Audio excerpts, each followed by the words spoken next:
Kelly, K to the E, double Lie. That's Kelly. That's me from Why I Killed You TV. Guys, we're going to be talking about David D4VD, and we're going to be talking about Celeste Rivas Hernandez, her family, and where are they right now, guys? We're going to be having an update right now, guys. I got a new feature going on.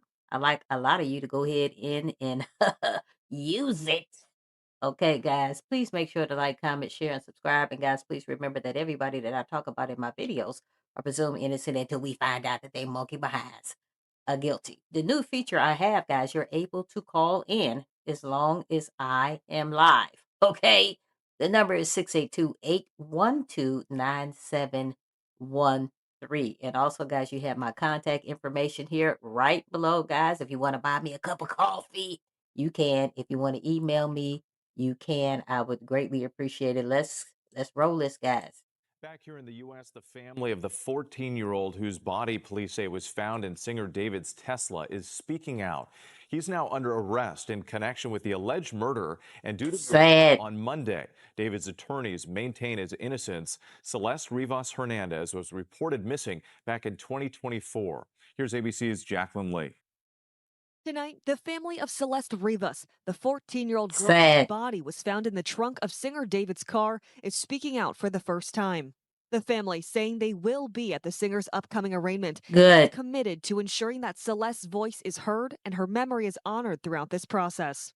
David, whose legal name is David Burke, was taken into custody Thursday on suspicion of her murder. The tense moments caught on this TMZ video. They got him, guys.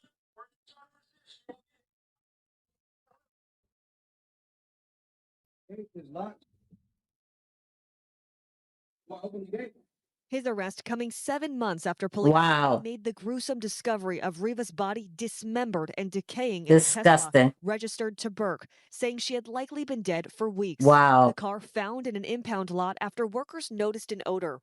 Friends and neighbors of Rivas holding a memorial This is so sad. He clicked his neighbors. She'd see me and she'd wave, and she was nice. Nice person. David, the platinum-selling artist known for hits like Here With Me. Okay, guys, we're not going to be able to play that because I don't want my video to be taken down. Let's see. Million streams on Spotify.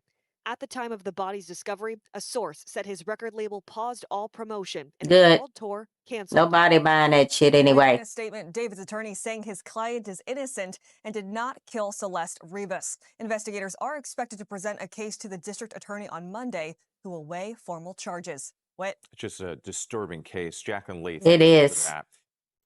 So it is apparent that the family finally breaks their silence after David D4VD, guys, was arrested on suspicion of the murder of little Celeste Rivas Hernandez. Guys, this was actually put out on April the 19th, 2026. Little Celeste Rivas Hernandez, unfortunately, guys, was only 14 years old. I keep saying this. She was only 14. People don't know she was 15. She was not 15. She was 14 years old. And I tell anybody this, guys, this is my great belief that David D4VD stole her childhood. As they met on the damn internet when she was roughly about 10 or 11 years old. We are really not sure when they first started going out. But guys, there's a big 5-year age difference between David D4VD and Celeste Rivas Hernandez. To this day, guys, we're not really sure why he did what he did. I'm not really sure what was going on. Guys, there's speculation after speculation going on with this particular case. And on Monday, guys, all hell is going to break loose. What I am not liking about this whole situation, guys, and I have said it before, what I am not liking is that they're saying that they arrested him. However, there has not been any formal charges being charged against him. I have said this time and time again, guys, that California has this silly ass law. And guys, this actually happened in the state of California. They have this silly ass law, guys, that if you are found concealing an unalive body, all you're going to have to do is pay a $10,000 fine. And guys, there's going to be a year in prison. There is a lot of people, guys, who can do that with their damn eyes closed. And this makes this whole thing sad. I want so bad for the family to have justice for little Celeste Rivas Hernandez. Guys, let's read on. It says Celeste Rivas Hernandez,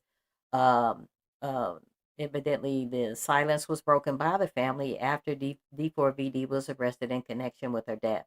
The Los Angeles Police Department announced their arrest. of the 21-year-old singer on April the 16th, months after Hernandez was found dead in the trunk of his impounded Tesla September of 2025. Hernandez was 14 years old at the time, guys. Actually, she was found in the trunk of his Tesla one day after what would have been her 15th birthday. So I'm thinking that people get a little confused when they say she was 15. No, she was not 15. She was already decomposing in the trunk of his Tesla. Already, guys. Already. She was already decomposing. So there's no way in hell that she could have turned 15. She was found after, one day after her 15th birthday in the trunk of his Tesla. Celeste Hernandez, her family, they broke their silence, guys. Finally, the LAPD announced that they arrested a 21-year-old singer whose real name is David Anthony Burke on Thursday, April the 16th, months after Hernandez was found dead in the trunk of the impounded Tesla that belonged to David D4VD, guys. She was 14 years old. 2 days after Burke's arrest was announced, Hernandez's father, Jesus Rivas, said, "Thank God, justice for Celeste," according to a statement family attorney Patrick Seinfeld provided to TMZ. Okay, guys, you can't get no sadder than this. You can't get no sadder than this. Now, I have said this time and time again, and I'm not here trying to blame anybody. But guys, I believe that Celeste Rivas Hernandez sort of kind of dating too soon. Okay, I'm not really sure what's going on. Evidently, David D4VD, guys, was not her first boyfriend. She had another boyfriend named Gus. And for what I understand, Gus was a little bit older than David D4VD. So I'm thinking, when did she have time to date Gus? Because Celeste Rivas Hernandez, guys, she was only about 10 or 11 years old when she met David D4VD. So I'm not really sure when Gus came into the picture. Okay, this whole thing is weird. I have said this time and time again. Guys, make sure you go ahead and like, comment, share, and subscribe. I would greatly appreciate it, and push that notification button, guys. I would greatly appreciate it. And my contact information is right here, just in case you want to buy me a cup of coffee. And guys, we have this new feature out. If I am live, guys, you're able to call in. The number here is right above my head, guys. 682-812-9713. You can go ahead and call in, guys. It is just audio. Okay, it's no video. If you got the rollers in your hair, whatever the case may be, guys, it is just audio, not video. But the whole thing in a nutshell, I don't know what happened to Gus, but Gus is unalive. Nothing to do with David D4VD, I do not believe, but Gus is unalive. But evidently, and I have to say allegedly, guys, because the people that I talk about in my videos are presumed innocent until we find out that they mofo bias is guilty. Okay, so I have to say allegedly, guys, that David D4VD unalive little Celeste Rivas Hernandez. I don't know, guys. She was found in the trunk of his Tesla, chopped up into little pieces in 2 bags, decomposing in the trunk of his Tesla. And when they got his ass, they got him. But I'm not really sure how long they're going to keep him.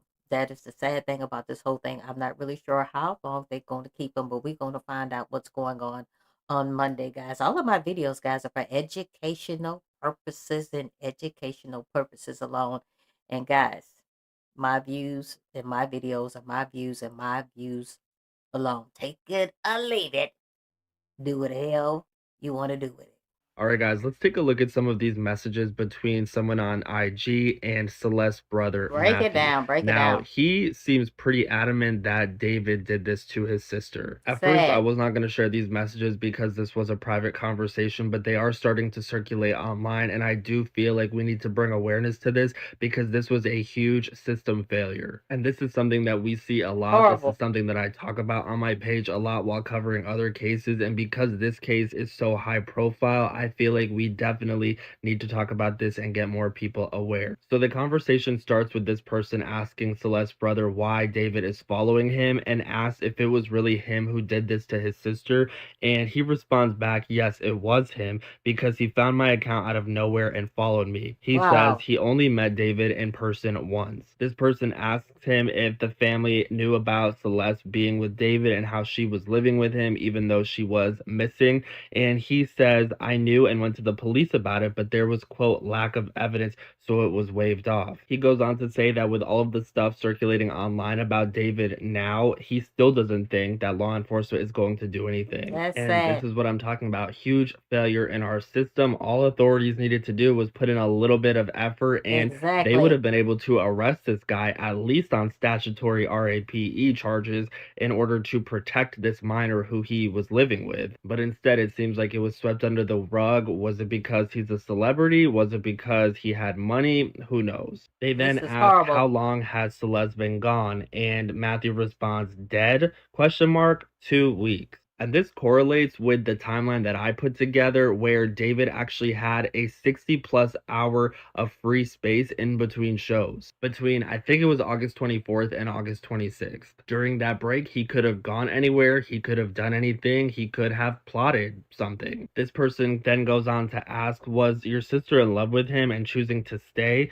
And Matthew says, yeah, she was always saying that he was waiting till she was 18 to get married and stuff like that. Now, do I think that Celeste was really in love with this guy? I don't think so. I think that this is just an example of Stockholm Syndrome. She met David when she was 10. If you guys have been keeping up with the That's videos I've sad. been posting here on my page, it did seem You know what, guys? That's what I want to say, and I've said this before. I'll say it again.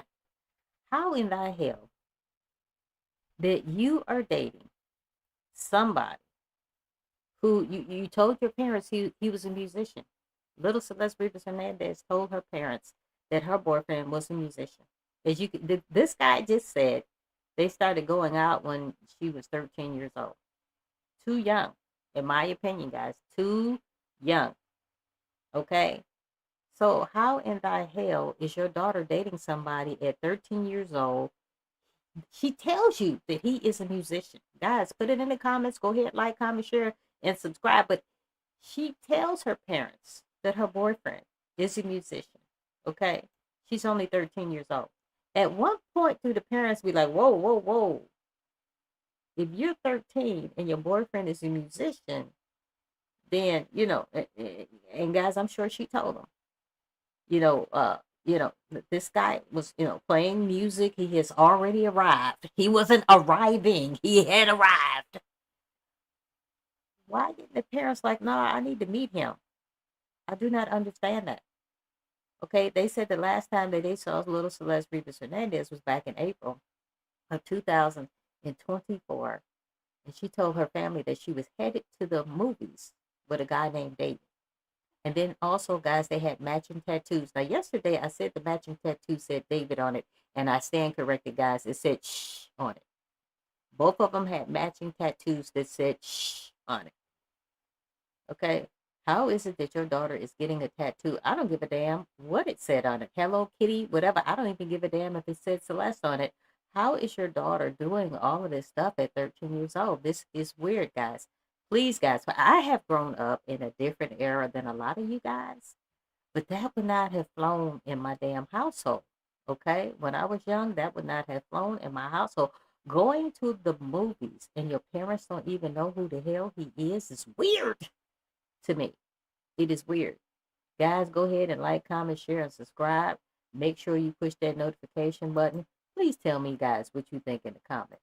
seemed like Celeste started following David and joining his Discord server as a fan of his, and it seems like he just took advantage of her young vulnerability Yes. and the state that she was in of not wanting to be at home, which is typical manipulative behavior. Now, before everyone starts saying, like, how do we really know that this is Celeste's brother's account? Well, prior to all of these photos of Celeste circulating online, he actually sent photos of Celeste from his account to this page right here of his sister to prove that he is actually her brother. Of course, I'll keep you guys updated as information comes out. What are you guys thinking? Obviously, more could have been done, more should have been done by law enforcement. And I also feel like this is a situation where more should have been done by the adults in Celeste's life as well.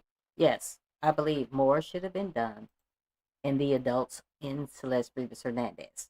Now, the brother that he is referring to is Celeste Rivas's full brother. Okay, they have the same mother and father. I'm about to show you a video that I created months and months ago regarding Celeste Rivas's half brother. Okay. They share the same father, but not the same mother. Okay. Very devastating. Okay. And so, guys, this is weird to me that you would allow your daughter to go out with a guy and you don't even know who the hell he was. Guys, back in the day, I couldn't even be on the telephone unless my mother and my father knew who the hell I was talking to. So this is bewildering to me. Okay. And little Celeste Rivas Hernandez, guys, after she met David D4VD, allegedly, guys, she was running back and forth, running away to Lake Elsinore, back to the Hollywood Hills to be with David, allegedly. Okay, and to tell you the truth, guys, when David D4VD, when he was arrested, I was very shocked that he was arrested in California. I was thinking that he was hiding out in Texas where his parents are from. So this whole thing is weird to me. It is really, really weird. So I'm about to play you a video, guys. It's a blast from the past from a video that I put out concerning Celeste Rivas Hernandez. This is her half brother.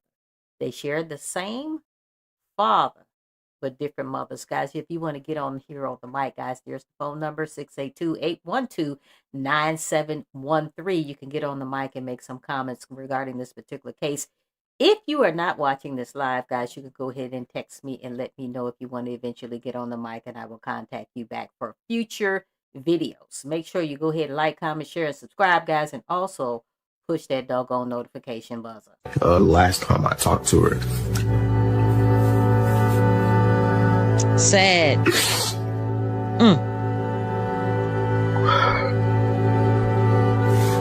Last time I talked to her, she was like, she wanted to come home. That's sad.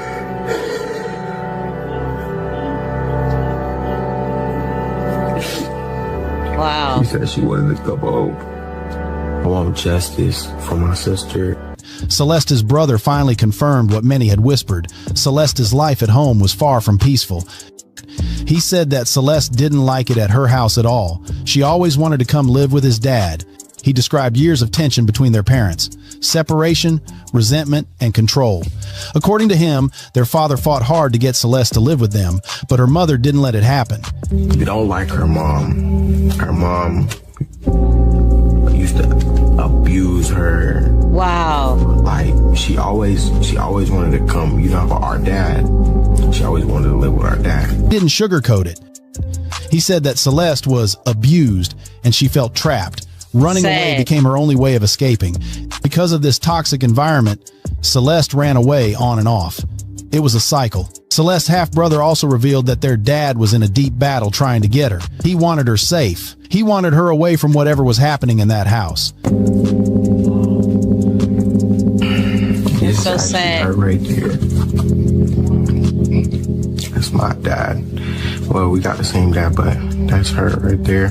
But every time they tried, the situation turned into conflict. He said the mother kept her isolated, that she didn't want her to have contact with her father's side of the family. He framed it simply, you know how it is when parents separate and don't want anything to do with the other side. That's how the distance grew. And that distance created a gap wide enough for danger to slip in. With a heavy heart, he revealed that by the time Celeste was in her early teens, she had already run away several times. So, guys, she was running away from her problems, and she ran into the arms of David, the devil, in my opinion. Guys, who does this to a 10-year-old? You rope in a 10-year-old, and allegedly you guys start seeing each other when she was roughly about 13, up close and personal when she was 13. Come on now. You saw what was going on in her life. She probably divulged it to you, what was going on with her, her mom, her dad, her family. And you took advantage of that, dude. She probably just wanted somebody to talk to, and you just took advantage of that. That's what I'm saying. David is a sick MFer. He's sick. That girl needed help. Her life has never been right. To tell you the truth, guys, I didn't think it was this bad. I thought it was a young, poor girl who sort of kind of didn't get along with her mother, just like a bunch of other teenagers don't. But her stepbrother half-brother is saying that her mother was abusive. And this is sad. This is really sad. Each time, it got harder for her family to track her down. She got a new number, knew everything. He remembered getting back in touch once by chance, not through police or parents. And at first, she sounded okay. But when he pressed for details, like where she was or who she was with, she wouldn't say anything. I don't even know where to start from. It's crazy. I was expecting my sister to be dead, but wow, that was still seeming alright. I'm like, tell me where you at? Where is you at? You know, where's you at? She's not telling me. He said she was slowly telling him things, like someone afraid of being overheard. And then came the last conversation, the one that keeps echoing in his memory. The last time he talked to her, she said she wanted to come home. That was it. No coordinates, no goodbye, just the same words repeated over and over. I want to come home. I guess that he was holding her hostage. Wow. Sad. Crazy. So the brother is thinking that Celeste might have been being held hostage by David. Okay, even though he never said David's name, but there's a great possibility that's what was going on. Let's make this whole thing sad, guys. This whole situation is sad beyond belief. You know, she had troubles at home, and it looks like when she started going over to David's house, allegedly, there was troubles going on over there too, guys. It's horrible. I feel so sorry for the family. I feel so sorry for her little brother. I don't know if it seems like he might have been older. I don't know, because Celeste just had her 15th birthday, and I'm not really sure how old this guy is. If he is older, it's probably not by much, but it's sad, man. It hurts my heart to see this. This is sad. I want justice for my sister. You should get justice, baby. He said she sounded scared, desperate to leave wherever she was. He also added that he believed she was being held hostage by someone. Wow. It makes sense why he said that, because when someone says, I want to come home, that many times it's not just homesickness, it's a cry for help. He said that was the last time he ever heard her voice. The brother pieced together what little he knew. Celeste ran away after another argument at home. She stopped talking to family. She changed her number. And then she met a dude. He doesn't say David's name, but it doesn't need to be said. Everyone watching knew exactly who he meant. He kept coming back to that car.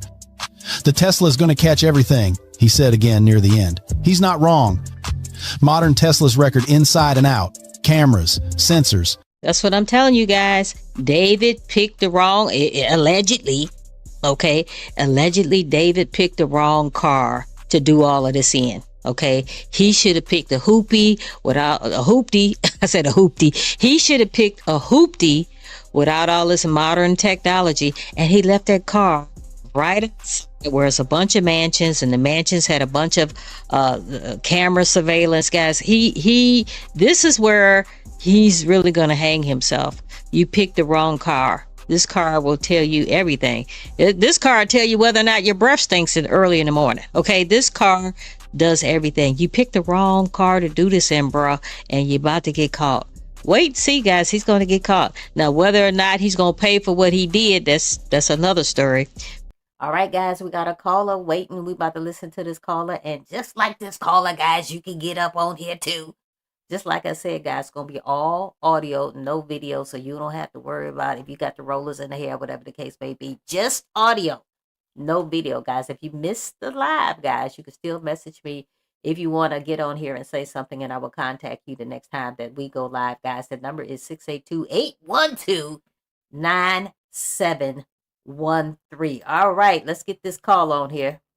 Hi, Kelly. This is Braylon from Fort Worth. Hey. I want to say thank you for putting this content out on Why I Killed You TV, because a lot of people are paying attention to this case because of you. Thank you. The arrest of D4VD in connection to the Celeste Rivas Hernandez murder has really shaken a lot of people. My question for the audience is, do y'all think this arrest happened when it should have, or should it have happened much sooner?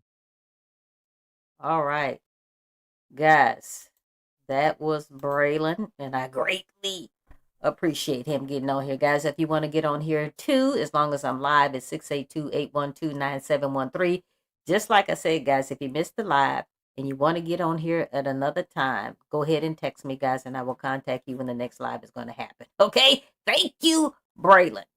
So the answer to this question is, do we think that this happened, not soon enough, guys? In my opinion, this did not happen soon enough. I have always said this, guys. I've always played the race card with this little girl.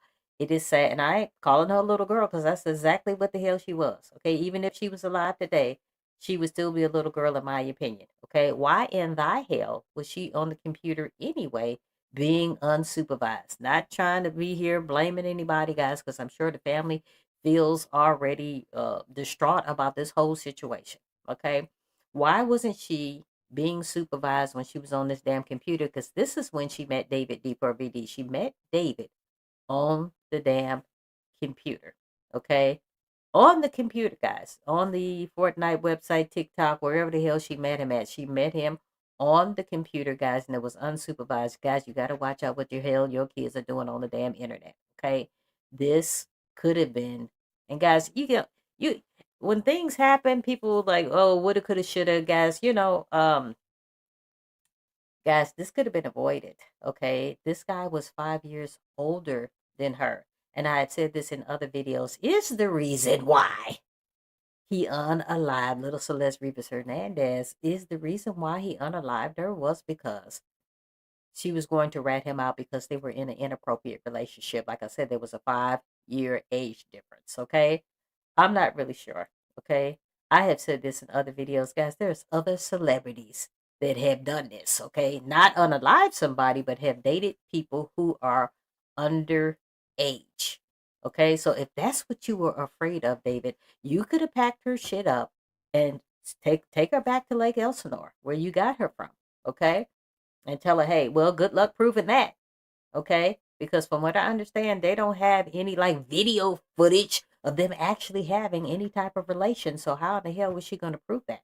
Okay, so you unaliving her was if that was the damn reason, if you unaliving her for that reason was weird as hell. Okay, now we already know that David D4VD had a very strange relationship with his friend Neo Langston. Okay, now I'm praying that you did not unalive her for that, because Stevie Wonder and two more crazy people can see that y'all were having some type of relationship. So I am praying that you didn't unalive her because she threatened to tell everybody that y'all were on the DL.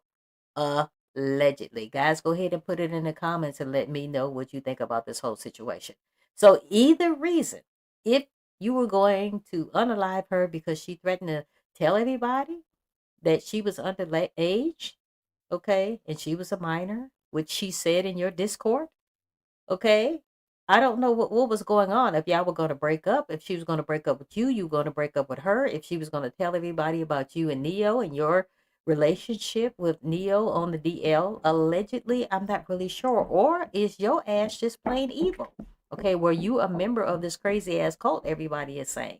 I really don't know. But for you to sit up here, David D4VD, and make these videos, and I've said this in other videos, for you to sit up here and make these videos of somebody being unalive and thrown in the trunk by two other people while you sit there with a white shirt on with blood on it. You sit up there and you watch it. This happened in your damn video. I ain't making this shit up. For you to sit up there and make that type of video, and then later on in life, the shit happens to you in real life, and you are supposed to, we're supposed to sit up here and think that is a coincidence? That is weird. That is weird. Guys, as long as I'm live, you can get on here. 682-812-9713. We're just using your audio, no video whatsoever, so you don't have to worry about that, guys. I thank Braylon, the caller that just came in. Guys, make sure you go ahead and like, comment, share, and subscribe. I would greatly appreciate it. Excited to hear. Well, I mean, right now it's Saturday, April 18th, and I was actually able to connect with the Hernandez family attorney. And just backing up for a minute, Thursday, David was finally arrested after a grueling 7-month investigation, after a reported grand jury convened in Los Angeles in November. Now, what we have been told essentially is that this arrest, again, not based on indictment, not based on a complaint, based on probable cause. So David is being held in a Los Angeles County jail, no bail. Reportedly, he will be arraigned on Monday. And the family attorney, Patrick Steinfeld, by the way, he's a wrongful death attorney, so we can pretty much expect a civil suit coming, concurrently, I'm assuming. Obviously, that hasn't been announced yet. But he said they don't want to make a statement yet out of respect to the DA's office and the LAPD, but they will be there on Monday for the reported arraignment. And the DA's office is expected to also hold a press conference where the family will actually be taking some questions with the attorney as well. Good. And her father actually said something in this press statement right here. Very sad, Mark. I mean, Break one it can down, only break it down. imagine. But it says, in learning of Burke's arrest, Celeste's father, Jesus Rivas, said, quote, "Thank God, justice for Celeste." And this was sent, again, by the Steinfeld law firm. That's Patrick Steinfeld.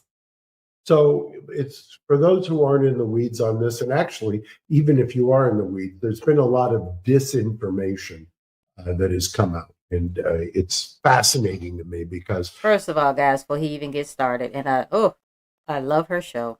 I love her show. But anyway, it's a lot of play on words that's making me nervous up in this camp.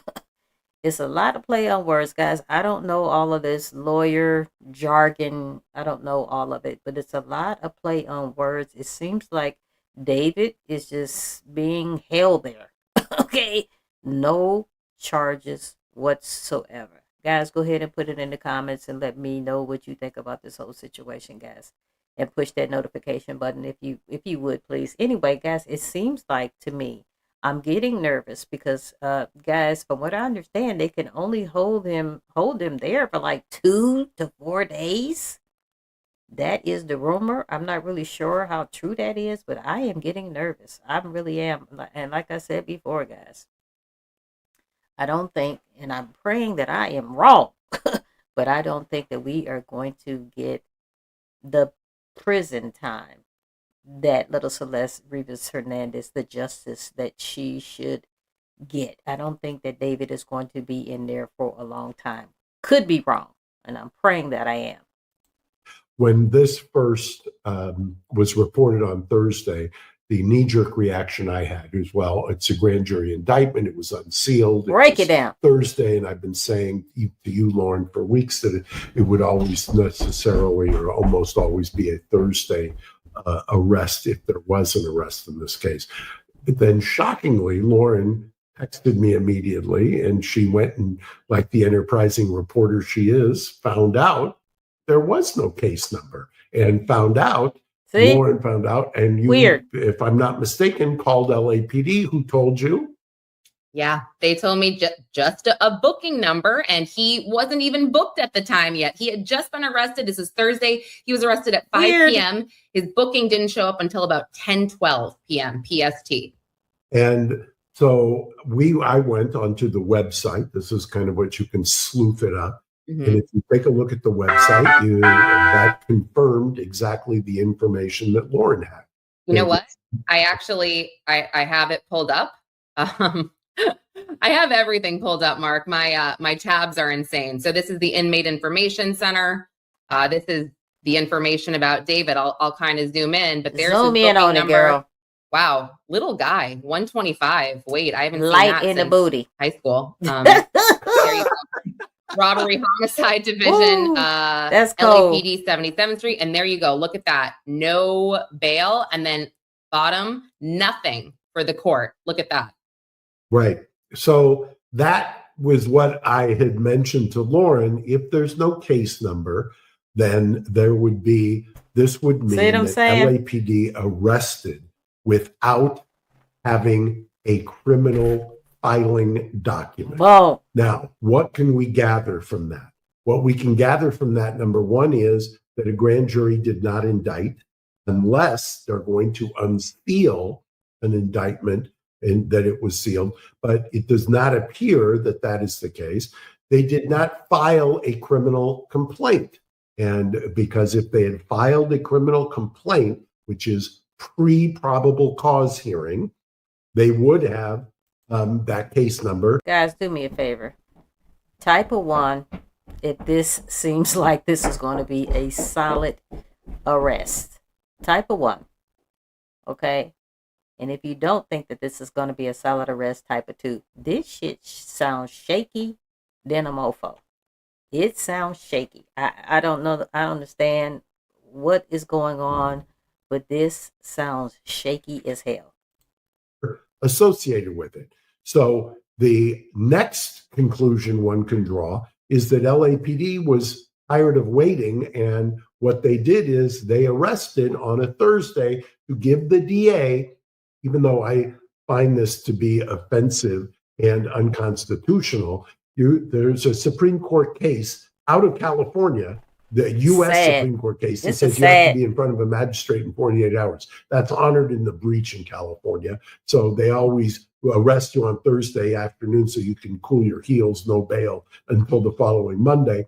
And they did not take him to the county jail. They took him, and he's being kept as of right now in the 77th Street LAPD jail, which is not run by the sheriffs, which is run by LAPD.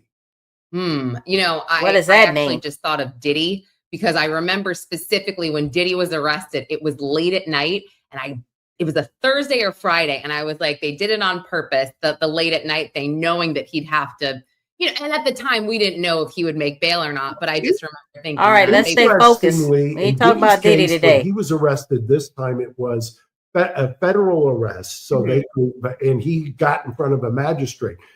10 years ago, 11 years ago, when he was arrested in LA in connection with an incident at UCLA, I had to chase him Come from on, stay UCLA, focused. where he was arrested, to the county. They took him straight to county jail. There's a picture that somebody took of me This is on the weird. internet at the county jail booking center getting Diddy out 11 years ago. Stay focused, so y'all. that Stay is focused. normally what happens. This is abnormal. It's Okay. also abnormal that unless there is a grand jury indictment that is under seal, and that's the one thing, if there is, but it does not appear to be based on what the DA's office and LAPD is telling you, correct? They told you specifically what were the words they used. They said he was arrested on suspicion of murder. And this is, listen, this was. Did they tell you probable cause arrest?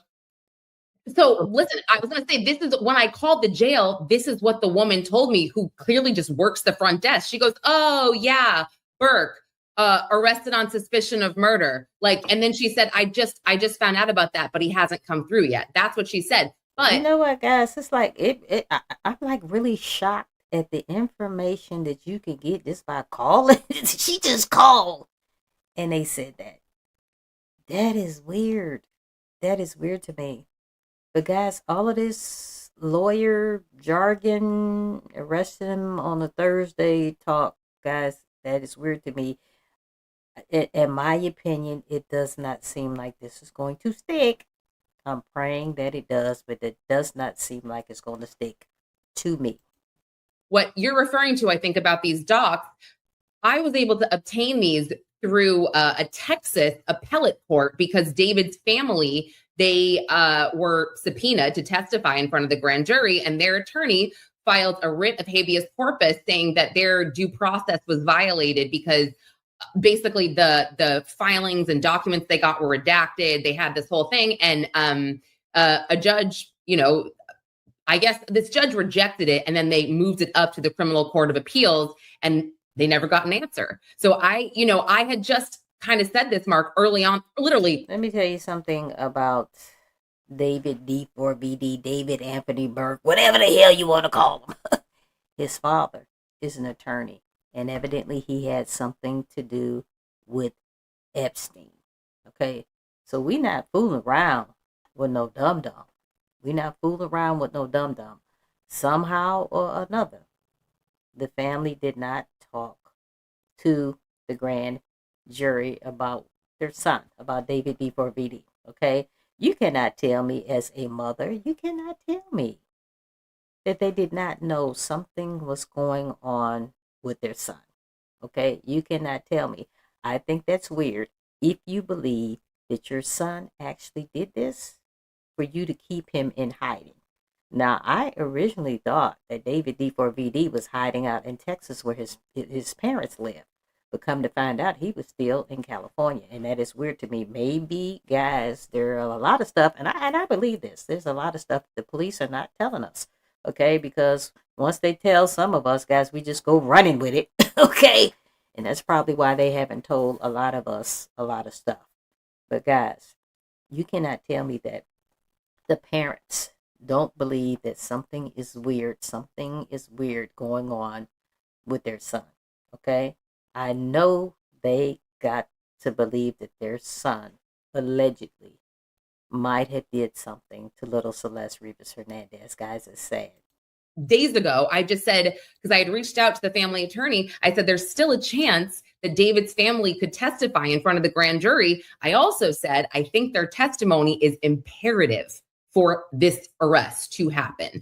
And that's why, look, for people who, so far, the DA's office last week was, they were very upset when I did the Two Angry Men with Harvey, because they didn't like the fact that I'm identifying that this is highly unusual and it's clearly LAPD forcing the hand of the DA's office. And anybody who says differently has never practiced criminal law, because what has happened here, and if you look at the history, and I'm so glad I hadn't even added that to my little calculation, Lauren, they've gone out of their way. They've extradited from other jurisdictions, correct? Neo Correct. was. Yep. That's right. Then they put him in front of the grand jury secretly, and then he's off in less than an hour.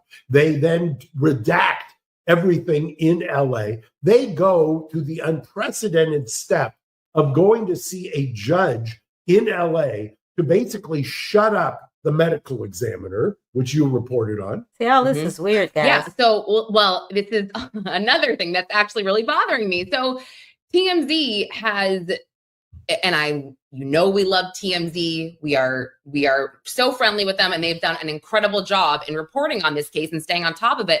However, I am finding their reports to be a bit conflicting. So there you go. Just going back, they had reported, I think it was Friday. So those of you who haven't been following this case, TMZ, and I've said this in other videos, they ripped their draws, guys. They said little Celeste Rivas Hernandez, that she had been beheaded, she had been cut up, she'd been frozen, and then she had been thrown in the front of the Tesla. And evidently their informant might have been a little wrong. Okay, and I've said this in other videos, guys. Depending upon what timeline you are looking at, little Celeste Rivas Hernandez has been gone for quite some time. So where in the hell has she been? If she hasn't been frozen or whatever the case may be. Now, my whole thing is, was she held? And I said this, guys, this is my mindset, guys. This is my opinion. Take it or leave it. Do whatever the hell you want to do with it. But my whole thing is, I was thinking, was she held in some type of captivity? That's what I'm thinking. Because where has she been all this time? Regardless of which timeline you're looking at, where in the hell has she been? You have the timeline of April 2024. You have the timeline of September the 8th of 2025, when she was last seen talking to her, and I'm sorry, September, I'm sorry, guys, I'm getting shit all mixed up. Anyway, September the 8th of 2024. We're looking at that timeline too, because that was the day after what would have been her 14th birthday. Okay?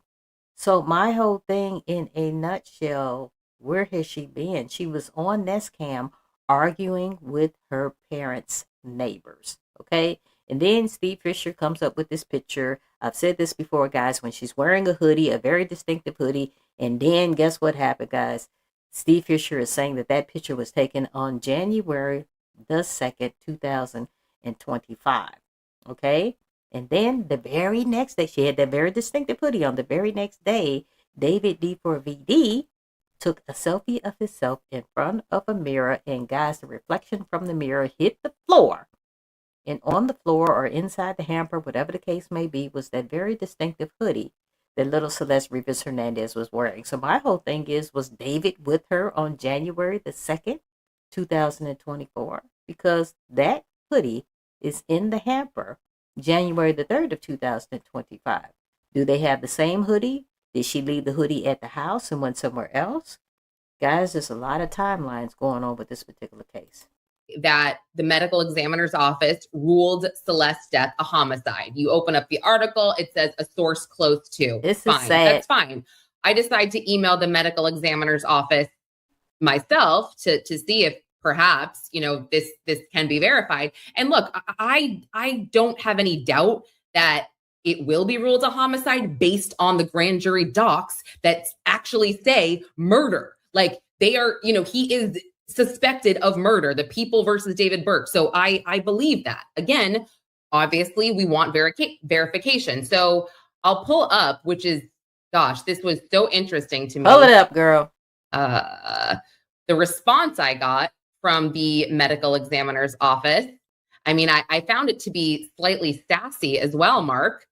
You can see they say, the case is still on, I'll click this. The case is still on a security hold per the court order. Therefore, the Department of Medical Examiners cannot comment or provide information about the case. This part. Please contact. Take a look at that and look at the date. Yeah. 4/17. So as we sit here, this drops on 4/19, and they are specifically saying they're under a security hold. And to that's exactly what I was talking about. And do you have the press release by the medical examiner? In fact, believe it or not, I actually used that in a trial recently and showed the press release to a medical examiner who was on the stand and said, "Have you ever heard of this before?" He testified under oath. He's never heard of that before. Oh my God! Release and screenshot that into this. They went not once but twice because they got rebuffed first to go and shut down the medical examiner. Wow. They being LAPD, interesting, in cahoots, if you will, with the DA's office. It's unbelievable the shenanigans in this case. It is. And all they want to do, and apparently, if you believe what I'm being told, the prosecutor, who I haven't seen in years, but I know that Silverman wants to decapitate me herself for calling this out, because I'm telling you what's happening. This is literally the defense lawyer's petri dish of what they're going to attack on this case, the way it's being handled. It's stunning to me that they're handling the case and they think they can control and engage in disinformation, and that they're going to just assume that the public is stupid. Well, if you caught the last line of this email, they're like, please contact the LAPD to see if they will be asking the court to lift the hold. I was like, oh, seriously? Like, that's a sassy response. Like, of course it is, because they've never seen anything like this. First of all, this is the weird. medical examiner, here you go. Read it. Yeah. So, I mean, gosh, my eyes, but here we go. It Fix says, your eyes. Fix it. At 10:54 a.m. on Friday, November 21st, the County of Los Angeles Department of Medical Examiners received a court order initiated by the LAPD to place a security hold on the medical examiner's case number XYZ Celeste Rivas Hernandez. No records or details associated with the case, including the cause and manner of death, and medical examiner's report can be released or posted on the website until further notice. And then they go into how the department's mission is to have full transparency with the community by providing information. Guys, put it in the comments. Put it in the comments. It's a lot of play on words. It is a lot of play on words.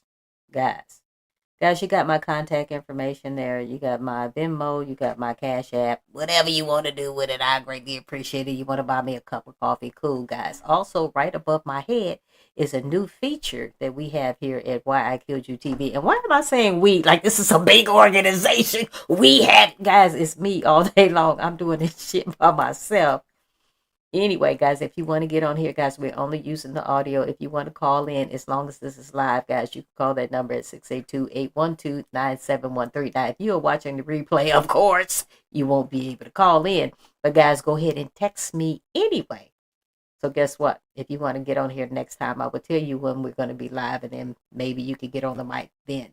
Guys, this is a lot of play on words. It's a lot of play on words, guys. I told you I am not an attorney. It sounds like this mofo about to get off. It sounds like he about to get off, guys. It's a lot of play on words. It's a lot of stuff that ain't never been done before. And I do not understand it for the life of me. I mean, the guy, David D4VD, he was making some money. But after this happened, and I said this before, a lot of celebrities stopped fucking with him. Okay, because they said this whole shit was weird. This whole shit was weird. The thing is, guys, and I've said this in other videos, David D4VD, you cannot tell me that you did not do this, sir. You cannot tell me because your friend vanished in a freaking puff of smoke. You had been hanging out with her damn near every day around your little crazy ass entourage, and she vanished in a puff of smoke, and nobody questioned nothing about where the hell she was. Okay? Your parents didn't ask. Okay? Your friends from your little crazy ass entourage didn't ask. Okay? She just vanished, and everybody is just like, la, la, la, la, la. And that's how I know you freaking did it. Okay? Allegedly. Guys, make sure you like, comment, share, and subscribe. I would greatly appreciate it, and push that notification buzzer. Guys, this is how I know he did it. You don't hang around. God, okay, let's do something hypothetically totally off the chart. Okay? I have 3 little dogs. Okay? My neighbors see me walking around with my 3 little dogs. Okay? Let's just say all of a sudden, I don't have 3 little dogs. I got 2. My neighbors used to see me walking with 3. They all, hey, Kelly, how's the dogs? Whatever the case may be. Anyway, you mean to tell me that if one of my neighbors noticed that I am now walking 2 dogs versus 3, they ain't gonna say something? You know what I'm saying? They gonna say something. Hey, where's that other dog? He used to have 3. They're gonna say something. And that's how I know the people that you were hanging around, they knew. And David D4VD, he didn't do this by himself. He ain't that damn smart. He ain't that damn smart. And guys, I've said this before, gonna say it again, and I know somebody gonna message me with the bullshit. David was weird. It's a lot of people, guys, even at the age I am now, when somebody has told me that they have been homeschooled, please, guys, don't message me. But I notice a lot of homeschoolers a little on the weird side. Not all of them, but some of them are on the weird side. Sometimes they cannot hold a regular damn conversation to save their damn life. Because 9 times out of 10, and I'm not saying this happened in David's case, but 9 times out of 10, when you are homeschooled with your brothers or your sisters. And that's all you know. You don't know anything outside. Okay? And when David was homeschooled, he even said it himself that he felt a little lonely. He felt a little lonely in the beginning. I guess he was going to public school at one time, and then guys, when he started being homeschooled, some of his friends still tried to stay connected with him, but guys, they dropped the hell off because they don't have time to go to your house to see how you were doing when their friends are all at school. So his friends started to drop off, and then his weird ass got on the internet. That's what happened.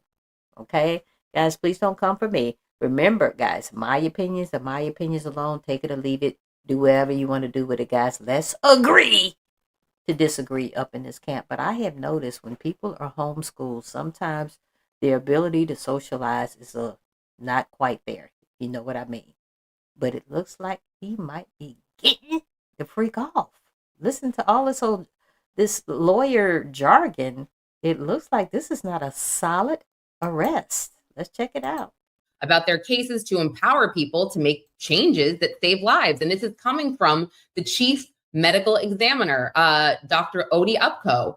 Since becoming the department head, I've worked on eradicating the practice of placing security holds on medical examiner cases simply by law enforcement requests. This is weird. The practice of security holds is virtually unheard of in other counties and has not been proven to improve outcomes in the legal system. We are dedicated to serving our community with full transparency. However, the law precludes us from doing so while the court order remains in place. I mean, by the way, it's an unconstitutional court order. Let me just say that first. Yeah. If I didn't have a day job, maybe it should be part of my day job. We should, if they don't lift that security hold on Monday, somebody ought to sue to get it lifted. It's completely unconstitutional. The coroner's office, while part constitutionally, and I say that because there's a case, Kyles v. Whitley, which is a SCOTUS case, In re Brown, which is a California case, which says the medical examiner is part of the prosecution team. It is weird, but guys. From a scientific standpoint, they are supposed to be standalone, separate and not just be the handmaiden of the prosecution. They're supposed to give you an unbiased medical evaluation of the evidence. They're not supposed to be muzzled just because the LAPD or the DA doesn't like what they have to say. I mean, it really is wild. And look, again, maybe they did recently come to the conclusion that the cause of death was a homicide, or I'm sorry, manner of death was a homicide. Maybe they did. And again, going back to the probable cause, maybe that was their probable cause. Or is that enough? Well, I mean, I'm going to wildly speculate again, and this is based on the fact that Break it down, there's man. only 20 moves that prosecutors generally use. I am going to bet that as soon as they didn't get what they wanted out of the medical examiner's office, that's why they ran in to try to get a security hold, and they went outside of the medical examiner's office to get one of the usual suspects who was going to volunteer their services to give them the answer that they want. When I say that this is a defense lawyer's dream in terms of the Petri dish, any expert that they hire, the prosecution, prior to this filing or this arrest is going to be immediately suspect and subject to some real scrutiny by the defense, because they weren't getting what they wanted out of the medical examiner, so they went and they shopped it around. I mean, I'm gonna tell you what, guys. If this does go to trial, guys, I feel so sorry for the family, because they are going to have to listen to what happened to their daughter.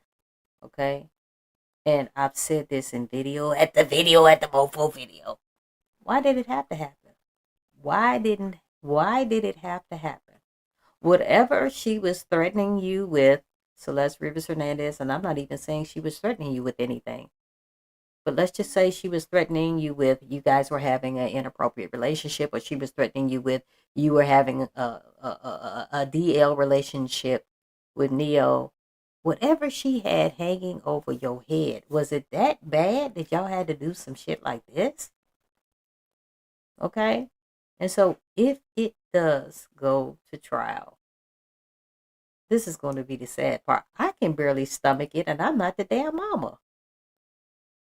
The parents are going to have to sit there and listen to this shit of what happened to their daughter. That's the sad thing. That's the sad thing about this whole ordeal. It's really sad. This is alarming, because we're talking about a child, right? We're talking about a child who was dismembered, Mark. And I go back to, I said this the other day. I was talking to an investigator on another show about this, and he's like, dismembering a body is not what you see on Dexter. This is bad. Like this. So Disgusting. I go back to, if, and I'm looking at Blair Burke's statement. David did not he was not her cause of death. He did not cause her death. Okay, fine. Let's say, for whatever, that. I think it's entirely reasonable. Remember, what a criminal case is, and the standard, so we understand. LAPD's standard. First of all, before he get finished, David is saying he didn't do it. His attorneys are saying he didn't do it. Okay, who the hell did? Who the hell did? And whoever did it, why would they put her in the front of your Tesla? Okay? Why would they do that? And first of all, if you really think about it, they had to have put her in the front of the Tesla by the mansion where you lived. Because there's no way somebody is going to dismember her, put her on all these bags, and then try to go to the tow yard. I'm sure the tow yard has security cameras up the yin yang. So if he didn't do it, explain to me who the hell did. And when did the body get there? The body had to have gotten there when it was sitting outside of David D4VD's house. Boom! Shakalaka. Because it couldn't have happened no other time. Nobody's going to chop her up, freeze her, take her out the freezer, and then go to the tow yard and try to put her body there in the tow yard. Guys, there's security all up and down that damn tow yard. You cannot tell me. I ain't never been there, but you cannot tell me that that's not what goes on at the tow yard. You know why I know that that's what goes on at the tow yard? Security up the yin yang. Because when people get their cars impounded, they mad than a mofo. They so mad they try to go to the tow yard and probably take their own car. But anyway, take their own car back. That's how I know it's security at the tow yard. So the body had to been put in the car. Guys, tell me what you think. Put it in the comments. The car had to been, the body had to been put in the doggone tow yard. The body had to been put in the car before it made it to the tow yard. Okay? You see what I'm saying? It wasn't put in the body wasn't put in the car at the tow yard.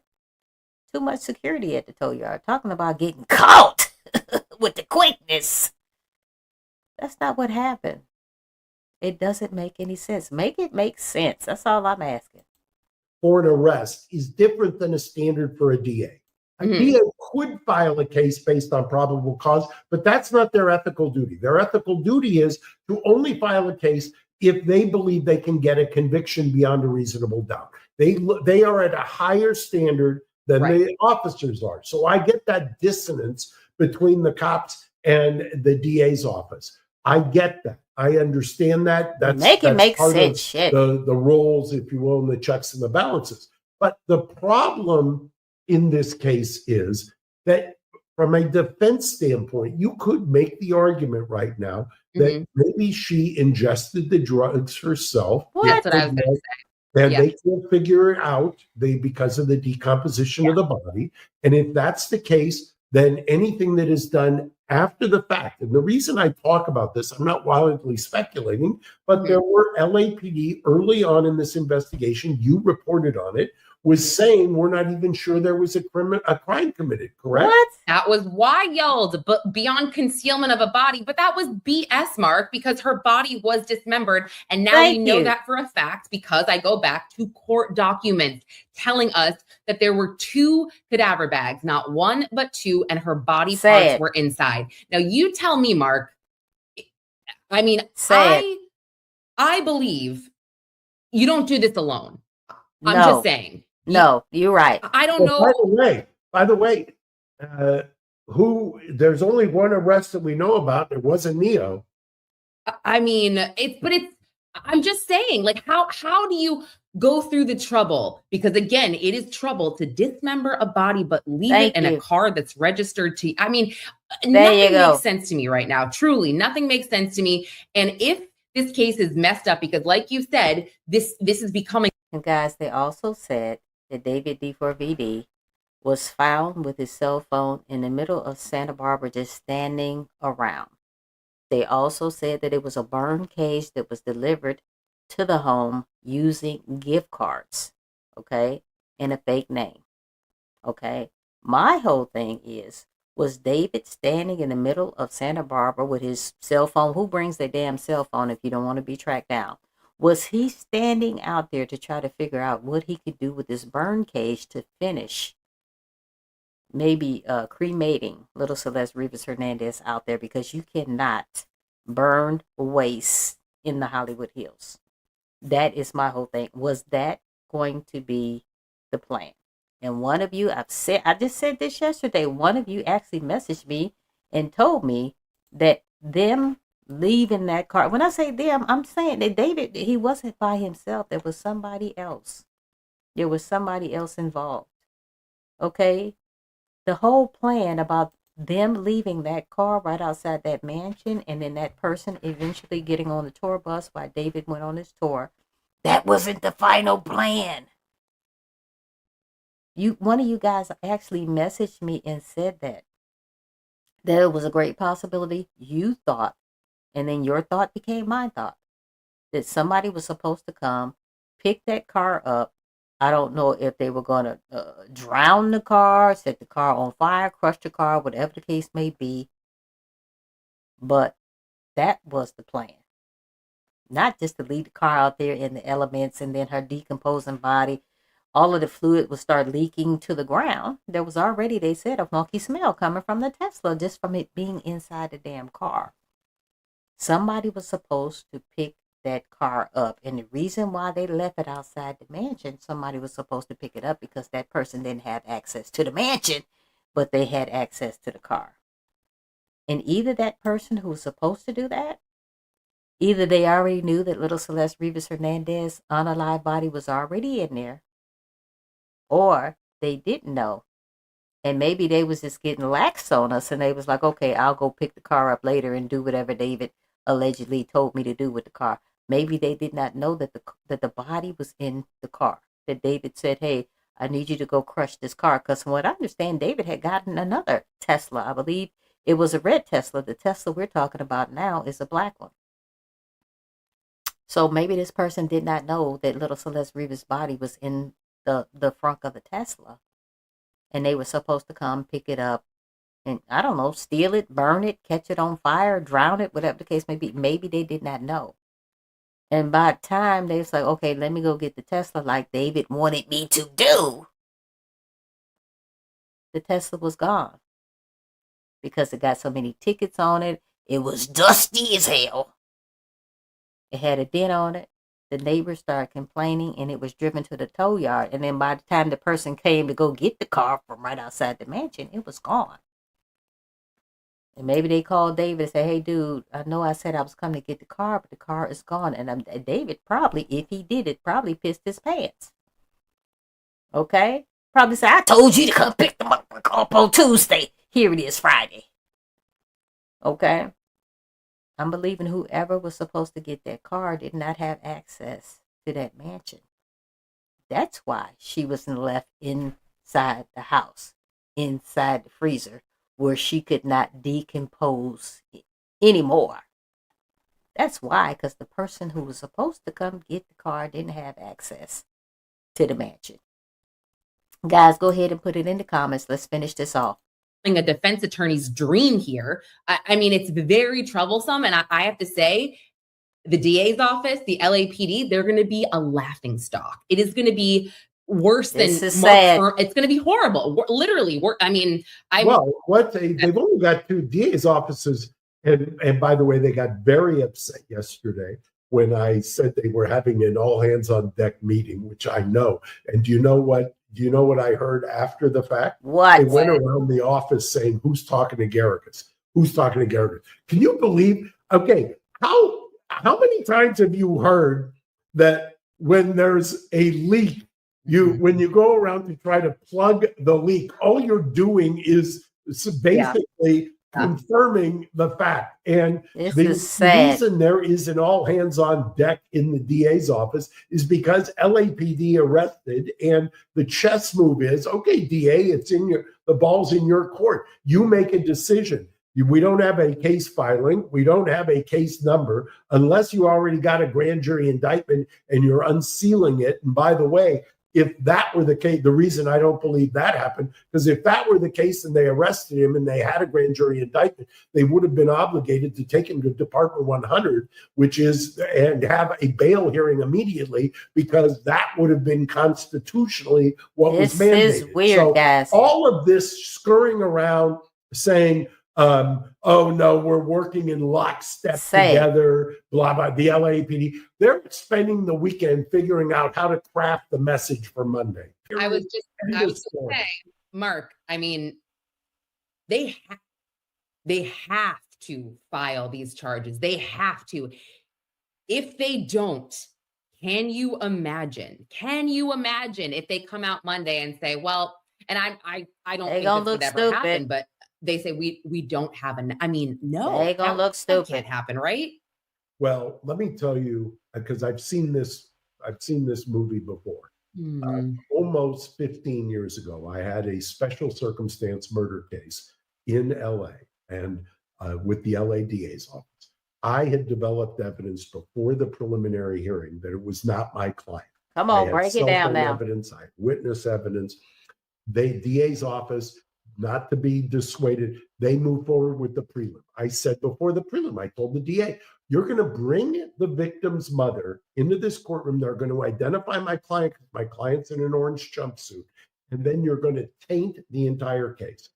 They did it anyway. He identified my client. Guess what? We then got DNA evidence. We found the person who actually committed the crime from the DNA evidence. They took the same This witness is who identified my sad, client guys. into the county jail, put the real person in the lineup.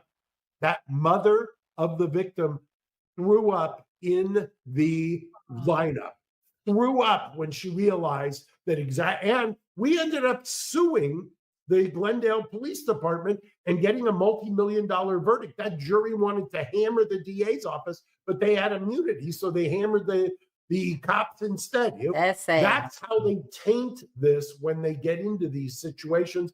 History repeats itself, and I hope you're wrong, Lauren. I hope you're wrong for everybody's sake.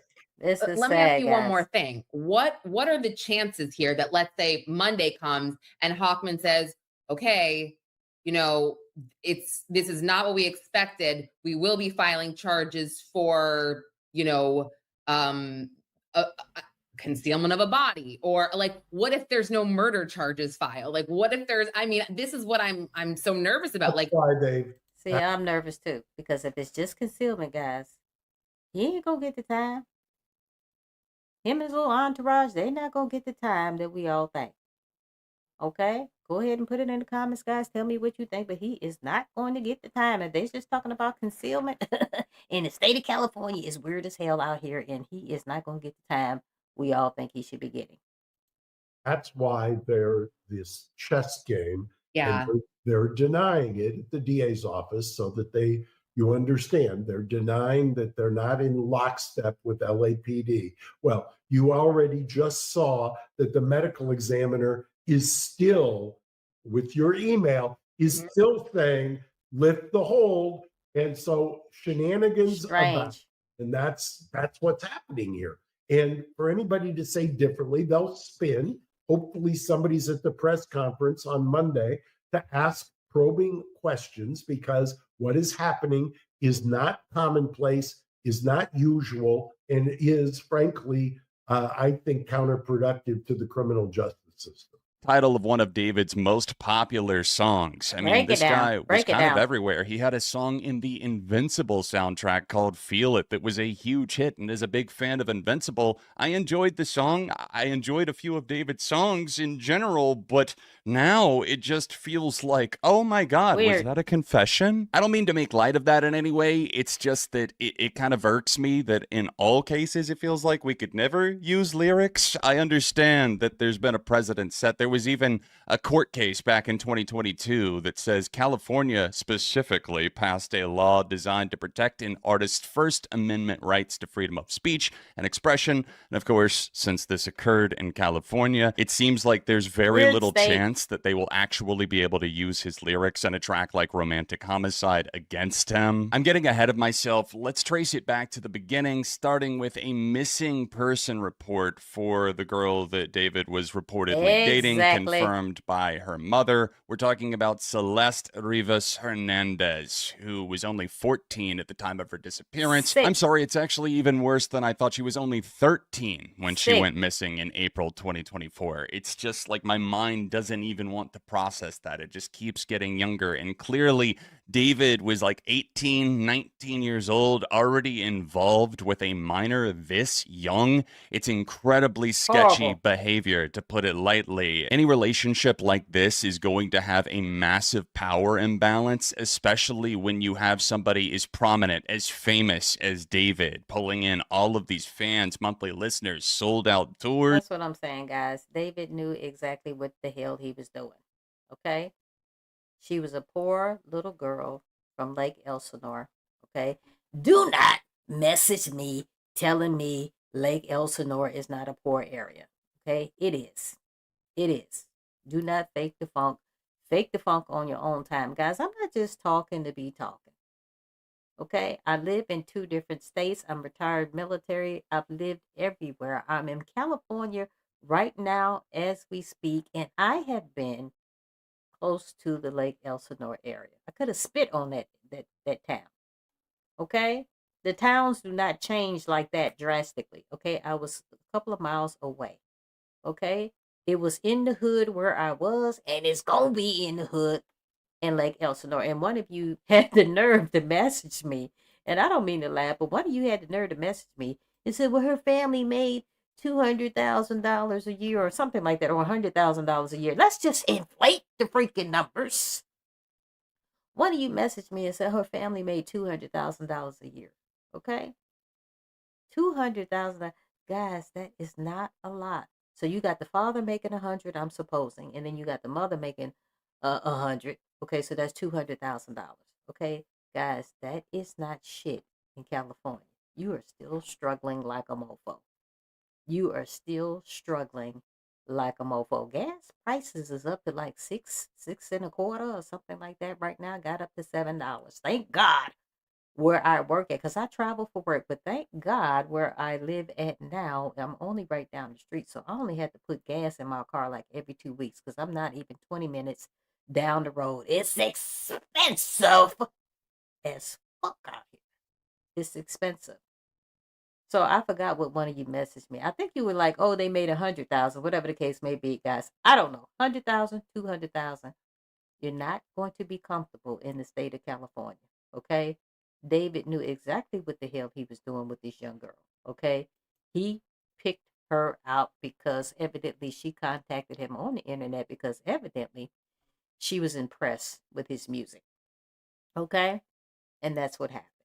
He was picking her up. He has picked her up from Lake Elsinore in the very damn black Tesla that she was later found unalived, decomposing in 2 separate bags. He picked her up in that very same car, allegedly.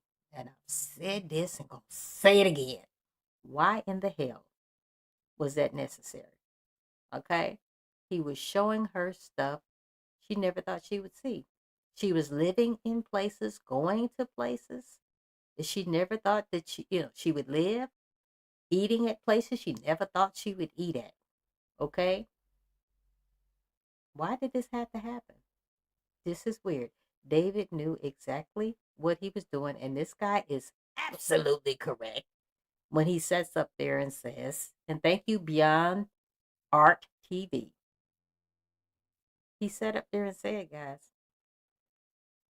David D4VD, guys, I believe he was doing this shit on purpose because it was a poor girl, and he probably had it in the back of his mind that he was going to eventually unalive her, because he probably figured out that the family dynamics was a little off, and that if he did whatever he planned to do with her, regardless if he was in a cult or whatever the case may be, that nobody would miss her. Nobody would miss her.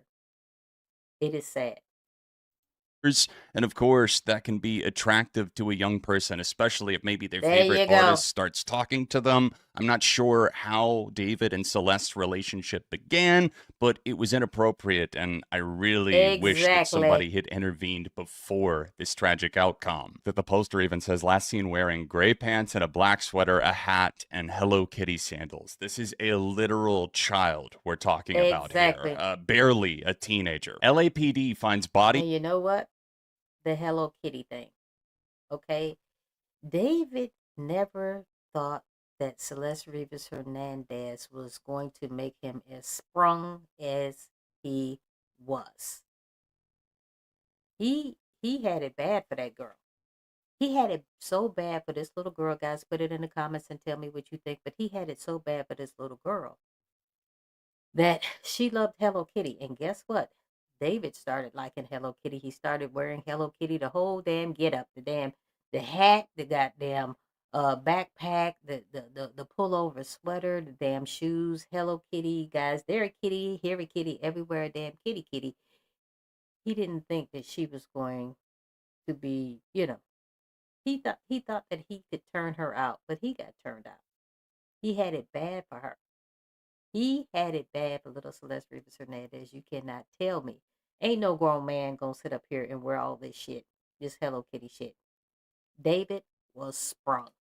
inside impounded Tesla that's registered to singer David. Of course, this is his car. This was reported in September of 2025. That's when the news broke to the public, despite this allegedly taking place a decent amount before this. David's car was found in a lot in Hollywood. It had just been sitting there, like quite literally just collecting dirt and grime, and somebody eventually reported a foul odor coming from it, and the police investigated, got into the trunk, and they find the body of a missing girl, later confirmed to be Celeste Hernandez. Authorities said human remains were found in the front trunk of course, the front trunk. I forget that it's a fucking Tesla. Thanks, Elon.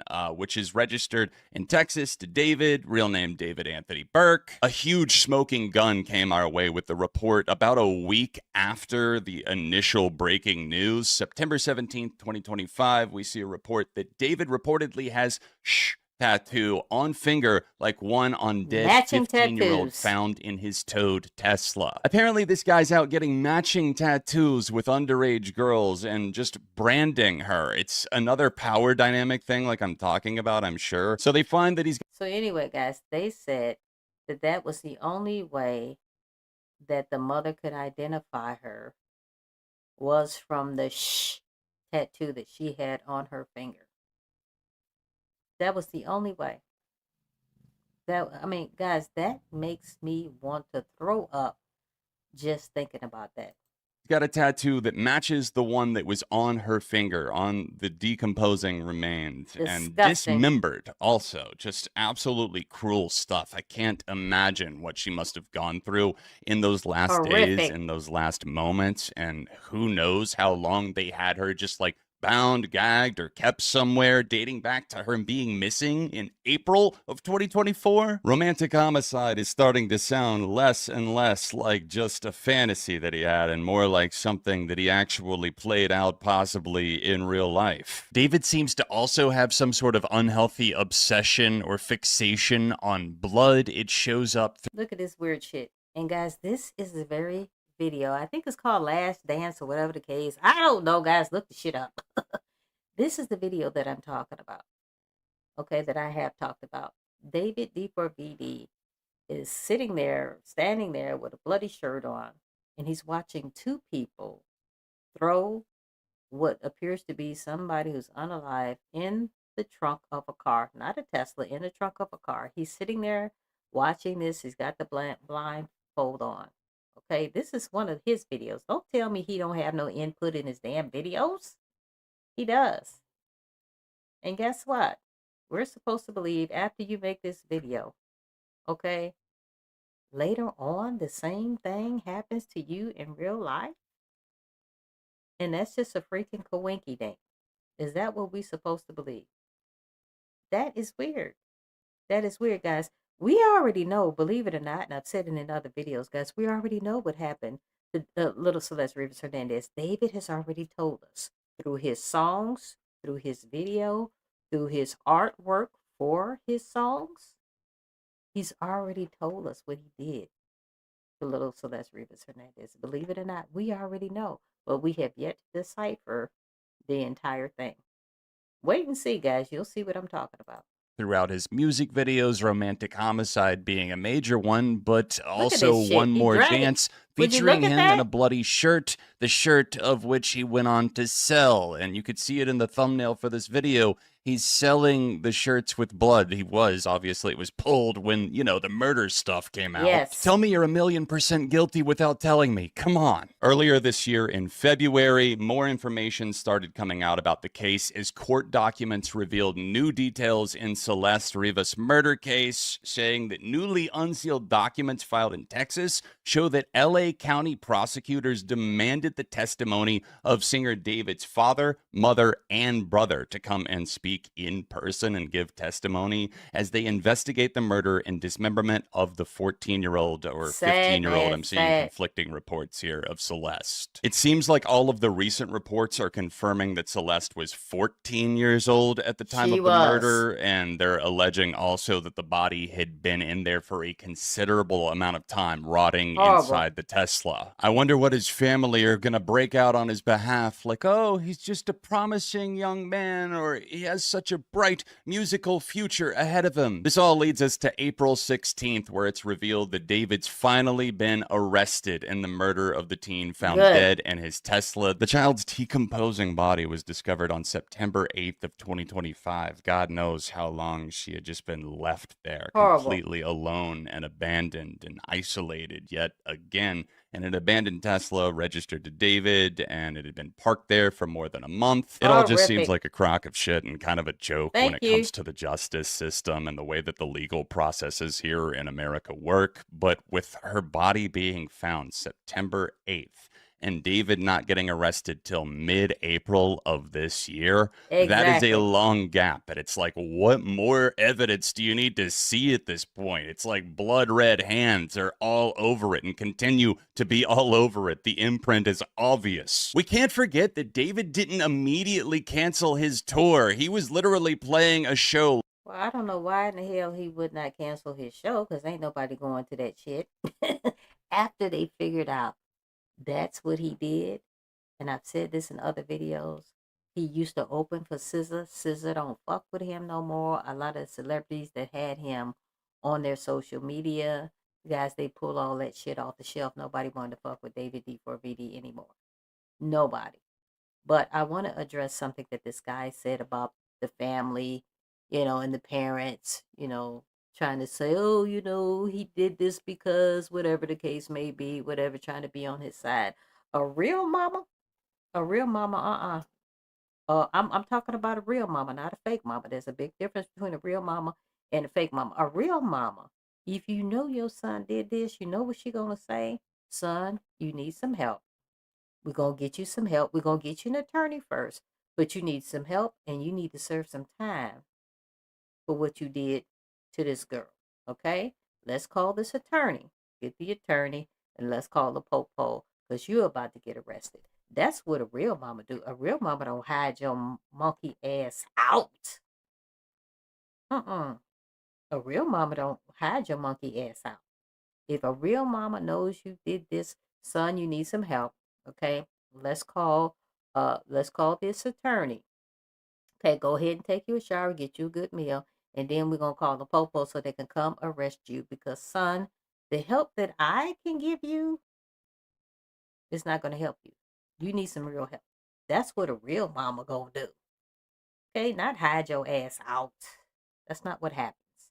And I tell you what, guys, I've said this earlier, I was very shocked when they arrested his ass in California. I thought his ass was still in Texas. That's what I thought. Like the night that this broke, and people are still just out there. And if this all turns out to be true, or that he's involved in some major way, it's like, what kind of whiplash does that leave you with as a fan that was there for those nights? And also, what does that say about the singer's lack of conscience? The fact that he's still just going out there playing and performing to tens of thousands of people like it's nothing, like he's not being alleged as a murderer. Weird that after police searched his house last September, all of his live events were suddenly canceled, and the collabs are done, and no deluxe edition of the album either. And it seems a little strange to me that the timing on that, it's almost like they uncovered some massive amounts of evidence, allegedly. Obviously, it's still alleged as to exactly what went down with David and the murder, and there may be other suspects, maybe other people in his circle that end up coming forward. We'll have to see what the trial and court process is like, but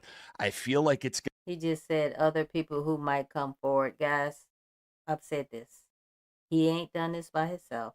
It's somebody else in his entourage. It might be 1 or 2 people in his entourage. Guys, I have the same 5 people for months. David D4VD for sure. His little brother Khalid, Neo Langston, and his 2 managers. Okay? I had said those 5 people. Okay? And since we sitting up here talking hell, let's just throw in his little goofy ass friend Asia Collins. Let's throw her ass in there as well. Okay? He ain't done this by himself.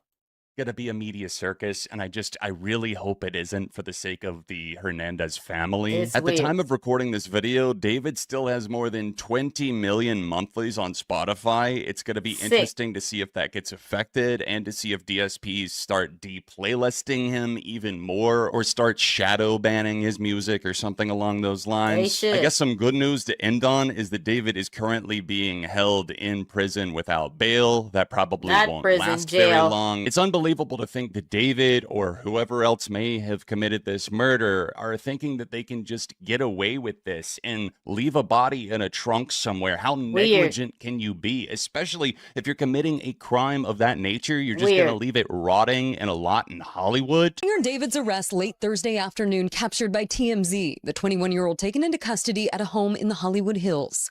The California Post also releasing this footage showing officers in tactical gear handcuffing David before putting him inside a patrol vehicle. The musician, whose full name is David Burke, has been on LAPD's radar as a suspect for months in the death of 14-year-old Celeste Rivas, whose decomposing body was found in the trunk of David's Tesla last September.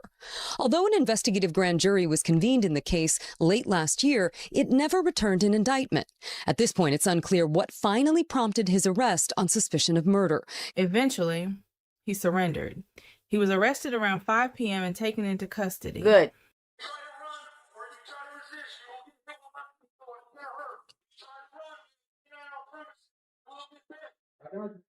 And as of now, he is being held without bail. That alone tells you how serious this situation is. This morning, singer David is being held without bail after he was arrested in connection with the death of a 14-year-old girl. The case now heading to the LA District Attorney's Office, where prosecutors will decide whether to file charges. Now, immediately after the arrest, his legal team came out swinging. His attorneys released a statement saying, David Burke did not murder Celeste Rivas Hernandez and was not the cause of her death. Unbelievable. So right now, his team is flat out denying everything. And here's the thing. Authorities have not publicly revealed all of their evidence yet, which means what they have behind the scenes must be strong enough to make an arrest. But they're not showing their full hand just yet. And that's where things start getting even more complicated. David's defense team releasing a statement maintaining their client is innocent, How saying is the that singer possible? hasn't been charged with any crime. Quote, the actual evidence in this case will show that David Burke did not murder Celeste Rivas Hernandez, and he was not the cause of her death. So, guys, we have a new feature here on Why I Killed You TV where you're able to call in. The number is 682-812-9713. As long as this is live and you're not watching the replay, guys, you can call in and tell me your comments about any case that we are discussing. Today, we're discussing the David D4VD case. So, as of right now, guys, we ain't got too many callers, but that's okay. I'm praying it's going to be picking up very soon. There is the number, guys, 682-812-9713. Guys, we will only be using the audio, not the video whatsoever. And today we are going to finish talking about the family of little Celeste Rivas Hernandez and what's going on with them right now. And we're going to give a quick update. Guys, make sure to like, comment, share, and subscribe. If you do not catch the live, if you catch the pre-recording, guys, you're still able to text me and let me know, hey, Kelly, next time I want to get on the mic. Okay, let's continue with this case. As many of you may know, David was finally arrested last night for the suspicion of murder of Celeste Rivas Hernandez. And we are finding out that he was in LA probably the whole entire time since this investigation started. And the police came hot and heavy, and neighbors were catching video of David actually being arrested. TMZ also got their hand on video footage of David actually talking to the cops when they came to the residence that he was staying at to arrest him. It's going to obscure my view from the gate.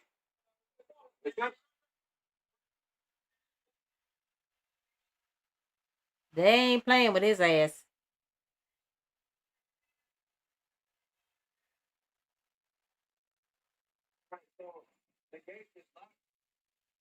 Unlock it then. Yeah, do that.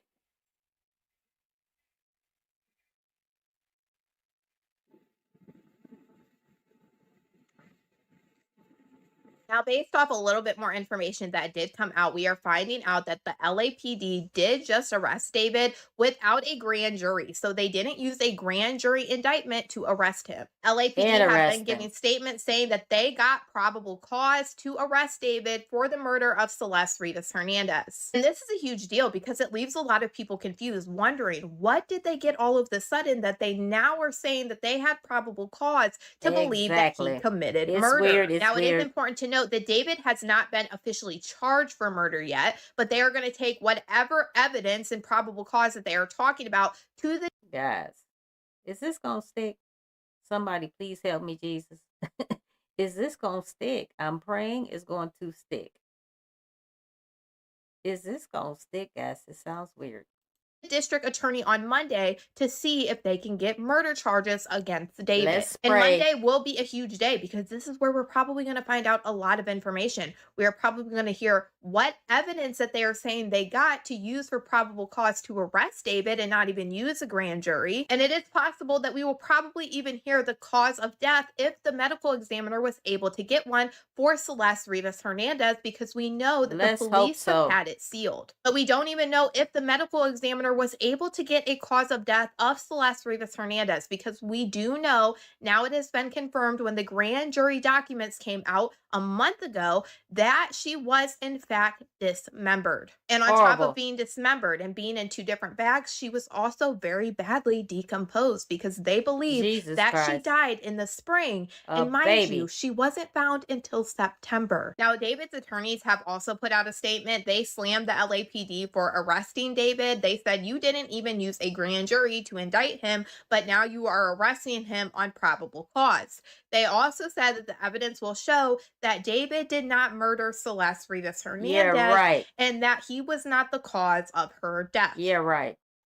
Also being reported that the district attorney told the news stations that they are going to be holding a press conference about what is all happening. Based off what they're saying, it sounds like there might be a possibility that there is a press conference held today, but it might not be until Monday. But if it happens, I'll definitely let you know. It's Monday. It looks like the majority of information that we have all been wanting to know, we are finally going to be able to hear. And we are also going to see if they charge David with murder.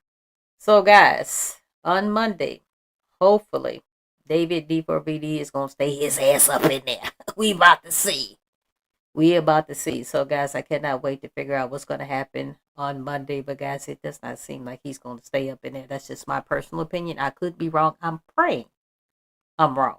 Okay, if he did do this, guys, I got to do the fingers, guys. If he did do this, I pray that his ass stay up in there. But, guys, I was on X. And I found this very disturbing post. It says, Celeste is a liar. Sky message appears above Coachella after David D4VD's arrest for murder. Guys, this was posted by the New York Post on April the 17th. Guys, this is weird. And when we open it up, guys, a lot of people have commented on this. A lot of people love this. Guys, over 2,300 people love this. A lot of people reposted this, 477. And it had over 2.5 million views. And a lot of people are saying the same thing that I am saying, like yapping, Lord, she's not even alive to be lying. And that's what I'm saying. Freedom, brother, she's not even there to lie. This is crazy, guys. Magical says she's a 14-year-old girl. What is wrong with people? Guys, this is weird. Celeste Rivas Hernandez K-Way. Celeste Rivas, Celeste never even had a freaking, guys, chance to lie. And I totally agree with guys. This is disrespectful as fuck. I don't know who posted this. And Latino says, just goes to show you how much these uneducated fools worship these low-life celebrities. Guys, this is weird.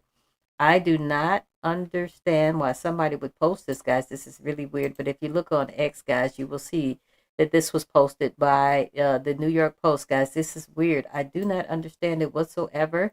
And then also, guys, they had this post here as well. And let me make sure, guys, you're able to see the same thing that I'm seeing. Evidently, somebody has posted disturbing look into a $3.5 million house where David D4VD was hiding before the murder arrest. So they said this is where he was hiding out at. And guys, like I said earlier in my previous commentary, guys, I said I could not even believe that David was still in California. I thought he might have ran back to Texas, where his parents are. Let's say, Hugh says, I do not understand how this, we're going to say, freaking guy had a $3.5 million house. What the hell is going on? He's a nobody rapper who murdered a teen. What kind of culture do we want in this country? This is weird, guys. This is how they said he was living. Now, I am sure David could not have left that house, okay? He had to have people bringing him food. I don't know if he door dashed or whatever, Instacart, whatever the hell he did. There's no way that he could have left that house, guys. He was in deep, deep, deep undercover. I don't think there has been any sightings of David D4VD whatsoever. And as you can see, guys, this is the video footage that I really like. And let me blow the hell that. I want to blow that up for you guys. Let me make sure you can see exactly what I see. We have a picture of David D4VD. We have a picture of little Celeste Rivas Hernandez. And at the time, guys, when he met her, she did not look like this, okay? She, in this picture, I don't even care when this picture was taken. I don't even care when this picture was taken because she couldn't have not been any older than 14.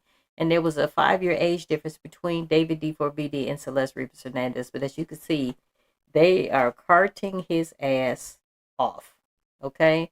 So, guys, she couldn't have been any older than 14 because she didn't live to be any older than 14 years old, guys. She was found in the front of his Tesla that was registered to him. She was found a day after what would have been her 15th birthday. And I know, guys, I might sound like a broken record, but, guys, that's what happened. And this here, guys, let me see here. This guy is, I forgot what his name is, but evidently, let me rewind that. Let me make sure you guys can hear. David, somebody, hey, I'm gonna say this right now. He didn't kill anybody, bro. He didn't kill anybody. There's no way. There's no way he's been on tour. He didn't kill anybody. He's been on tour. He literally performed yesterday. Bro, do you see the videos that he makes? There's no way he's killing somebody.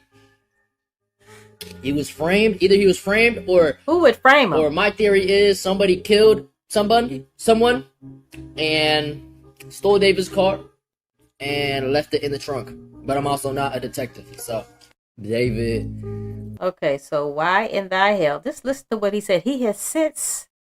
Jason the Ween has since retracted that comment.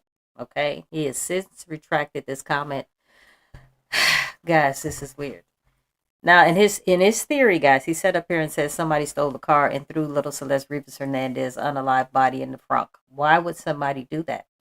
Why would somebody do that? That makes absolutely no sense why somebody would do that. I don't know what Jason was thinking about when he made the comment, but guys, I guess he had some time to reflect.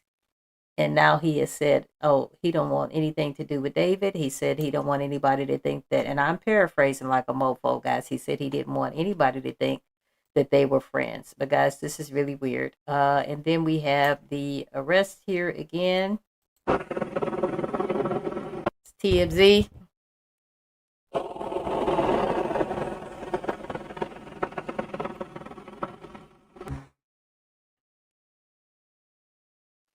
TMZ, guys.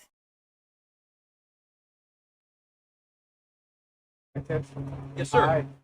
Robert Gossip with NBC. Oh, I watch you all the time. How you doing, Robert?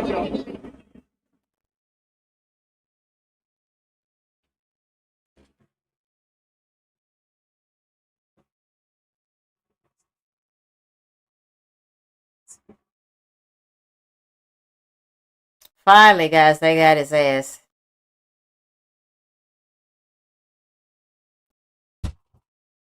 Okay, we ain't gonna keep watching that. This is the arrest again, guys. The video footage of David being arrested. Guys, this is like way over freaking due. This is way overdue. This little girl had been missing for quite some time. Over like a year and some change. This is crazy. It says TMZ just dropped the footage of David D4VD getting arrested. He deserves to be locked away forever or even get the death penalty, guys. If he did indeed do this, guys, yes, he deserves the death penalty. You have to be sick to do some shit like this, guys. This is weird. I don't understand it. I do not understand it. They were saying that it was a great possibility that David D4VD and his little entourage, that they were part of some type of cult. So I've been checking out your YouTube channel, and you talk about these murder mysteries. Every other freaking word out your mouth is mofo this and mofo that. And so let me tell you something. Your facial expressions brighten up my mofo day. I am one of your most loyal and newest subscribers. You put a smile on my freaking face. Why I Killed You TV, keep up the good work. I love it. Love it. Love it. Guys, go ahead and make sure that you like, comment, share, and subscribe to this mofo right here. Kelly from Why I Killed You TV. All right, let's start this live right the freak now. Those of you, this is your first time here, I am Kelly, K to the E double L-I-E, from Why I Killed You TV. But first, a major update in the murder mystery of 14-year-old Celeste Rivas Hernandez. Singer David has been arrested in connection to her death. Got his her ass. decomposing body was discovered in the trunk of David's Tesla in the Hollywood Hills last September. So joining us now to talk about this evolving case is TMZ executive producer Charles Laboudier. Charles, welcome back. Thanks so much for joining us this morning. Break it down, Charles. Yeah, thanks for having me. Very dramatic turn of events in the Hollywood Hills yesterday.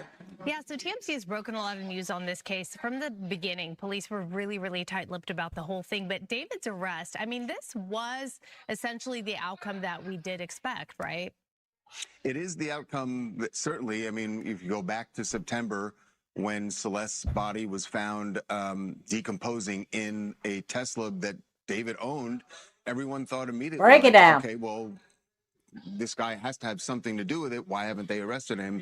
And obviously the police did not have the evidence that they needed, and they've been working on this case. We know that there was, that the DA had also convened a grand jury going back as far as November, and that we're told that was an investigative grand jury, and they, saw testimony up until February, I believe was the last time we know that they had convened, and that there was someone in there. They had had tons of witnesses go through, and yet there had not been an arrest. So that's weird. What changed yesterday, why they finally felt they had enough to arrest him, we're not sure exactly. Now, when he was arrested, the LAPD said that they will be turning their findings over to the prosecutor's office, or to the DA on Monday, and that the DA will then make a determination if they are actually going to charge David. Guys, we've been waiting a long time, and they got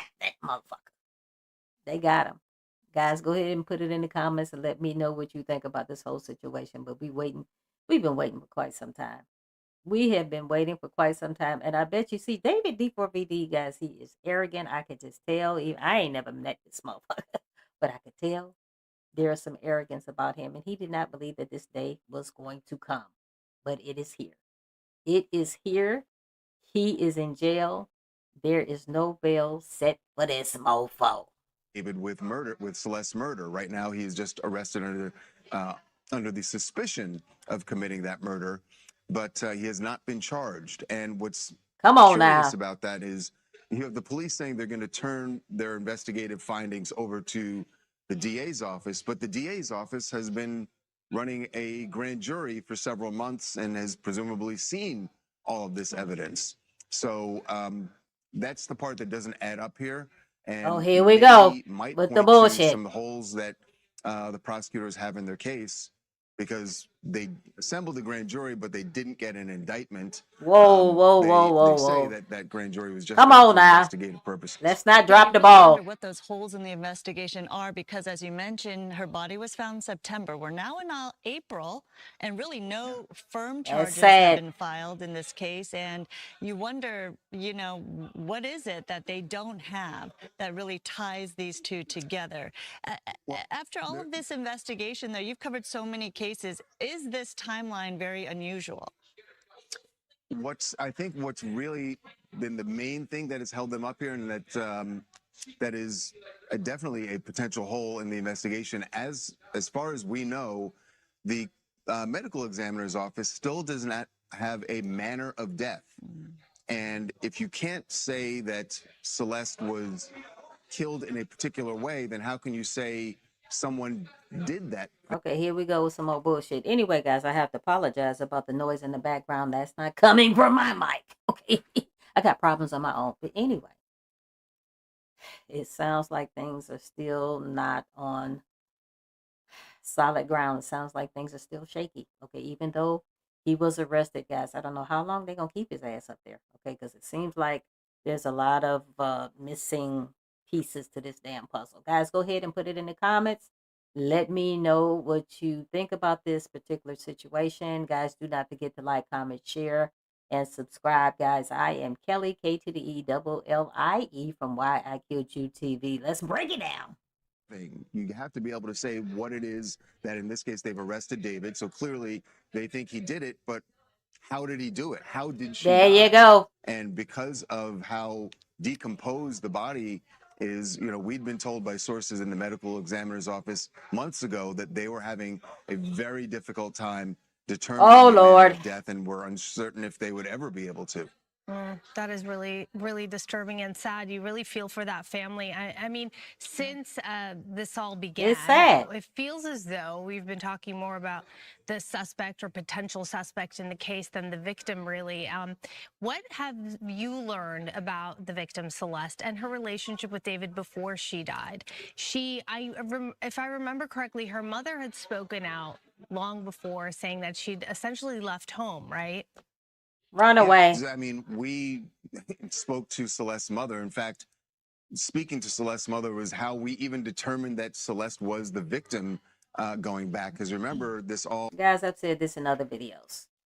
Little Celeste Rivas Hernandez, after meeting David D4VD, she ran away a lot of times, okay? She was a poor, young Hispanic girl from Lake Elsinore, California.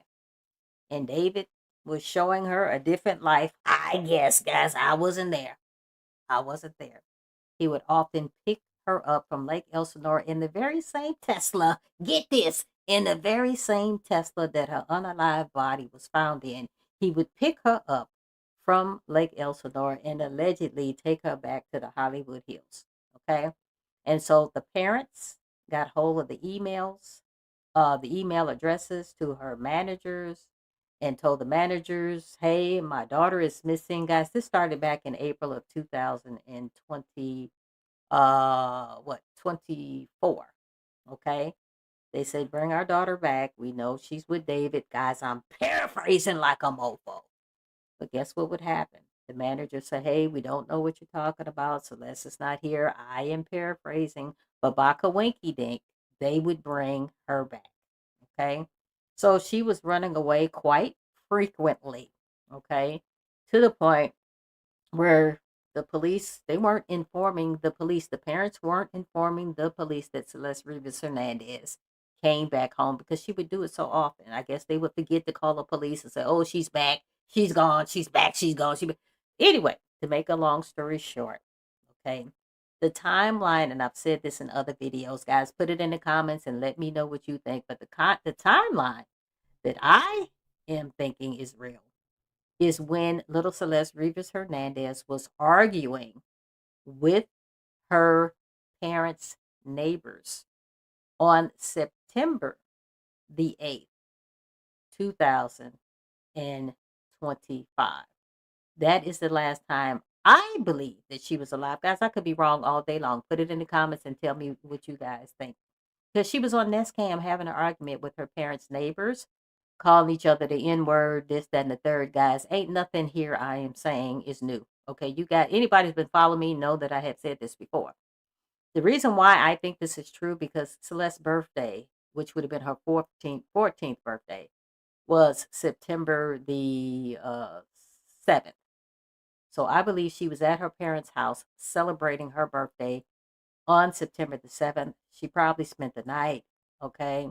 She should have been at home. but she probably was going back to David D4VD's house. And evidently on the next day, which would have been September the 8th, she was, and this was 2025, guys. She was caught on the Nest Cam having an argument with her parents' neighbors. And it sounds like she was a little bit on the tipsy side, maybe celebrating her birthday, guys. There's a whole lot of stuff going on, in my opinion, for a 14-year-old. Okay, Celeste grew up too fast, in my opinion. She grew up a little bit too fast, especially having a boyfriend on the internet, and your parents know about it. That is weird. Guys, go ahead and put it in the comments and let me know what you think. Well, in September, they find the body, but it was so badly decomposed, they couldn't even determine who this person was. There was a very particular Anyway, guys, I'm sorry. I'm having a brain fart. September the 7th, 2024 would have been Celeste Rivas Hernandez's 14th birthday. She was at her parents' home the next day. September the 8th, 2024 was the day that she was having an argument on the Nest Cam with her parents' neighbors, calling each other the N-word. Sorry, guys, I had a little brain fart, okay? Because Celeste's body was found one day after which would have been her 15th birthday, and that was September the 8th of 2025. So I had to get back on here and just clarify, guys, because these dates is all over the place. The damn timelines are all over the place. But I believe in my heart, the last time that little Celeste Rivas Hernandez, in my opinion, was alive was September the 8th of 2024 when she was on that Nest Cam having an argument with the damn neighbors, okay? The private investigator, Steve Fisher, says that he believes that the last time that she was ever alive was January the 2nd, 2025, because he has a picture from David D4VD's cell phone camera that Celeste Rivas Hernandez had a hoodie on that had some very distinctive holes in it. And this is what Steve Fisher, he believing that is the last time that Celeste Rivas Hernandez was alive. On the very next day by Kawinky Dink. Guess what happened, guys? I'm sorry.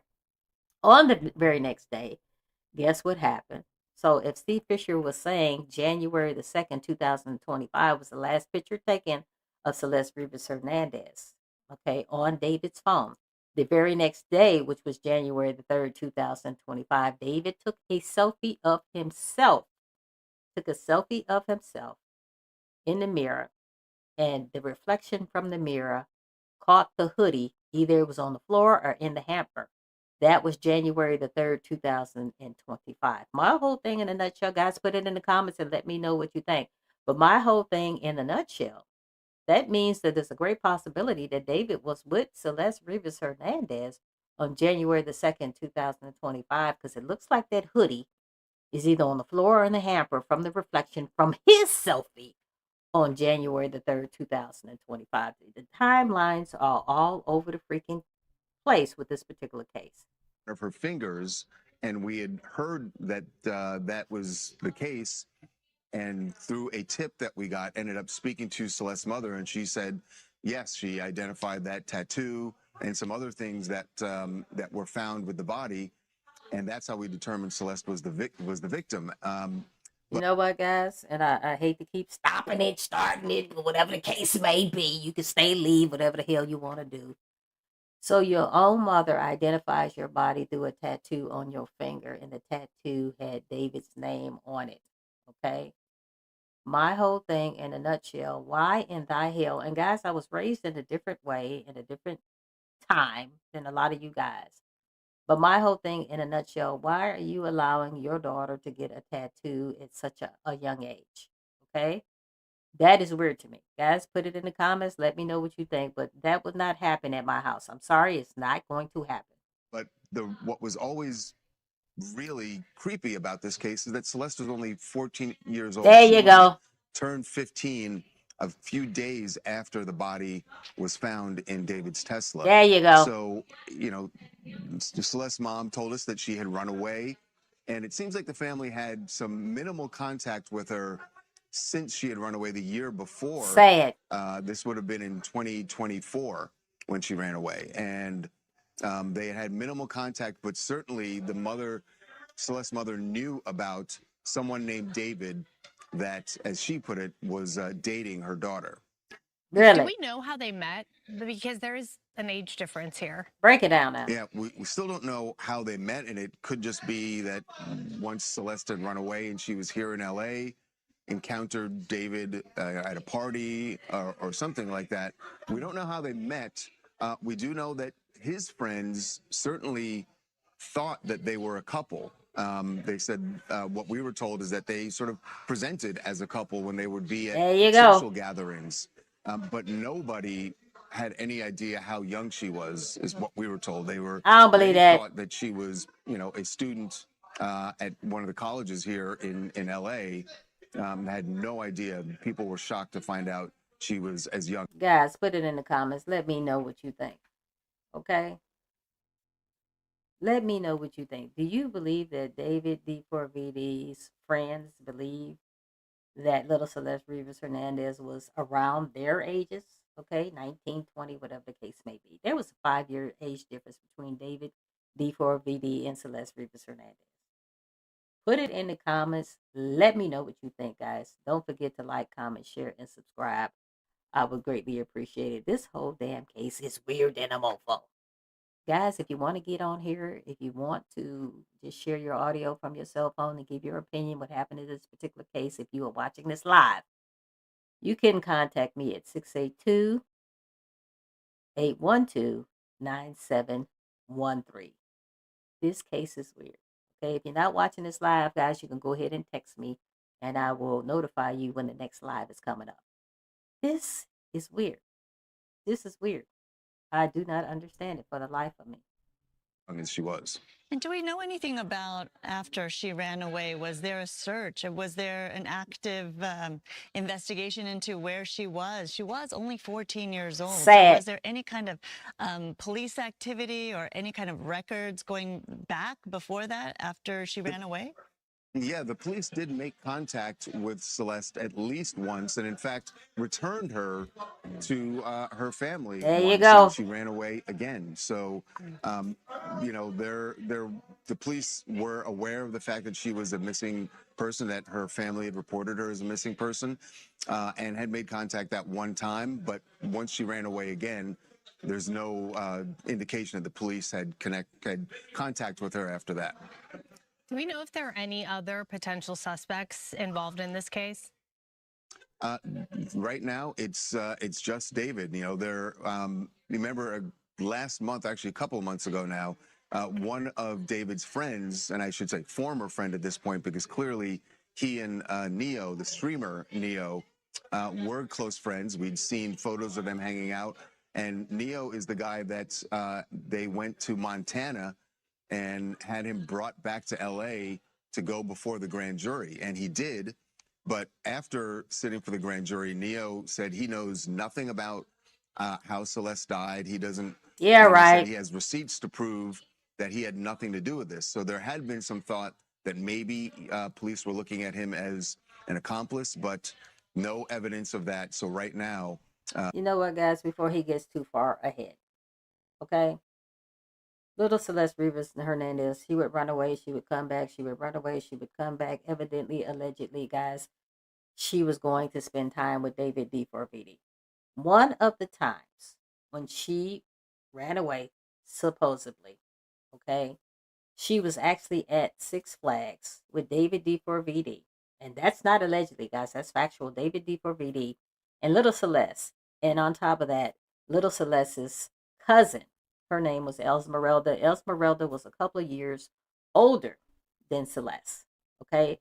So they were at Six Flags having fun, doing stuff that young people like to do. And David is 5 years older than Celeste Rivas Hernandez. He's a little older than Esmeralda was. My whole thing in a nutshell, people were sort of kind of blaming Esmeralda, when Esmeralda was only a couple of years older than little Celeste Rivas Hernandez, that she would not call her aunt and uncle and say, aunt and uncle, Celeste is no longer missing, because they went to Six Flags when Celeste was missing. Celeste is no longer missing. I got her. Okay. Why in the hell would Esmeralda do that? She's a damn kid her damn self. Okay. She's chopping it up with a celebrity. She's eating a hot dog. She's eating candy, hot, whatever they sell at the damn amusement parks. Guys, don't play. She's having fun at the damn amusement park. Why would she stop her fun with the damn celebrity and the hot dog and the sodas and doing the Build-A-Bear shit? Why would she stop her fun at the damn amusement park?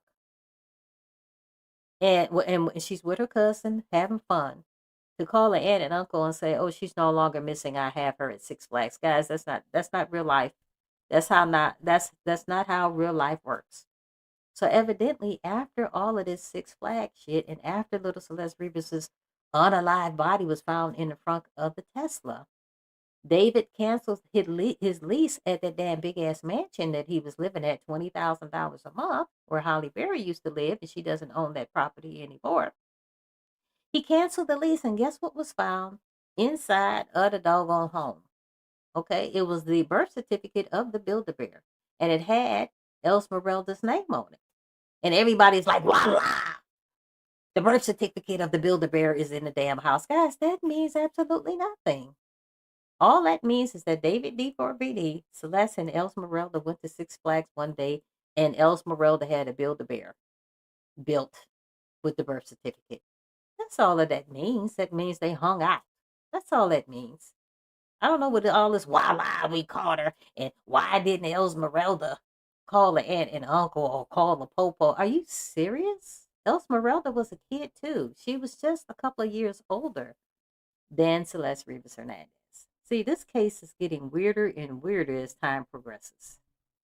David is the only suspect that they are looking at. Good.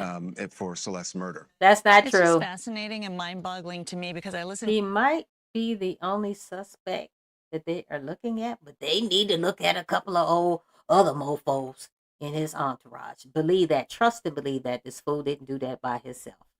To a lot of true crime podcasts, and I know this is very different, but even cold cases, forensic examiners and medical examiners can determine the cause of death in a cold case where evidence is years and years past and new technology is out there now. And in this case, the fact that it's very difficult to find a cause of death is just mind-boggling. This is sad. So hopefully they can determine that so yes. they can move forward in this case. But David is being held, Charles, as you mentioned, without bail. So Good. What does that tell us? So, I mean, obviously, the police are hoping that he's going to be charged with first-degree murder. Good. And that's why he's being held without bail. But his attorneys said after his arrest that they will prove that the facts of this case will show that David did not cause her death. Really? That he was not the one who killed her. And it seems like they're kind of hinting that maybe he knows something about how her body ended up in his car, but that he was not the person who actually killed her. That's what. Guys, what do you think about that? Okay. What do you think about that, guys? Put it in the comments. Okay. I'm not really sure David is going to get the time that we all think that his monkey behind needs to get. I'm not really sure, guys. Put it in the comments. Make sure you go ahead and like, share, and subscribe. And guys, if you want to go ahead and be on here live, if you want to just do a audio, we ain't doing no videos up in this camp. You could call in, guys, 682-812-9713. Sorry, guys, I can't get the number out. Anyway, the number is right there above my head if you want to go ahead and call in and give me your opinion, guys. This shit is weird. So, guys, those of you who want to get on the mic, guys, it's just audio, guys. We ain't doing no video. Okay, so if you still got your rollers in your hair, whatever the case may be, guys, don't worry about it. We're just doing audio. The number is 682-812-9713. Okay? And, guys, those of you who are not watching this live and you want to go ahead and contact me, you think you have something to say, guys, you could go ahead and text me, and I will get you on the mic at another time. I would greatly appreciate it, guys. Let's see what this caller has to say, guys. This is Kelly from Why I Killed You TV. K to the E-double-L-I-E. Kelly, that's me from Why I Killed You TV. Come on, caller, get on here. Let's see what you got to say. Hi, my name is Sasha. Come on, Sasha. First of all, I just like to say I really love your show, Kelly from Why I Killed You TV. Thank you. I really love it. Yeah, and I love your coverage thing. You know what you do? You make things Break it like down. you even say in your videos. You make things seem a little funny, even though like you're not really talking about the victims. You like you like putting the people on blast who could have done this. Exactly, The actual exactly. culprit. That's what I like about your videos. But anyway, I don't want to stay on here a long time. I just cannot believe that David was finally arrested. I can't believe that he was finally arrested, and I know the family finally is thinking that they might have some justice. Yes. But I'm like you, Kelly. I'm not really sure. I'm not really sure if he's gonna stay, you know, in jail for a long time. I'm not Exactly. sure if he's gonna be in. All right. It looks like guys, we might have lost the caller. Anyway, guys, I greatly appreciate you guys getting on here and making your commentary about what's going on with David D4VD. Guys, there is the number. Use it, 682-812-9713. All right, guys, it looks like we got another caller on the mic. Okay, guys, those of you who want to get on this mic, you can. The number is 682-812-9713 if you're watching this live. Now, if you're watching it pre-recorded, guys, and you want to get on the mic at a later time, guys, you can go ahead and text me, and I will let you know when I am going to be on here live again. Okay, whatever the case may be. Anyway, it looks like we got another caller, guys. I appreciate each and every one of you. Finally, guys, we got the rest with David D4VD. I appreciate each and every one of y'all getting on here and telling me what you think about this whole situation. Go ahead, caller. Tell us what's going on. Yeah, Kelly. Mike out here. Hey, Mike. What's up? For allowing me to get on this show. I love your platform, girl. Thank you. Doing what you're doing with your mofo. I love that mofo. Girl, I don't know where you got that from. But anyway, I love it. Let me tell you something about this case. First of all, and I don't want to get on here all long-winded. I'm speaking. When I'm talking about my experience as growing up with 5 sisters, okay, and having, now that I'm, grown and married and have a daughter of my own, I just do not understand for the life of me, how is it that the parents, Celeste Rivas Hernandez, the parents would allow her to date at such a young age. Oh, guys, that's weird. That's just very peculiar to me. It seems like she had a boyfriend right before David D4VD, and I'm sitting up here thinking, how is that possible? There you go. Because she was such a young girl. Now, I grew up with 5 sisters. I'm the youngest of all of my sisters. I'm the youngest brother. And the thing is, before my father passed away, he was very strict on my sisters. They couldn't go out on a date till they was about 16 or 17. Exactly. And the guy had to meet my parents before they took any of my sisters. Boom. Okay. And then when my father passed away, my mother was even stricter. She was like, as long as y'all under my household, nobody going on no date until they about 18 years old. There you go. Stricter. There you go. After my father died. Now, we live in a different day and age. Matter of fact, it's kind of worse than what it was back in the day. And now I have a daughter of my own, even though she's only 7 years old. I'm in the same mindset. If you under my roof, yes. I don't know, 16, I don't know, guys. I would be thinking about 16. That would be the youngest that I would allow my daughter to date. But the older she gets, I'll move that date up. The parents allowing her to go out on dates and they don't even meet the guy is weird. That would never go down in my household. Thank you. With my parents, and it sure ain't gonna go down in my household now. Boom. I have a daughter Boom. that's 7 years old. When she becomes of age, I really do not know if I'm gonna allow her to date any younger than 16, maybe 17. So I don't know if it's a cultural thing or whatever. I'm not really sure. But once again, Kelly, thank you. Thank you for your platform, and I appreciate your comedic commentary. I really love it. Thank you so much. Anyway, guys, there you go. That was Mike. Mike is on the mic. Okay, how about that? Guys, like I said, if you want to get on here and tell me your views of what's going on with this David D4VD case, I greatly appreciate it. The number is 682-812-9713. If you are not watching this live, guys, you're still able to text me and let me know, hey, Kelly, when you are on here again, notify me. And then, guys, I will notify you and you can get on the mic and say a little something. Guys, we are only doing audio. We're not doing video up in this camp. Let's address what Mike just said. Mike was on the mic. Okay, let's address what he said, guys. This is sad. I grew up in a different day and time than you guys did. Okay, I am 59 years old. Okay, I share the same exact birthday as Holly Berry. Okay, with her sexy behind. I think Holly Berry is just beautiful. Anyway, same birthday as Holly Berry, right down to the month, right down to the date, right down to the year. Okay, same birthday. Both of us are 59 years old, about to celebrate our 60th birthday. Back in the day, guys, when I was growing up, okay, I pretty much grew up in a single my mother was a single mother. However, my father would come in the picture from time to time. My father came back into our lives a little bit later in life. Okay, he gives my mother all the praise when he was alive.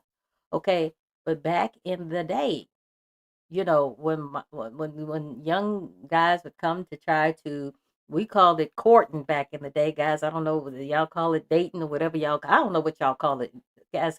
There would be no sitting up here telling, you know, my mother telling somebody she didn't know who my boyfriend was or who was trying to date me or whatever the case may be. And even on occasion, even though my father wasn't in the picture a lot of the times, my mother would even consult with my father, and he wasn't even in the picture a lot of the times. Okay.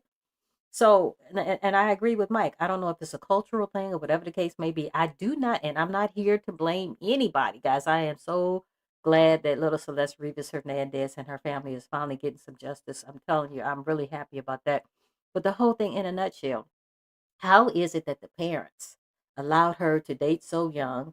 She had a boyfriend allegedly right before David D4VD. His name was Gus, and something allegedly happened to Gus, or whatever the case may be. Okay, so Gus is no longer with us. But she was starting to date David. I guess she met him when she was about 10 or 11, whatever the case may be, guys. The age is still up in the air exactly when she met David D4VD. But I think they started getting upfront and personal, actually meeting each other in person, because David would actually come from Lake Elsinore. Come to Lake Elsinore, guys, to visit Celeste Rivas Hernandez. And then when she started running away, evidently, allegedly, guys, she would actually go to the Hollywood Hills where David was living. Okay. So all of this going to the movies and y'all not knowing who she was going to the movies with, and then you know, the media that you knew she had a boyfriend, but you had never met her. Guys, that's weird. That is weird to me. That is really weird to me. I just don't understand it for the life of me. And I'm just like, Mike, is there like a cultural thing you guys are going through? I don't understand it, guys. And I know we're in a different day and age. As a matter of fact, guys, things just like Mike said, just like Mike from the mic just said, things are a little different now. You can't be doing that. You can't really be doing that. Anyway, guys, you want to get on the mic. If you're watching this live, the number is 682-812-9713. Guys, go ahead and tell me what you think in the comments. Finally, we arrested this mofo. We arrested David D4VD, guys. The views and the opinions in my videos, guys, are my views and opinions and minds alone. Take it or leave it. Do whatever the hell you want to do with it. Okay? And everybody in my videos, guys, are presumed innocent until we find out that they monkey behinds is guilty. Okay? My videos, guys, are for educational purposes and educational purposes alone. Okay? Guys, please make sure to go ahead, like, comment, share, and subscribe. And guys, please push that notification buzzer, guys, because we are on the road to 4,500 subscribers. Okay, that's what we about to do up in this camp. Whoa, finally. We are here today, guys. We are here today. David D4VD has been arrested. He has been arrested, guys, and I am so very happy about that. I know the family has been resting since he has been arrested, guys. We're going to check out this video. Guys, if you want to go ahead and give me a call, you can give me a call. If you are watching this live, the number is 682-812-9713. Okay, if you do not catch the live, guys, you can go ahead and text me, and I will inform you the next time that I'm on live, and then you can possibly get on there. Then I can give you a call, whatever the case may be. Guys, make sure to go ahead and like, comment, share, and subscribe to this particular YouTube channel and this particular video.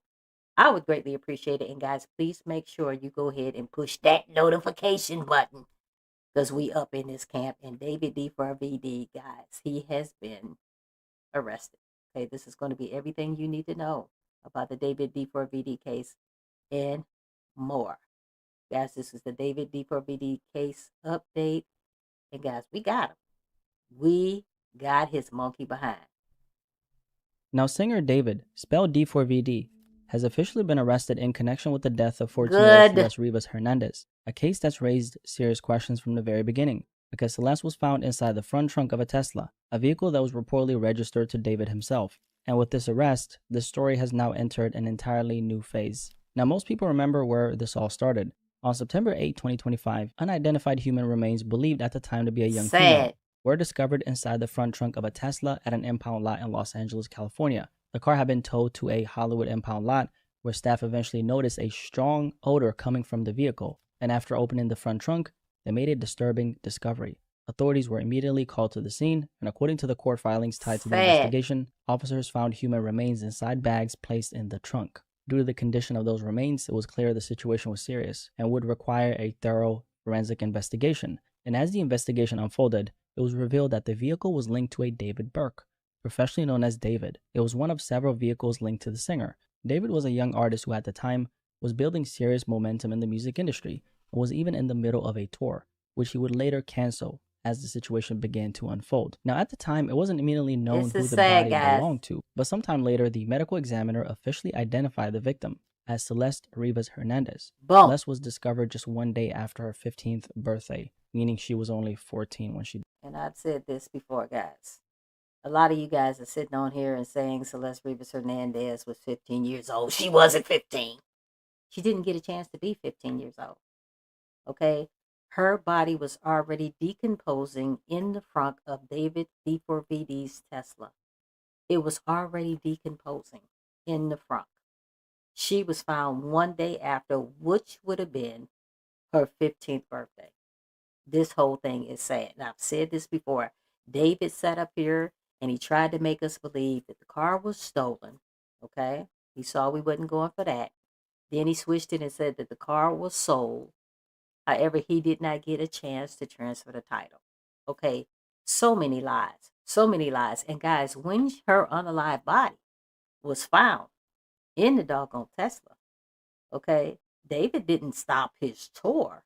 Okay? His tour was actually stopped on its own because people were like, oh, no, we ain't fucking with this dude. This dude is doing some sick stuff.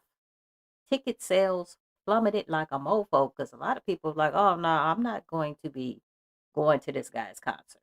Okay? Guys, I'll be the first one to tell you, I didn't even know who the hell David D4VD was. I did not even know who he was. Okay? Now, I had heard one of his songs before all of this happened. Okay, and I'm thinking, okay, that romantic homicide. I had heard that. I was, oh, this, that's pretty catchy, song. I like the music. I really wasn't listening to the lyrics or whatever the case may be, but I thought that I'm not gonna sit up here and fake the funk. I thought the song had a good beat to it. Okay, but other than that, I didn't know who the hell David D4VD was. Okay, how in thy hell can you sit up here and say that you had nothing to do with this? And I've said this in other videos. David has made videos of him standing there with a bloody freaking t-shirt on. He had a bloody freaking t-shirt on. He was standing there. He was watching somebody it was two people, putting somebody who looked like they could be unalive in the trunk of a car. You made a video about that, David. And then as you're standing there, as David is standing there with this bloody t-shirt on, guys, put it in the comments and tell me what you think about this whole thing. Put it in the comments. If you want to get on here on the mic, 812-9713. If you want to come on here, guys, you could do that, guys. It's only audio. It won't be any video. But how in the hell you going to sit up here and make a video about this? And then later on, the real thing happens in real life? That is just too much of a coinky dink. I just did not understand how you could sit up here and think that we could go for something like this. Died. And based on early reports, it was believed that her body had been inside that vehicle for some time before being discovered. Only hours after the discovery, the LAPD executed a search warrant at a home in the Hollywood Hills area, where David had reportedly been staying. During that search, law enforcement seized surveillance footage from the property, collecting recordings from multiple security cameras in and around the home. From that point on, the investigation intensified. Authorities began speaking with witnesses, collecting evidence, and working to piece together exactly what happened. And for months, there were a lot of questions, way more questions than answers, because naturally people were asking, how did this happen? Exactly. How did all this connect back to David? How? A rising artist, someone operating in the mainstream world of music, now somehow linked to the murder of a 14-year-old girl. There you Now go. fast forward to today, nearly 7 months later, it appears investigators believe they've gathered enough evidence to make an arrest. 7 months later, David D4VD arrested for allegedly murdering Celeste Rivas Hernandez. And I've said this in other videos. Gonna say it again. I'm gonna play the race card, guys. Is the reason why this is taking so long is because she was a poor little Hispanic girl from Lake Elsinore. Is that the reason why this is taking so long? Because this is peculiar like a mofo. This is peculiar. How can this go on for so long? And I've said this in other videos, guys. I am not here whatsoever trying to make fun of the police dropping the ball, but they dropped the damn ball. They dropped the damn ball, guys. I have said this in other videos, guys. I do not believe that we would be this far along in the game if it had not been for the private investigator, Steve Fisher. I have said that over and over and over again. Okay. And I've said this before, what I do not like about Steve Fisher, like I said, guys, we would not put it in the comments and tell me what you think, guys. I don't think we would be that far along in the game. What I will say is that Steve Fisher, guys, he was giving us little breadcrumbs, and I was like, get me the whole sandwich up in this camp. Give me the whole sandwich, Steve. Stop playing. Okay? He told us about the burn cage. He told us that the burn cage was delivered to the home. He told us that it was purchased using gift cards. He told us that the burn cage was sent to the home under a fake name. He told us that it had never been used. The box was actually beat up like a mofo, but it had never been used. Okay? Then he sat up there and he told us about the chainsaw. The chainsaw was found in the garage. However, the chainsaw was never used.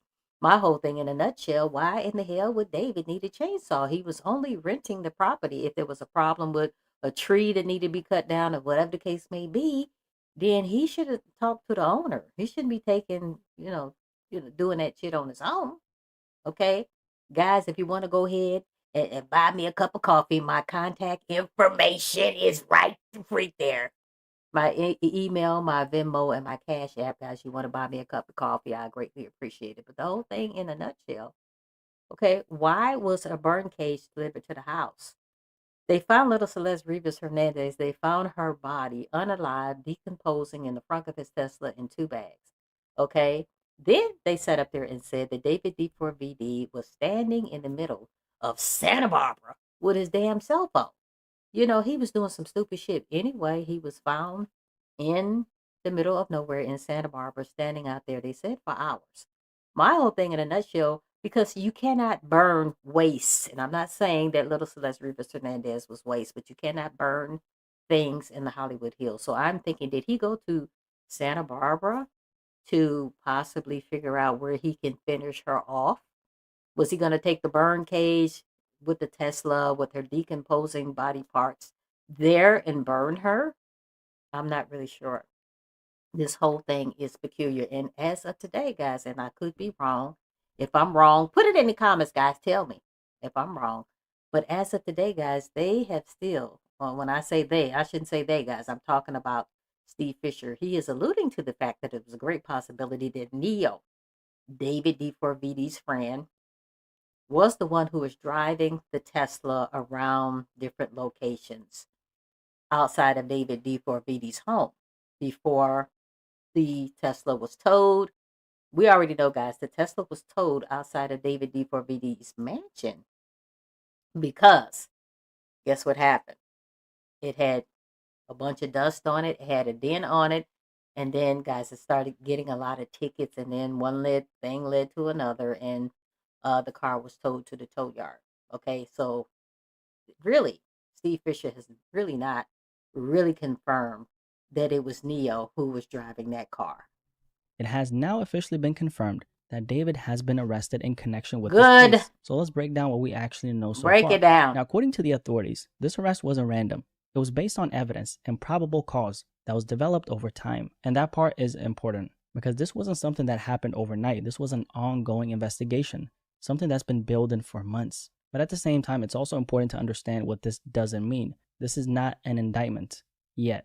Meaning right now, this is still part of an ongoing investigation. Oh, the legal boy. process is still unfolding, and we haven't even seen the full case yet. However, the authorities did move forward with an arrest. And according to law enforcement, they've now put together a full case, one that's being presented to the Los Angeles County District Attorney's Office for review on Monday. That review will be handled by everybody and their mama gonna be watching this on Monday. Trust and believe everybody and their mama gonna be watching this on Monday. Guys, this is way the freak overdue. Okay, and I've said this in other videos. In the state of California, they got this stupid ass law that if you are caught concealing an unalive body, then guys, all you're gonna get is a year in prison and a $10,000 fine. Okay, that's all you're gonna get. There's a lot of people who could do that with their damn eyes closed. Okay. So because of this little raggedy ass law that they have in California, and guys, I don't live in California, but I'm out here in California right now as we speak. I don't think he's going to get the time that everybody thinks that he should be getting. Okay, and we already know that his father is an attorney. His father has something to do with Epstein. Okay, his father sort of kind of somehow managed to get him and his mother and the brother out of testifying in front of the grand jury. I don't know if that's still up in the air, whatever the case may be. But this motherfucker's slick. He's slick. By the Major Crime Division, the team that will ultimately determine whether this case moves forward with formal charges. And at this point, there are a few key questions that naturally come up. How strong is this case? What specific evidence do they have? And what exactly led investigators to this point? Exactly. That we don't fully know yet. However, with this arrest, a few key things have now been confirmed. Number one, David is currently being held without bail, according to police. And that alone signals that the authorities are taking this extremely seriously. Because in cases like this, bail isn't just about money. It's about making sure the person shows up to court, protecting. And this is the thing. So David, I'm glad, guys, they didn't set any bail for his ass. So he's going to be sitting up in there until Monday or maybe even longer. However, his little friend Neo, we already know about Neo, guys. Neo and David had some kind of strange relationship up in this camp.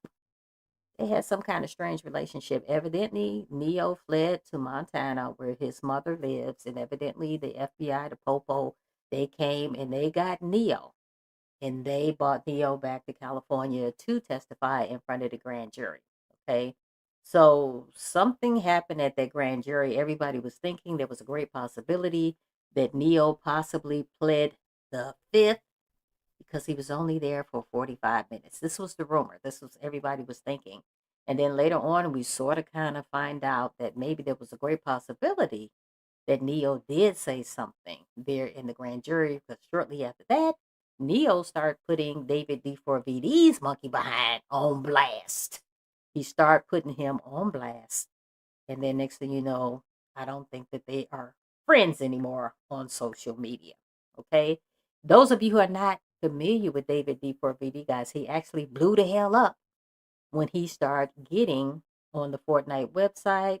He started creating his own music. His mother is the one that suggested he create his own music because David, while he was on the Fortnite website, guys, his shit was about to be taken down because, guys, he was getting copyright strikes because he was using other people's music. Guys, go ahead, make sure you like, comment, share, and subscribe. I would greatly appreciate it, guys. The phone number there, if you want to get on here, guys, and talk, is 682-812-9713. We only using the audio. So if you still got your rollers in the hair, whatever the case may be, guys, you can still get on here. I would greatly appreciate it, guys. And please make sure to push that notification button so you will be informed of future videos. Okay, so his mother said, hey, you're getting these copyright strikes, make your own music, son. And that's what the hell David did. He made his own music, and after that, guys, he started to blow the hell up on the Fortnite website and on TikTok. And next thing you know, one thing led to another. And guys, next you know, he was opening for SZA. He was having hit records, this, that, and the third. But ever since this happened with little Celeste Rivas Hernandez, all of them celebrities and SZA, they took that shit down. They don't want to fuck with him no more. They don't want to be associated with him because, like I said, guys, this fool that sat up there was making videos about stuff that, unaliving somebody, putting him in the trunk of a car, and the same shit happened to you in real life, and we supposed to believe, oh, hell no, that wasn't you. Guys, that was weird. And celebrities was like, they don't want to be associated with him. They took all of his pictures down off their social media. Nobody want to fool around with David D4VD. One thing led to another. And guess what happened, guys? The mansion that he was renting out in the Hollywood Hills, he canceled that lease. And guys, he had to cancel that lease because this guy was paying $20,000 a month to live there. Okay. And guys, all of a sudden, people don't want to go to his concerts, this, that, and the third. I'm sure money was getting tight. And as we stand right now, this mofo finally got arrested. Thank goodness. The integrity of the investigation, and in some situations, making sure there's no contact with potential witnesses. And for this case specifically, we already know that investigators have spoken to multiple people, conducted a bunch of interviews, and gathered witness testimonies along the way. And when you factor in that someone in his position would have access to significant resources, that can also become a consideration in situations like this. Again, it doesn't determine guilt, but it does tell you how serious this situation is being handled by the authorities at this stage. And this is where things start to get a little more complex, because one of the biggest reasons this case appears to have taken months to develop comes down to a single question investigators needed to answer. What is it? How did Celeste Rivas Hernandez actually die? Now, this has been a major point of contention in the case, because we do know that when 14-year-old Celeste was discovered, her remains were in an advanced state of decomposition. Sick. That alone created a significant challenge for the medical examiner's office. Guys, when this all came out and they found her decomposing body in the front of a Tesla, TMZ got on here, ripped their drawers, and said that she was beheaded, said that she was chopped up into little pieces, said she was frozen, and said she was put in the front of a Tesla. Depending upon which timeline you're looking at. I'm starting to think, and then later on it was found out that TMZ was not quite telling the truth. We're not really sure what happened to little Celeste Rivas Hernandez. We're not really sure of the timeline, guys. All this shit is weird and peculiar. Okay, I would like to thank Blackie Speaks for allowing me to use this video. Guys, go ahead. I'm already subscribed to the channel. The channel is the bomb. Millions of subscribers he got up in his camp. But my whole thing in a nutshell, guys, we don't really know what happened to little Celeste Rivas Hernandez because the timelines are all over the freaking place of when she was last seen alive. Because without being able to clearly determine the exact cause of death early on, it becomes much harder for investigators to officially classify the case and move forward with certainty. Now, at the same time, of course, given the circumstances in which she was found, there are going to be immediate assumptions made. That's natural, right? I mean, just think about how Celeste was found, right? But from an investigative standpoint, assumptions aren't enough. Everything still has to be proven clearly and definitely. And in this case, a major part of that process came down to one thing: determining the exact cause of death. And now, after months of analysis, investigators are saying they believe they've reached that conclusion. But here's the thing. Authorities still haven't fully revealed how they reached that conclusion or what specific evidence led them here. And that raises even more questions. What changed? What did investigators find? We do know the condition Celeste was found in was extremely disturbing. And due to that condition, investigators initially faced serious challenges. Determined. And I've said this in other videos, guys. What did she do to deserve this? She was 14 going on 15 years old, never saw her 15th birthday, was in the front of the Tesla, decomposing. What did she do to deserve this? Okay? And I've said this in other videos, guys. I believe that little Celeste Rivas Hernandez was about to rat David's ass out about him being on the down low, allegedly, with Neo. Okay? I believe that could be one of the reasons why they did what they did, okay, to her. And I've said this in other videos, guys. I do not believe that she was unalived and it was just David. I believe there were some other people involved in this situation. And it's sad, but I believe it was other people involved in this particular situation. David D4VD did not do it by himself, okay? I've said this in other videos and going to say it again, okay? Guys, either it was David D4VD, his brother Khalid, his friend Neo, one of his managers, Josh Marshall, and the other manager being being Robert Morganroth. I believe it was one or maybe a couple of, or a mixture of these people that helped David D4VD. David D4VD for sure. Okay? And so I am believing David did this because, allegedly, little Celeste Rivas Hernandez was going to rat him out about the relationship that he was having with Neo. Or I believe maybe David D4VD was going to break up with little Celeste Rivas Hernandez, or little Celeste Rivas Hernandez was about to break up with David D4VD. Or there's a great possibility that David D4VD and his little entourage is just evil as fuck. Because from what I understand, guys, there's a great possibility that they were in some type of cult. Okay? So I'm believing there's a great possibility that David D4VD did this, guys, because he is just pure freaking evil, allegedly. Guys, put it in the comments. Let me know what you think, guys. Make sure to go ahead and like, comment, and share. I would greatly appreciate it. Determining exactly how she died. At one point, details were even limited from the public, with authorities making it clear that releasing too much information could jeopardize the investigation. Exactly. And potentially impact witness testimony. Exactly. But that decision didn't go without criticism. In fact, the chief medical examiner publicly pushed back, questioning whether limiting that information would actually help move the case forward. So for a long time, this case was being built quietly behind the scenes, with much of the information kept tightly and controlled. And now with this arrest, it suggests that investigators believe they've finally reached a point where they can move forward. Now, David actually has three different attorneys representing him in this case, and they made a statement about the arrest and said the following: "Let us be clear, the actual evidence in this case will show that David Burke did not murder Celeste Rivas Hernandez, and he was not the cause of her death. There has been no indictment returned by any grand jury in this case, and no criminal complaint filed. David has only been detained under suspicion. We will vigorously defend David's innocence." We still don't know exactly what evidence authorities have, but what we do know is this: authorities believe it's enough to take action. And throughout all of this, by the way, David has remained completely silent. He's largely disappeared from social media and hasn't been publicly active in the way fans were used. Okay. He has been out of the limelight. He's been off of social media. For once, he keeping his mofo mouth shut. Okay. He should have been doing that in the beginning. Okay. Guys, this is weird. Put it in the comments, guys. Let me know what you think. Do you think that David is going to get some time for possibly unaliving little Celeste Rivas Hernandez? Guys, listening to this whole video and listening to what the attorneys have said, guys, I really do not think that he is going to get a lot of time for unaliving little Celeste Rivas Hernandez if he did indeed do it. Okay? If he didn't do it, okay, who the hell did? Who the hell did? My whole thing in a nutshell, you were friends, David D4VD, with little Celeste Rivas Hernandez. You guys were hanging out all the time. And then she disappeared. And your ass ain't said shit. Okay? Even when she was found in the trunk of your Tesla, okay? That was your Tesla. It was registered to you.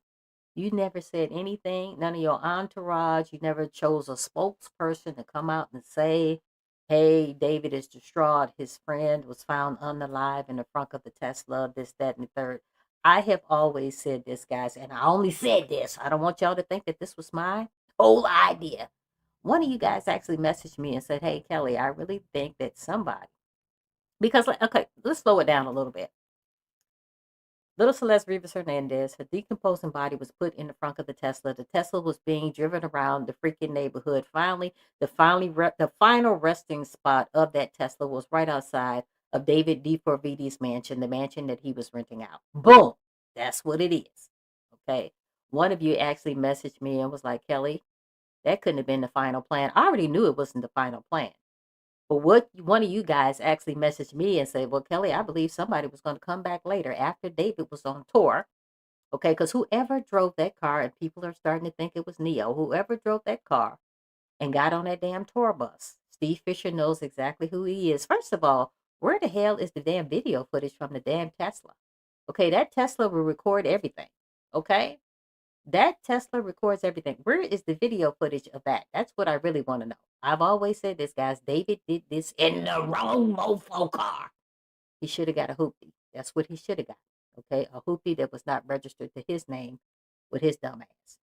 Okay, so evidently that person who drove the car to its final destination right outside of David's mansion and jumped their ass on the tour bus. Everybody is thinking it was Neo, and so far the private investigator has yet to say, like, yeah, that's what happened. Okay. Then, guys, there was a neighbor right across the street. They said that had camera footage off the yin yang, had some high-tech cameras. The Popo never came back to get the video footage. Now, that's how, and this was according to the private investigator, Steve Fisher. Okay. Why didn't they ever go back? And, guys, I'm not here. Like I said, I do not make light of what the police do. The police have a very hard job, but for some reason they did not come back and get the goddamn video footage. That's weird and a mofo to me. Okay? That's weird. They didn't get the video footage, so I'm not really sure what happened to the video footage, but evidently that video camera was pointing right directly to David D4VD's home that he was renting out, that damn mansion and that damn Tesla. Why we don't have the video footage from that? Okay? This whole thing is weird. Okay, why is this taking so long? Okay, listening to what is being said on this video, it sounds like David about to get away with this shit. That's what I am thinking, guys. This is sad.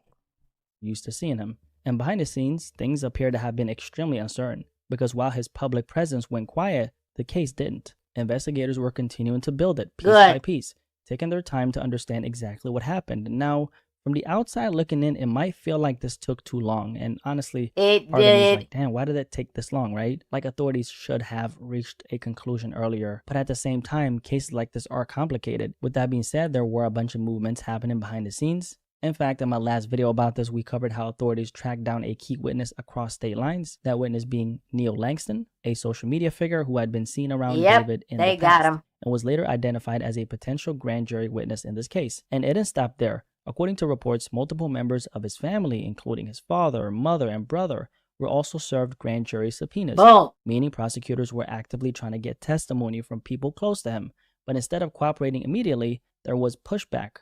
The family challenged those subpoenas, essentially trying to avoid being compelled to testify. However, that effort didn't hold up, and on February 9, a court denied that challenge, which means, as far as we know, they were still required to appear and testify at that time. So when you take a step back and look at everything, this wasn't a situation where nothing was happening.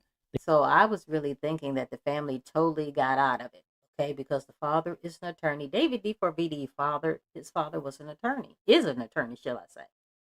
And evidently he had something to do with the Epstein case. So I was thinking that they totally got out of it, but evidently listening to this particular video, guys, he is saying, Blackie Speaks is saying that they did not get out of it, okay? This whole damn case is peculiar. Why it takes so long, why we don't have the Tesla video footage, okay? And I have said this in other videos, guys. I believe that the police were still working on it. The FBI was still working on it. However, they wasn't going to social media, telling social media everything, guys, that the medical examiner had already locked down any other information concerning how little Celeste Rivas Hernandez was unalive, because social media was just having a frenzy with it. They was running all around, especially TMZ. They was running all around, you know, telling misinformation, this, that, and the third. And I believe that the police said, oh, the hell with this. We're not going to tell y'all no more. I believe that that's what's happened. But finally, guys, it looks like it's going to be justice for little Celeste Rivas Hernandez. Guys, put it in the comments. I've said this in the mofo video. I don't think that he's going to get the time that we think that he deserves if he actually did this to little Celeste Rivas Hernandez. The case was being built slowly, with witness testimonies, legal pressure, and investigators working to connect every piece. And now it reached a point where an arrest has finally been made. Good. But with that comes a lot of questions that I'm kind of asking myself, and I'm sure you're asking yourself these questions as well. What is the extent of David's involvement in all this? We still don't know what that evidence actually looks like. What did investigators find that pushed this case to this point right here? Get his and then ass. There's another layer to this. Was anyone else involved? Because in some of the earlier reporting, there were suggestions that multiple individuals may have been connected to this particular case. And when you think about the nature of the situation, it naturally raises questions about whether there were actually multiple people and multiple moving parts involved. And if that's the case, how do those pieces connect? And beyond that, there's of course the digital side of all this. Phone records, location data, messages. What kind of trail did this situation leave behind? And the thing is, guys, I want you to go ahead and put it in the comments and let me know who else do you think it was involved in this particular situation, okay? Because David have a goofy ass entourage. They goofy as fuck, okay? My whole thing in a nutshell, and the person's name who I have yet to say on this particular video, is his goofy ass friend, Asia Collins, okay? Guys, I have said this in other videos. I haven't said it in this particular video, but I have lost, not that I had much respect for Asia Collins' monkey behind before. Guys, if you want to get on the mic, guys, we're just doing audio, no video. If you still got the rollers in your hair, it ain't no big deal. 682-812-9713. Guys, you can go ahead and call in if you want to get on the mic and say something. I would greatly appreciate it. If you want to get on here at another time, you could just text me and I will inform you when we're about to go live again. Anyway, Asia Collins, guys, I lost all damn respect for her, okay? There is a scene where Asia Collins and David D4VD is in one room on the laptop doing a Zoom with two young girls. Both of the young girls, Caucasian girls, look like they could not be any older than 12, 13 years old. It's obvious that those two girls are in the same room. It looks like the door might be locked and that they are on a Zoom with David D4VD, who is a grown-ass man in Asia, okay? During this Zoom, and some of you might have seen it, some of you might not have seen it, but evidently, guys, during this Zoom, David is like, I'm a gooner, I'm a gooner. I'm not, guys, I had to look that shit up. I don't know what the hell a gooner is, guys. Guys, I grew up in a different time and place, okay? When I looked up gooner, guys, pretty much a gooner is somebody who is into, it rhymes with corn, starts with a P, it rhymes with corn. Guys, there's a lot of shit I can't say it up here on YouTube. Anyway, somebody who's infatuated with corn, but with a P, okay? So he's like, I'm a gooner, I'm a gooner. And then he jumps up out of his seat and he starts gyrating and his little pecker is bouncing back and forth. I don't know if the dude had drawers on or whatever the case may be. And Asia is standing up there laughing. Okay? I lost like all mad ass respect for her. I didn't have much respect for her ass in the beginning, but I lost all respect when she did that shit. And little girls are kind of like shocked. They like, okay, they didn't understand what was going on. And he's like, I'm a gooner, I'm a gooner. And he jumps up and his little pecker is going back and forth, back and forth. And Asia is laughing. Her laugh is like, kind of like, I don't know, like weird. Like, okay, I can't believe you did that. But at the same time, she continues on laughing. Seems like she would have said, sit your ass down or something like that. But she didn't say a word, guys. The chick, his whole entourage, they're strange. Okay. And then Asia had the nerve to say, first of all, she didn't know who little Celeste Rivas Hernandez was. And then later on, she said, well, yeah, now I know who you're talking about. Justice for Celeste, this, that, the third. And evidently, she was saying that she thought Celeste Rivas Hernandez was a college student and that she was 19 years old. To the shit. You didn't believe that, girl. You did not believe that. We also know that the Tesla had reportedly been sitting there for an extended period of time.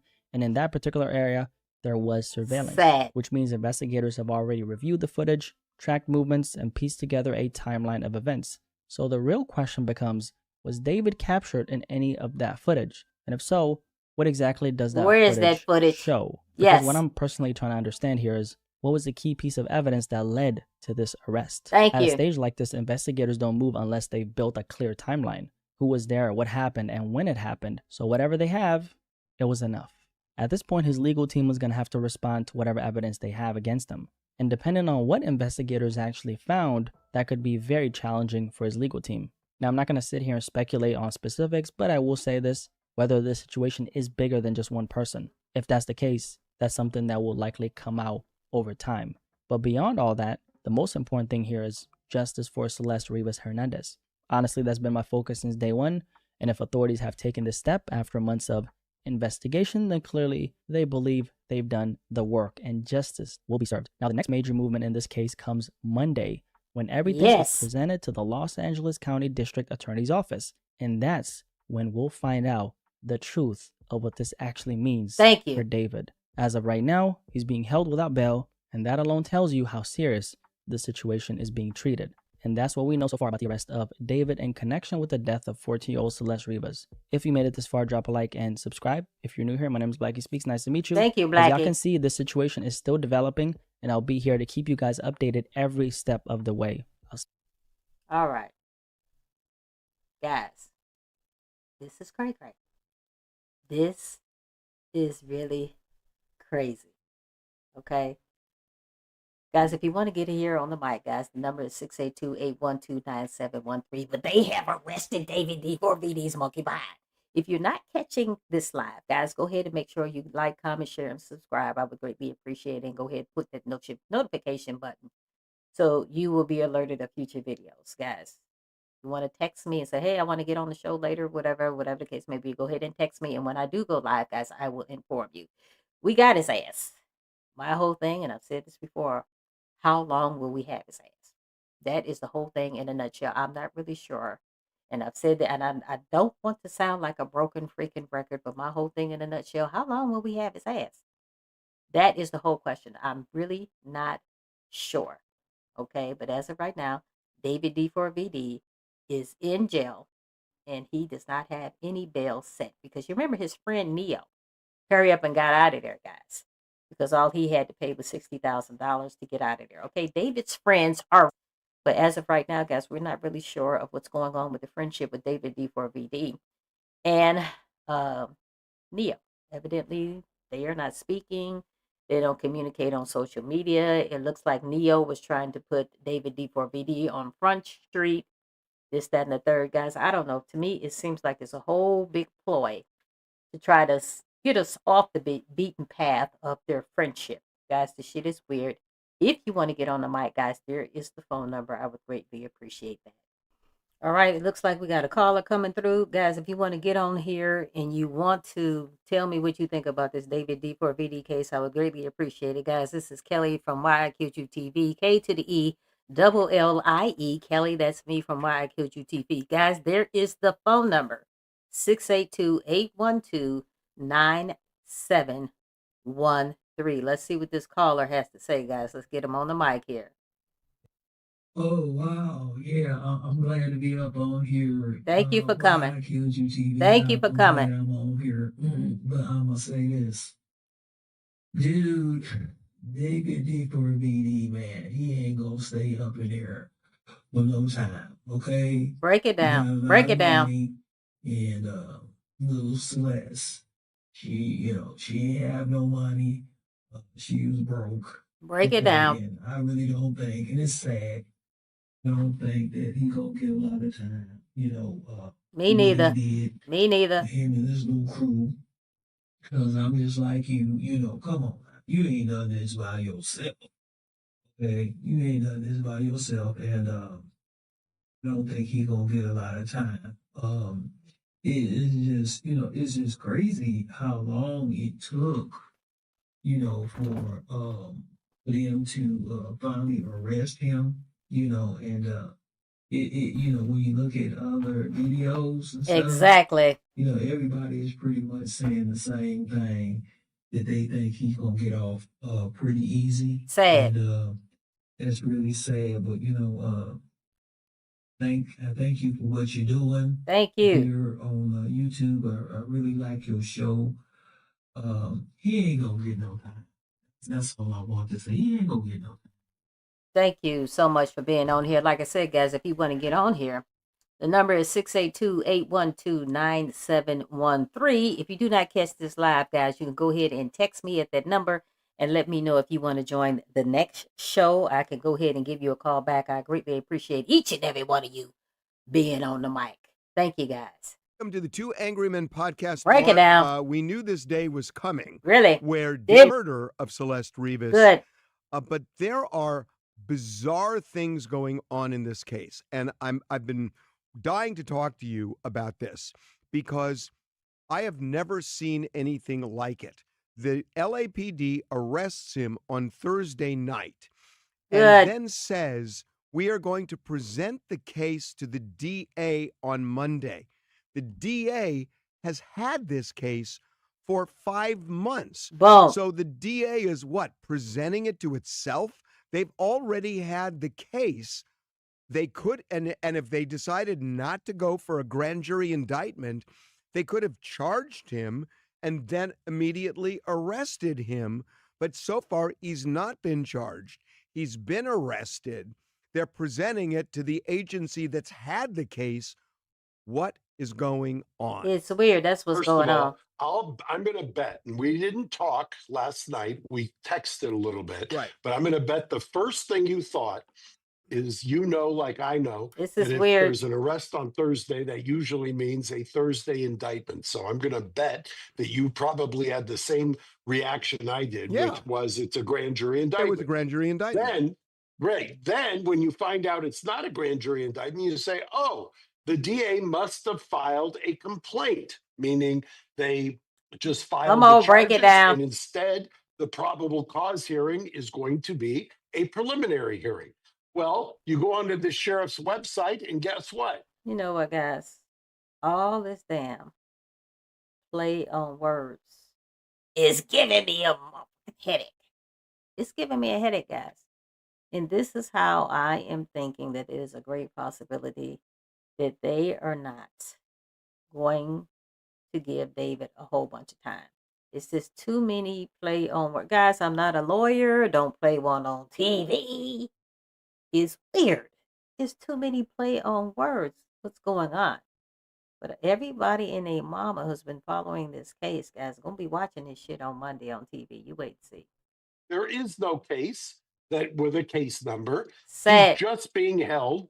And key fact, he's being held at the 77th Street station, which is an LAPD substation, which means LAPD arrested him, is keeping him at a substation, did not take him to the county jail and have him processed by the sheriff, which speaks volumes here. You want to know what I'm hearing? See what I'm saying? Yes, and then I need an answer to why they're doing this. But yeah, what are you hearing? Okay, so what I'm hearing is, first of all, as we have, if I can interrupt on that, we have been told by a high-level source in LAPD that the medical examiner did find that this was a homicide, that they've ultimately concluded it was a homicide because for a long time, they were uncertain they would ever be able to say what caused her death or what the manner was. And your source, you're just where I was getting. Your source is absolutely right, because in the timeline, the LAPD and the medical examiner were at odds. The medical examiner was not saying that. Just recently, the medical examiner has apparently revived or has come up with or has come to the conclusion to a medical certainty that it's a homicide. Guess what happened then? Okay, why are we concerning ourselves as to who is at odds? The LAPD and the medical examiners are at odds. Guys, that should not be the damn focus of what's going on. Okay, the damn focus of what's going on should be that we should be finding who unalived little Celeste Rivas Hernandez. That should be what's going on. Okay? And a lot of people are sitting up here that thinking that there was a great possibility that little Celeste Rivas Hernandez overdosed, which is weird. Because if she overdosed, she's in your house, David D4VD. She overdosed. Fine, she overdosed. Why didn't y'all call the police? I've said this in other videos. Why didn't y'all just call the police? That's weird to me. Okay? And so if she overdosed, explain to me this, weirdo. Explain to me this. How did she end up in the front of his Tesla in 2 separate bags decomposing if she overdosed? Okay? Y'all got scared and chopped her up? Okay? You mean to tell me he ain't gonna get no time for that? That is weird to me, guys. Go ahead and put it in the comments, guys. That's weird to me. Have you heard what happened then? LAPD then tried to get the DA's office to then file. The DA's office apparently wouldn't file. So LAPD said, "Oh, okay, you're not going to file. This is We're going to weird. go arrest David.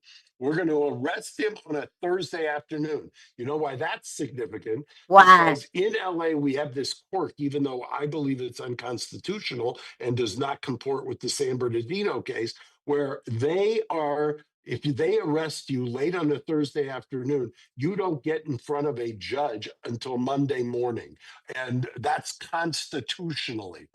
You got to stop for a second. Back this up. Are Back you it up now. telling A was not ready to file charges? This is weird. And the LAPD said, "Screw you, we're gonna just arrest him," when the Good. DA wasn't ready to file charges? Is that what you're saying? There is exactly what is happening right now, which is why there is no complaint, why the DA says it's been presented to us, which you outlined is talk about performative arts or theatrics. I am Who shocked. was leading? What office went to Judge Richmond and got the order? The DA's office. They on behalf of LAPD. What office went in front of the grand jury and hassled witnesses? The DA. DA's office. What office dragged the Neo from out of state to LA to put him in front of grand jury? The The DA. DA's office. But wait a minute. Give But me what? another. But There's only one other explanation if you want me to speculate, but let's go down here. Well, no, hold on. Before you speculate, are you saying because that's what I'm hearing, that the DA was not ready to file charges? The LAPD got frustrated and said, "We're just going to arrest him. You got 4 days to file." Is that what you're That's saying? exactly what I'm hearing. I don't understand. Okay, guys. Listening to that, this shit seems like it is half baked like a mofo. It seems like it's half baked like a mofo. And like I said, guys, I said this before, I said this earlier. California got this weird ass law that if you are found concealing an unalive body, the most time you're going to get is 1 year and then a $10,000 fine. Okay? So, guys, it looks like this is weird, guys. This is a serious play on words. And I'm sure David D4VD, he might be a little nervous, guys. But if he's listening to this shit right here, what I'm listening to, and thank you, TMZ, for allowing me to use your little bullshit video. But anyway, whatever the case may be. Guys, if I was David listening to this from TMZ, I would not be concerned at all. I would not be concerned at all. It seems like they prematurely arrested this guy. If he did do it, guys, I got to do the fingers, guys, because I'm not trying to get arrested up in this camp. If he did indeed do it, guys, this shit is weird. Exactly. But Mark, if they're not, if the DA is not ready to file charges and 4 days run out, then David walks free. There you and go. LAPD has egg on its face. There you go. No, LAPD is then going to point the finger at the DA's And the office. DA's I'm telling you, that's what's happening.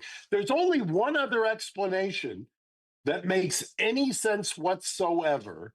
And break it down. DA may embrace this if they decide this is too hot for them to just reject.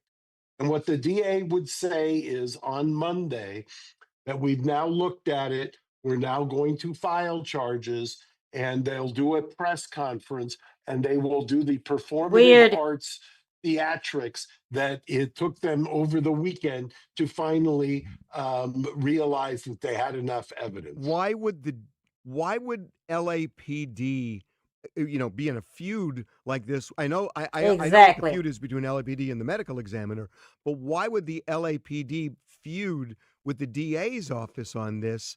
Because ultimately, the DA could just say, the LAPD jumped the gun. We never wanted them to do it.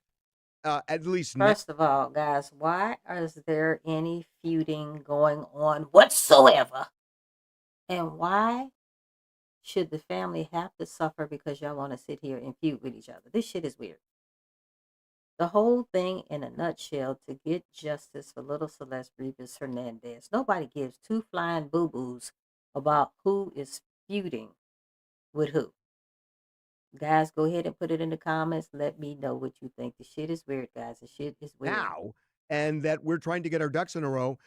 And then all of a sudden, the LAPD looks like, why did you put battering rams and canine units and all these people, and it was for show because the DA wasn't ready. I mean, I don't understand it. Yeah, it's weird. Look what's happened. When you say you don't understand, now this part I will tell you is speculation. The part about I don't believe that the DA thinks as of yesterday or Wednesday that they had enough to show to actually, they have to, when they file a case, they have to believe they can win the case beyond a reasonable doubt. Right. That is not the standard for LAPD on an arrest. But the LAPD can only hold him for 4 days legally, and if they they're can not, only hold him technically for 2, but because of the weekend, they've kind of right? The culture, yeah. Okay, the culture is they overturn the SCOTUS decision. I understand, but if you're saying the LAPD is getting frustrated that he wasn't arrested, but he'll be back on the street on Monday. Thank you. If the DA isn't ready, unless you think this just forces the DA's hand, which maybe the LAPD is thinking that they have to do it now.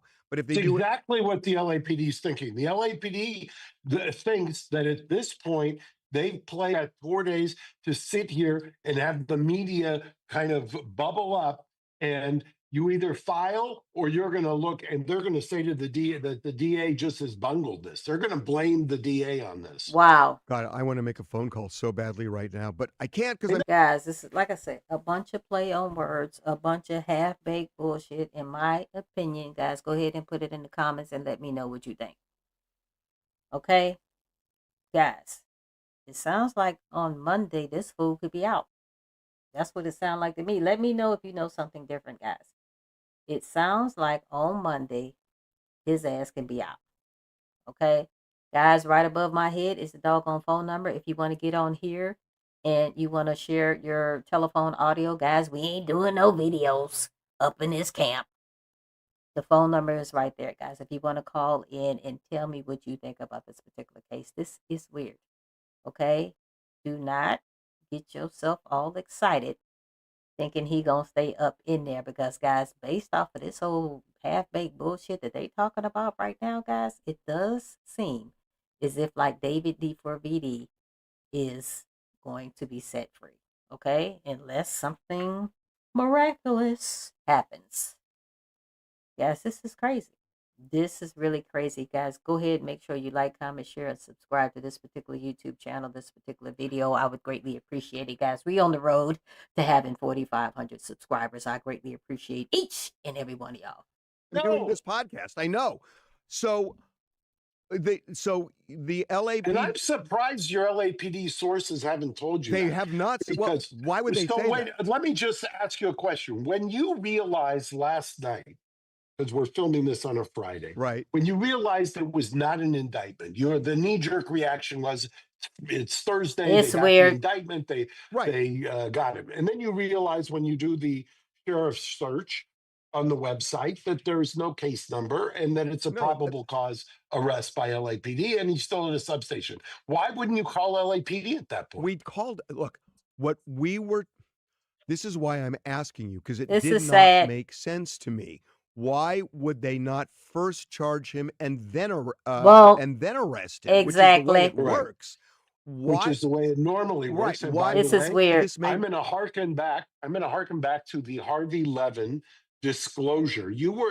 I don't know if you remember this. I'm sure you do, but you said early on, months and months, maybe 6 months ago on this show, you'd never seen LAPD freeze up on a case, your Correct. sources like Correct. this case, Correct. right? Yes. And I'm with the new chief, who's I think one of the best, and I don't often say that about police chiefs, but the problem is in this particular case, there was a great deal of frustration with the medical examiner, which is well documented at this point, which we called out in real time. And now I'm telling you, and by the way, if you can't get Beth Silverman, who is the one who was doing the grand jury, to This is be a sad. rabid dog when it comes to a prosecution, there are substantial problems with your case. Well, now wait a minute. Wait a minute. They are, by the way, as we speak, So what you should, if you had somebody in the Clara Shortridge Foltz courthouse, they are feverishly meeting in major crimes. And I'm not going to call out who's in that meeting because then they'll know who's talking. But we This know is half baked, exactly. guys. Half baked. Craig Hom is in there. Beth is in there. And two others, and and Hockman is in there. All right, guys. It seems like, and guys, treat me like I'm on the slow bus because I'm not even understanding all this terminology. I'm not an attorney, a police officer, whatever the case may be. It seems like, I don't know, it's a great possibility they might have arrested David D4VD too soon. That's what it's seeming like to me. That they might have arrested David D4VD a little too soon. Guys, go ahead. Make sure you like, comment, share, and subscribe to this particular YouTube channel, this particular video. I would greatly appreciate it. We on the road to 4,500 subscribers. David D4VD has been arrested, but will it stick, guys? We do not know. Guys, you could call the number right there before my head. If this is live, you can call the number right there above my head, and you can get here on the mic, guys. It's just audio, no video whatsoever. If you want me to contact you later, if you got something to say, guys, I will text you and let you know when we are live. So you can text me right there at that number, and I will text you and let you know, shall I say, when we are live. Okay, guys, I don't know. It seems like David D. Guys, please tell me what you think in this particular situation, guys. Go ahead and let me know in the comments what you think. It seems like David D4VD might have been arrested a little too soon up in this camp. Anyway, guys, I am Kelly, K to the E, double L-I-E. Kelly, that's me from Why I Killed You TV. Finally, Judgment Day for Rivas Hernandez. Okay, I'm going to tell you something, guys. I'm shocked. I'm shocked. Then I'm mofo. I'm shocked. Guys, everybody that I talk about in my videos, guys, are presumed innocent till we find out that they mofo behinds are guilty. Okay? Let's just call a thing a thing. Guys, my videos are for educational purposes and educational purposes alone.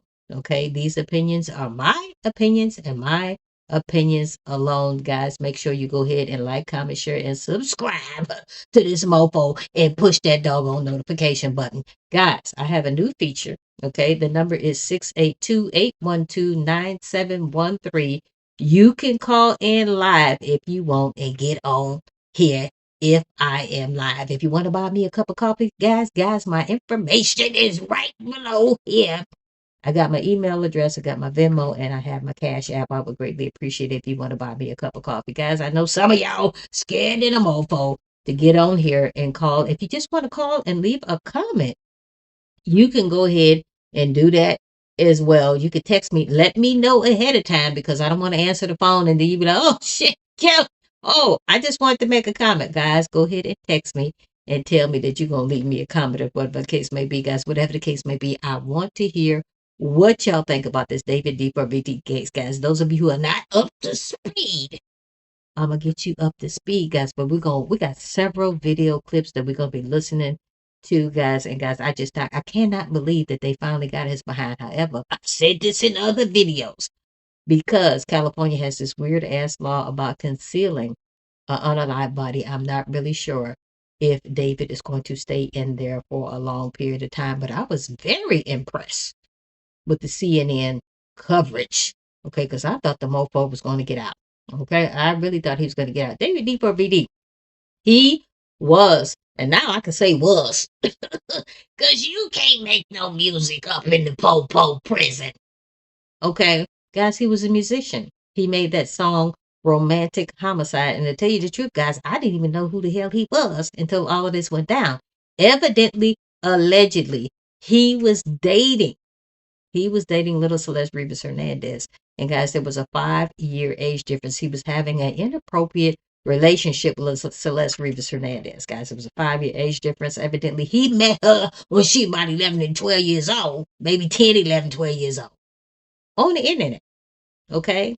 On the internet. I don't know if it happened on TikTok, Fortnite, or whatever the case may be. Still, their relationship is sort of kind of up in the air as to when they started meeting. But evidently, she was a young Hispanic girl, poor girl from Lake Elsinore, California.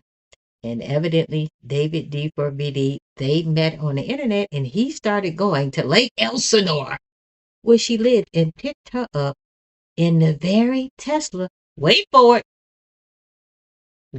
in the very freaking Tesla that her unalive body was found in.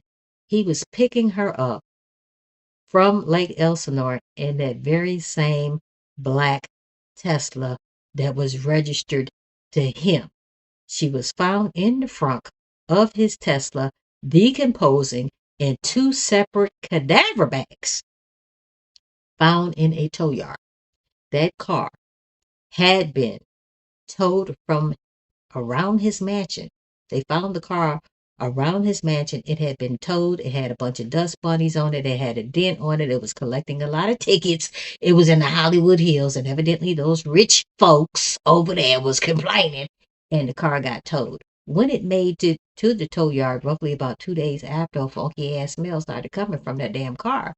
And guess what? The tow yard people called. They called the popo, and guess what? When they popped the front of the Tesla, they found the decomposing body parts of little Celeste Rivas Hernandez. Guys, she never got a chance to turn 15. However, this is where the confusion is coming in. However, her decomposing body, already decomposing in the 2 cadaver bags, was found 1 day after what would have been her 15th birthday. Back it up. What would have been her 15th birthday. She didn't get a chance to turn 15, guys. She was 14 years old. And I have said this in video at the mofo video. Little Celeste Rivas Hernandez was only 14 years old. In my opinion, if this indeed happened, in my opinion, David D4VD stole her childhood. There was a 5-year age difference between David and Celeste Rivas Hernandez. Now, all his little friends he used to introduce her to, he was making them believe, including his family members, which I find that very odd, because she did not at the time look like she was 19 years old. He was trying to make everybody believe that she was 19 years old, when in actuality, guys, depending upon when they started going out, she had to been somewhere like 11, 12, or 13 years old. David was 5 years older than her. Come to find out, and we're gonna watch a couple of videos, guys. But hold the freak on, don't be rushing a sister. But anyway, come to find out, guys, evidently there's a great possibility that he unalived her, because his monkey behind was already under investigation. Okay, I'm guessing, guys, I'm assuming, I gotta do the fingers. I'm assuming it's because of some other inappropriate behaviors that he was having with some other individuals. He was already under investigation, and evidently he lured her to his home. And there is some speculation. I don't know, guys, maybe there was an argument, this, that, and the third. And evidently she was threatening that she was going to tell that he was having maybe some inappropriate relationships with some other people underage. Now, I can tell you something, guys. He was on a live with little Celeste Rivas Hernandez before she died. He was on a live with her, and they were talking. And little Celeste Rivas Hernandez sat up there and said, Are you talking about raping kids? Guys, I cannot say the word. It rhymes with grape. She said, are you talking about graping kids? I'm paraphrasing, but graping kids was definitely in there. So now I am starting to believe the little Celeste Rivas Hernandez was trying to rat him out on the DL. That's what I'm starting to believe. And evidently he was already under investigation, and this could be the reason why little Celeste Rivas Hernandez was unalived. Guys, this is weird than a mofo. But we got his ass. We got his ass. Guys, make sure you like, comment, share, and subscribe. If you want to go ahead and call in, you can. The number is 682-812-9713 as long as I'm live. If you're watching the replay, guys, you could still go ahead and call and leave me a message. Or you could text me and say, hey, Kelly, I want to be on the next live. I would greatly appreciate it, guys. My contact information is right there. We're about to get down to the bottom of this David D4VD case. So the preliminary hearing, that's what's next now. What happens next in this case? The preliminary hearing is set for April 23rd of 2026, and David remains in custody without bail. Now, before we continue with that, I want to show you this. Break it down. If you don't know anything about this case, please expand the description box. There's a case background right up there for you. There's a link to the playlist. We've done plenty of deep dives, and we watched a press conference yesterday together where they gave us a whole timeline. But we're going to do a lot today. I'm going to show you the criminal complaint, the new one that was just released, okay? I'm going to be showing you lots of things today, all right? Okay, but this, oh my word. Okay, so I've been looking at his Instagram, right? And this was posted on April 20th of 2025. Now remember, prosecutors allege that David murdered Celeste, and remember he's presumed innocent unless proven guilty in a court of law. But they allege that he murdered Celeste on April 23rd of 2025. Okay, so I went to his Instagram to see, well, what did he post on that day? Break it down, girl. Oh, yes, he did. Look at this. Hurry it up now. Hurry it If up. we go there, this is what he posted on that day. Bro, you posting selfies on that day? Really? Wow. Really? Wow. April 23rd. It says it there. April 23rd, right? 2025. That's the day they allege that Celeste was invited to his home and never seen alive again? Wow. Whoa. And he posted this on that day and was just excited about his album. Wow. Which is also why there's that special circumstance, right, of the financial gain. Here he said, I was just playing piano when MGNTR asked me to play Here With Me by David. I didn't expect that David himself would walk in and start singing in the middle of the supermarket. Still in shock. Shame. That was also posted on that day. Okay. Gee whiz. And then on April 24th, he said, my Withered World Tour is now officially on sale in every city, and the album drops tonight. Wow. That's why they've got that special circumstance of the financial gain, the pecuniary gain. Why? Because clearly they said that it sounded to us like he was being investigated, right, for having a very inappropriate relationship with him. Boom, boom. That's what it sounded like. And I have always said this, guys, and I'm going to say it again. David D4VD was an arrogant ass. He invited her to his home on April the 23rd, 2025, knowing that he was going to unalive her because evidently he was already under investigation for doing some other peculiar shit. Okay? That's what was going down. Okay? Now, guys, in the beginning, I was thinking maybe Celeste Rivas Hernandez, maybe there was a great possibility that she was going to rat him out. And it seems like, look at my other videos, guys. I ain't making this shit up. I'm not making it up. Look at it. Anyway, I said it was a great possibility. Maybe they underlie. And guys, I'm still saying they, because you cannot tell me. Guys, put it in the comments. You cannot tell me that David D4VD did this shit by himself. Nope. He ain't that smart. He ain't that smart. He had other people to help his ass out. Okay? And guys, it seems like, just like she said, and I love her channel. Guys, go ahead and check out her channel. I love it. I don't even have to say check out her damn channel. The channel's off the damn chain. Check it out. But anyway, to make a long story short, you remember when David D4VD and Celeste Rivas Hernandez was on that live? They were doing a live, whatever the case may be. And Celeste sat up there and said, and I'm paraphrasing like a mofo. Okay, guys, Guys, my videos are for educational purposes and educational purposes alone. Do whatever the hell you want to do with it. Okay? Anyway, they were on that live. And guess what? She sat up there and said, and I'm paraphrasing like a mofo. She sat up there and said something to the fact that David likes to grape kids. David likes to grape kids. You remember that? And then David said, oh, no, no, no, no, no, no, no, no, no. Can we delete that? You remember he said that? Okay. I am thinking there's a great possibility, even at that moment when she said that, she was trying to rat his ass out. I have said, look at my other videos, guys. I'm not fooling around with you. I have said this before, that David D4VD.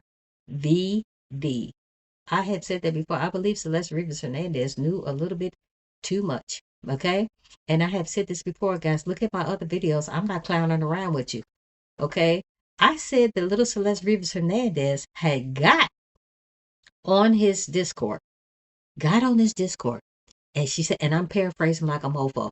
She sat up there and said, I am a minor. Remember, I said this shit, guys. This ain't the first time I said it. Stop playing. I sat up there and said that she said, I'm paraphrasing, and this is what she wrote in the Discord. I am a minor. I am 14 years old. Look at any of my videos, guys. I at least said that 20, 25 times. Look at it. Look the shit up. She sat up there and said, I am a minor. I'm 14 years old. Why would you say that now, Celeste? I've said this. She was in the Discord when she was 10. She was up in that mofo when she was 11. She was in that mofo when she was 12. Up in there when she was 13. And then you're going to turn 14 and you're going to say that? Something in that relationship got rocky in a mofo. Got rocky. I've said this in other videos. I believe that she was trying to rat his ass out because you had never said that shit before. Celeste, you had never said that before. You've been sitting your ass up in there since you was 10 years old. Never said that shit before. But when you turn 14, all of a sudden you get a wild hair up in your ass and you said, I am a minor.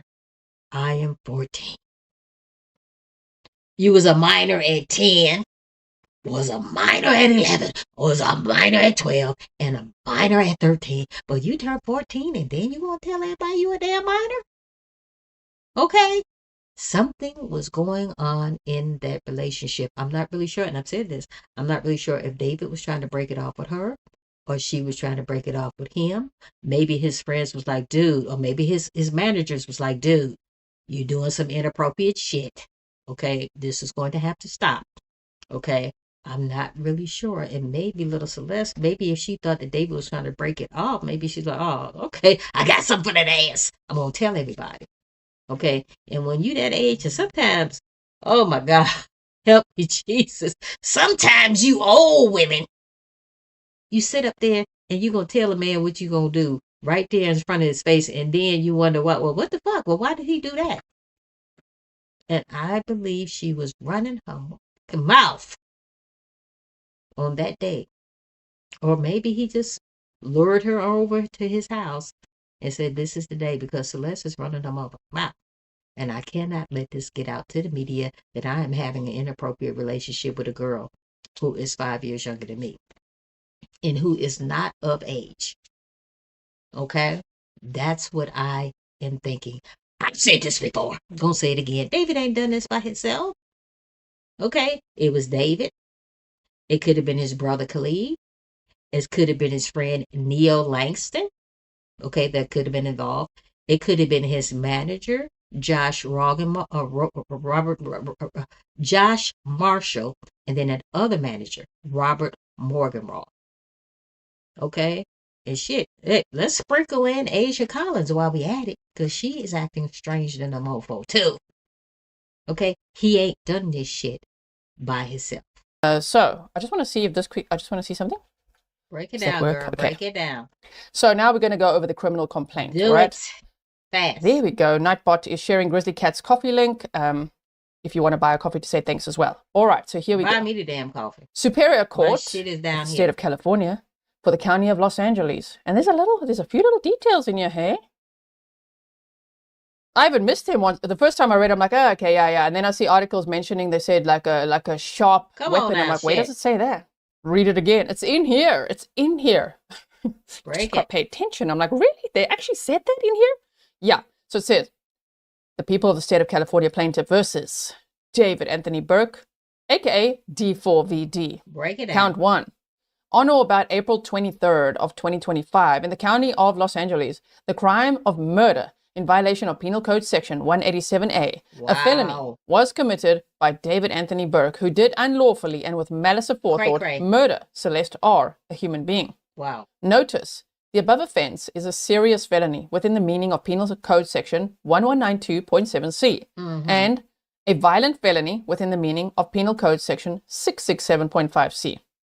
Notice, upon a felony conviction for the above offense, prison custody time is to be served in state prison based upon the above felony offense being a serious felony defined in Penal Code Section 1192.7 and or violent felony defined in Penal Code Section 667.5c or... First of all, they finally got his height. I think they said he was 5'5", or I think they said he was 5'5". I've been trying to Google how big this motherfucker is for quite some time.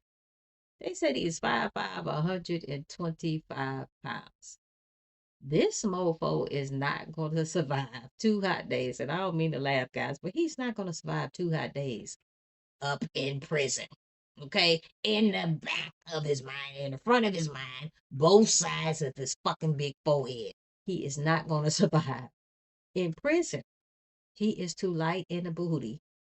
And he going to be somebody's girlfriend. Okay? In a matter of guys, before the week is out, David is going to be somebody's girlfriend. Trust and believe. When your booty is that light, guys, you cannot go to prison. Okay, he going to state prison. He ain't doing no federal time. He is going to state prison. Guys, they're going to get that booty, and they're going to get that booty quick. Okay, because dude is light in the booty. Okay, he is light. And guys, if he did do this, he deserves everything his ass gets. Because I've said this in other videos. What the hell did she do to deserve all of this? So what? She was going to rat your ass out. Guess what? Take her ass back to Lake Elsinore where you found her. Drop her off out there. Okay, so what? You were under investigation allegedly for something else. Okay, deal with that shit. Now you got this murder case on your dumb ass? This is the dumbest shit I have ever seen in my whole life. Why in the hell did you do this? This is weird. Guys, go ahead and put it in the comments and tell me what you think. But this shit is weird. Why would you do this? This makes absolutely no sense. Break it down, Grizzly True Crime. For felony offense requiring registration as sex offender pursuant to Penal Code Section 290C within the meaning of Penal Code Section 1170H3. Don't sound good. Then it says, it's further alleged that the murder of Celeste R. was intentional and was carried out by the defendants, David Anthony Burke. There you go. For financial gain within the meaning of Penal Code Section 190.2A1. And the prosecutor, district attorney, said that was because he continued with his lucrative career. He dropped his album, he went to Coachella, all of that, right? Selling t-shirts, bloody t-shirts. So basically, to not ruin his career and start his world tour. That is so crazy. Priorities. So then it says, it is further alleged that pursuant to Penal Code Section PC 190.2A10, that Celeste R. was a witness to a crime and was intentionally killed because of that fact. Check it out. Check it out. Check it out.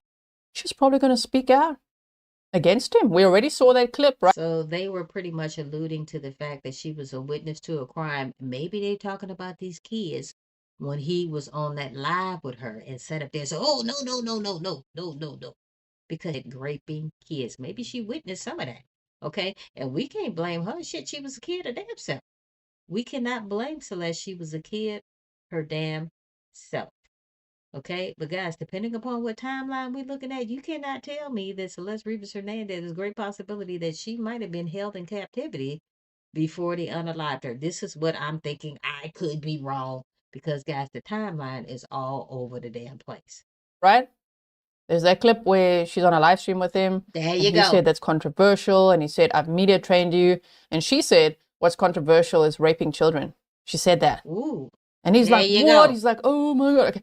Okay, delete everything. Exactly. And thanks to the internet sleuths for whoever got that, it was not deleted. It's very much out there, right? Wow. Okay, so it says now, it's further alleged that the murder of Celeste was committed by the defendants David Anthony Burke, and the defendant intentionally killed the victim by means of lying in wait within the meaning of Penal Code Section 1902A15. Like literally, they said he invited her wow. to his house. She was never seen alive again. So it says it's further alleged that in the commission and attempted, see now I've highlighted in a different color so we can actually see. Okay, so he lured her to the house. She was never seen again. Put it in the comments, guys. Do you believe that that was the day that she was unalived? You know, put it in the comments, guys, because if this is true, I mean, this is just weird. This is just weird. Guys, like I said, these timelines are all over the place. I'm getting confused like a mofo listening to it. But put it in the comments, guys, and let me know if that's the day that you believe that she was unalived. See, okay. In the commission and attempted commission of the above offense, the said defendants, David Anthony Burke, personally used a deadly and dangerous weapons, to wit, sharp instrument. Sicko. Said use not being an element of the above offense, within the meaning of Penal Code Section 12022B1, and causing the above offense to be a serious felony within the meaning of Penal Code Section 1192.7C23. There's where it says a deadly and dangerous weapon, sharp instrument. We had not heard that before, right? Charges filed Monday. We've been through that. Now let's go over the timeline. 2022. Break it down. Burke's music goes viral. Burke, a content creator who began making his own music to accompany the video game montages he would post online, goes viral on TikTok for his song Romantic Homicide. There you go. Wow. Never gonna live that down. The song ultimately peaks at number 4 on Billboard's Hot Rock and Alternative Songs chart, and Burke signs with Darkroom and Interscope Records. Okay, before she gets too far ahead. Okay. David D4VD, guys, he started on TikTok or the Fortnite website, and he was using other people's content while he was playing them dumbass video games. He was using other people's content just like I'm using us. And the music was playing in the background, and he was getting flagged. That's what happens, guys. Sometimes you can get flagged, and you know the website was like, "Look, we're gonna take your shit down. You keep using other people's content." So anyway, to make a long story short, he went home to his mama and told his mama what was going on. I'm on the Fortnite gaming website. I'm using other people's content. I'm being flagged. And then the mother says, which was ingenious like a mofo, the mother sat up there and said, make your own content. And wow, I guess a light bulb went off into to the back of his head. And he decided to make his own content. And guys, before you know it, he started making his own content. He started to blow up on the Fortnite website, on TikTok, and guys, he blew the hell up. He even opened for SZA. And I've said this in other videos, guys. There is a lot of celebrities that do not fuck with him no more. They don't fuck with him no more. Okay? They taking pictures of him down from their damn social media. They don't want shit to do with it. Guys, go to SZA. Go to her social media, guys, and you will see she don't fuck with him no more. Okay? Because he had opened for SZA. And guys, he had really blew the fuck up. And I believe that if this, I don't know, if this wouldn't have happened, you know, and guys, you know, maybe he don't have no control over himself, whatever the case may be. There was a great possibility they were saying that this fool was in a cult, or whatever the case may be, you know, that targets young kids. I'm not really sure why he did this. Maybe there's a screw loose somewhere. I'm not really sure. But guys, if this wouldn't have happened, I believe that David could have really been like the up and coming person. Okay. No, I did not know anything about his music before all of this happened. And then when I found out what happened, guys, I really was kind of feeling that song, that Romantic Homicide. It had a catchy little tune to it. Okay. I didn't like the lyrics, but the tune was very catchy. But the whole thing in a nutshell, here we are, fast forward to today, in the midst of some BS, and for what? Let's check out the timeline. September 7th of 2023. Prosecutors say the abuse begins. Burke allegedly began continuous sexual abuse of Rivas Hernandez, who had just turned 13. They'd already talked online for about 2 years. according to the Los Angeles County District Attorney's Office. The girl has been described by authorities as a runaway, and court documents say she lived with Burke in Los Angeles. April 5th of 2024, Rivas Hernandez is reported missing. Remember, they say it was April 2025 when she was murdered, right? So we're still in 2024. Rivas Hernandez's family reports the 7th grader missing from her home in Lake Elsinore, a town about 70 miles southeast of Los Angeles, for the last time. They had reported her missing several times before. April 11th. Now we go to 2025. See that? They just skipped a whole year. All right. Burke makes his coach. The thing is, guys, she would run away, come back, run away, come back. Okay, and everybody is thinking that she was running away to be with David D4VD. Okay, however, people are making a big deal, and I've said this in other videos, that she actually ran away one time. The family said she's missing. Okay, she actually ran away one time, and during that time when she was gone, Celeste Rivas Hernandez, David D4VD, and Celeste's cousin, who's a couple of years older than Celeste, Esmeralda, they went to Six Flags. During their little Six Flags adventure, evidently, Esmeralda did a Build-A-Bear, okay, and got a little certificate for the Build-A-Bear. And when David broke his lease, after all of this went down, he broke his lease, and that Build-A-Bear birth certificate was found in the home, and it had Esmeralda's name on it, okay? Everybody making a big deal about that, okay?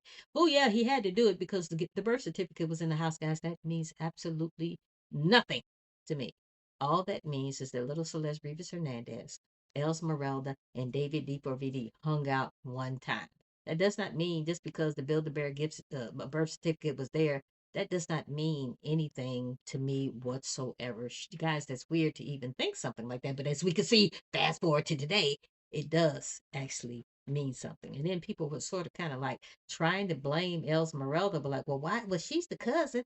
Why would she tell her aunt and uncle, hey, I'm here with Celeste. We're at Six Flags. The reason why, and I've said this in another video, that Esmeralda didn't say shit, because she was at Six Flags getting her fun on, okay, eating her hot dog and her cotton candy and her Build-A-Bear. She's not thinking, oh, I need to call my aunt and uncle and tell them I'm here with her, even though, she's been reported missing. She's safe. We right here with David. She's not thinking that. She's trying to have fun. This shit is weird. A lot of people were blaming Esmeralda. Esmeralda was a damn kid, too. She was only a couple of years older than Celeste Rivas Hernandez. It's weird. Coachella debut. Oh. Burke performs. Oh, yeah, he first performed at Coachella. Damn it. Get I thought he that performed at timeline Coachella together, between girl. the murder and the dismemberment, but first Grizzly. at Coachella. In between, he launched his album. He allegedly murdered Celeste and then launched his album Withered. Okay, so but right Arrogant before that, ass. April 11th of 2025, Burke performs at the music festival Coachella and goes viral again, this time for face planting hard on the stage during a failed backflip attempt. I gotta find that clip. In an interview with the Associated Press during the festival, Burke talked about using social media feedback from fans to refine his set list. He said, I am my fans and my fans are me. And we work in tandem with each other. And it's such a beautiful, poetic kind of thing we have. I bet they disagree now, although some of them will still be like, absolutely on his side. Because these are just allegations, you know what I mean? But I'm sure there's a good, I don't know, 50%? 80? What are we talking that are like, no, we are not the same. Break it down, He's like, we're the same. They're like, no, we're not. Yeah, exactly. but we're not. You're weird. Holly's mom said, woohoo, feeling awesome to be a grizzly. That's awesome. Thank you so much. Thanks for being a member for 19 months. All right, so April 23rd of 2025, Rivas Hernandez is last known to be alive. The charging documents filed by prosecutors in the case against Burke have few details, but they do allege he killed Rivas Hernandez on or about April 23rd, the day that she was last heard from. Prosecutors say Burke killed Rivas Hernandez because she posed a threat to his career. Then, April 25th of 2025, he releases his debut album 2 days later. So what, did he think, oh no, this can't come out? Maybe she was threatening to tell people. I don't know. He's like, this cannot come out. I'm about to launch an album. I'm going to have to silence this person. Is that what it is? Wow. Okay, so he releases his album Withered. Burke releases his first album, Withered, in social media posts and media interviews. He describes using a recurring motif in his music and videos, an alter ego character he calls Itami, also with the 4, IT4MI, like J4IL, after Itami, a Japanese word for pain. He's basically like the evil version of me, Brooks said in a YouTube interview with the Tape Notes podcast published May of 2025. Oh dear. Brooks' videos sometimes depict the character blindfolded in a shirt that appears covered in blood. May 5th of 2025, authorities say... Okay, before she get too far ahead. Okay? He made a video. I've said this in other videos. He made a video of himself standing there with a bloody shirt on. I keep saying t-shirt, guys, a bloody shirt on. As he watched two people put somebody who appeared to be unalive in the trunk of a car. And I almost said trunk. In the trunk of a car. Okay? And then the same thing happened to your ass in real life. And we supposed to believe that that's a coincidence? We supposed to believe that that's a coincidence. She was found in the front of your Tesla, a Tesla that was registered to you. You told us it was stolen at first. And when you saw we wouldn't digest in that, you switched it to say that it was sold. But you forgot to transfer the title, or you didn't have time to transfer the title, or whatever the case may be. You see how this shit is getting weird? Okay? This is getting weird. And then that Tesla was being driven around in the Hollywood Hills by the mansion where David was renting out until it was parked at its last destination, and somebody got out of that car and got onto the tour bus, and then David and all them went on tour. Okay? I've said this before, guys. One of you guys actually contacted me, and you told me what your damn theory was, and then your theory was so powerful it became my theory. Guys, go ahead and put it in the comments. Make sure you like, comment, share, and subscribe. I would greatly appreciate it. And my contact information is right over there. Okay? Anyway, one of you contacted me and told me your theory, and your theory became my theory, guys. And if you want to get on the mic, guys, there's the number. If you're watching this live, the number is 682-812-9713. Okay? We're using audio, no video, guys. And then if you want to get on the live later, guys, you could text me, whatever the case may be, if you want to get on here now. My whole thing is, one of you actually said, Kelly, that was not the final plan for them to put her unalive body in the front of the Tesla and leave it there in the elements in August and September for it to later be towed. Okay? Because she was found in 2 cadaver bags. Okay? We're in the heat in the Hollywood Hills of California. I said, this is the craziest plan I ever thought of in my whole damn life. But one of you actually said you believe that somebody was supposed to come back, somebody who did not have access to the doggone mansion. Okay, they were supposed to come back, okay, and drive that car away, either to be burned, crushed, drowned, whatever the hell they were planning on do with it. That's what the plan was. Okay, and I'm thinking, damn, that's a plan for your ass. Never thought about that. And I'm thinking that was the case. However, the person who was supposed to move the car, there's 2 scenarios with that. Either they knew the little Celeste Rivas Hernandez was in the car and they didn't want shit to do with it. They chickened out. Or they didn't know that she was in the car and they were getting real lax with it. Okay.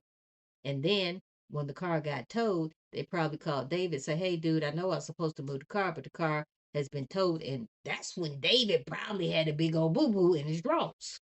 Thinking, I told you to pick the car up on this date, and now the car done got towed. The car done went to the tow yard. And one of you, I ain't gonna even go there, guys, but let's just agree to disagree. But one of you actually said that it was a great possibility that he was framed. I don't know. Okay, but how in the hell was he framed? Because it's obvious that Celeste Rivas Hernandez, her unalive body, was already in the front of the Tesla before it made it to the tow yard.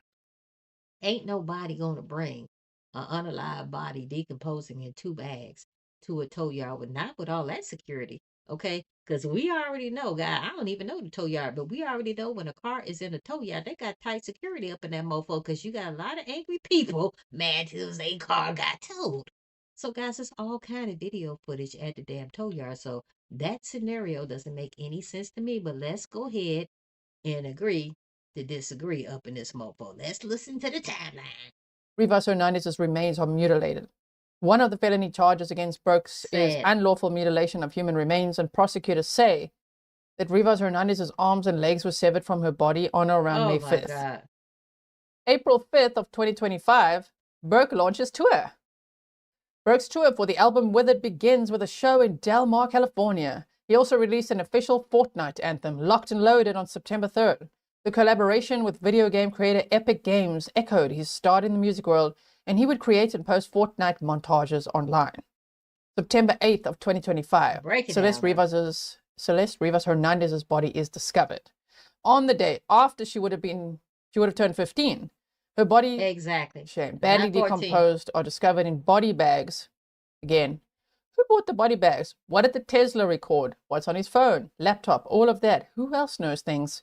Kathy Mama Bear said proud to be a... And this is the thing, guys. This is the thing. Okay. Where the hell did the body bags come from?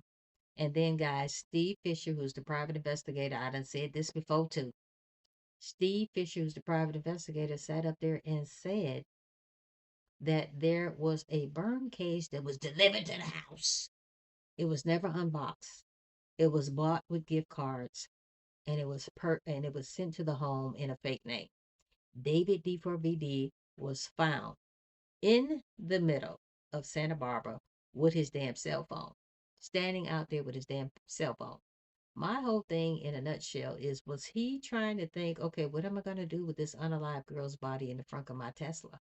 Okay, should I take the burn cage? Because, guys, you cannot burn waste in the Hollywood Hills. So I am thinking, was he thinking is, can I take the burn cage and little Celeste Rivas Hernandez, her remains, and burn her out there in Santa Barbara? See, the shit is starting to get weird. Okay, and then the private investigator sat up there and said, they said the burn case, guys, the box was beat up as hell, but it was never open. And then, guess what? They started talking about the damn chainsaw. Steve Fisher said that it was a chainsaw found at the house inside of the garage. Well, why in the hell would David need a damn chainsaw? You don't own the property, sir. If there's a problem with the property, you contact the damn landlord. You do not sit up there and cut the damn tree down yourself, but they said even the chainsaw was not used. So, guys, this is weird as heck. Guys, please go ahead and check out Grizzly True Crime. Amazing YouTube channel. Go ahead and check it out, guys. Make sure to like, comment, share, and subscribe to her channel as well. I would greatly appreciate it. Grizzly, and if you know, you know. Can't wait to be able to type again. Thank you so much for all your support. All right. So it says the 2023 Tesla model, I think it's an X according to the documents, is TYO Toys here. You just corrected it the other day, and I was saying thank you. I think it's an X according to the document. Had been towed from an upscale neighborhood in the Hollywood Hills, where it had been sitting seemingly abandoned. Police searched the vehicle. They found a cadaver bag covered in bugs with her head and torso inside, and a second bag containing her arms and legs was found underneath the first. Sad. September 19th of 2025, Burke's remaining tour dates are cancelled. So he didn't cancel that immediately when the car was towed or discovered, or Celeste's remains were found. Only when the remains were identified. Nobody going That's when he canceled the tour. So did he think that they wouldn't know? Did he think that he could just... He's arrogant. Leave her remains in a hot car. That's what he thought. You know, in the frunk. Exactly. And that he watched no true crime. He's like, it's okay. Like, it's just, they will never know. They'll never know who that even is. They're going to know. There you go. Break it TYO Toy, did you answer the question or no? It's a Tesla Model X, am I right? That he had. It says Sorry a Y. if I missed it. I thought it was a Y, guys. I thought it was a Y. So that was September 19th. Then he canceled his tour dates, right? He was even going to come here to Switzerland. Oh my word. Like world tour, yes? Warsaw, Poland canceled. The Associated Press confirmed that David was also dropped by his label Interscope Records at some point in 2025. Good. October 6th of 2025, a funeral service is held for Rivas Hernandez. Sad. Multiple news outlets reported that Rivas Hernandez's family held a funeral service for her at the Queen of Heaven Cemetery and Mortuary in Rowland Heights, California. Unbelievable. November 24th of 2025, police block release of coroner's report. We've gone over that. February 2026, Burke revealed as the target of a secret grand jury probe. I've got a whole video on that if you missed it. April 16th of 2026, Burke is arrested. And on April 20th, he's charged with murder. Good. And there we go. Today, I am announcing the charges against David Anthony Burke, Good. the musician known as David, spelled D4VD, in connection with the brutal and horrific murder of Celeste, a 14-year-old at that time. Weird. These charges include the most serious charges that a DA's office can bring. That is first-degree murder with special circumstances. The special circumstance being lying in wait, committing this crime for financial gain, or murdering a witness in an investigation. These special circumstances carry with it, along with the first-degree murder charge, a maximum sentence of life without the possibility of parole or the death penalty. The determination on whether or not the district attorney's office will seek the death penalty will be made at a later time.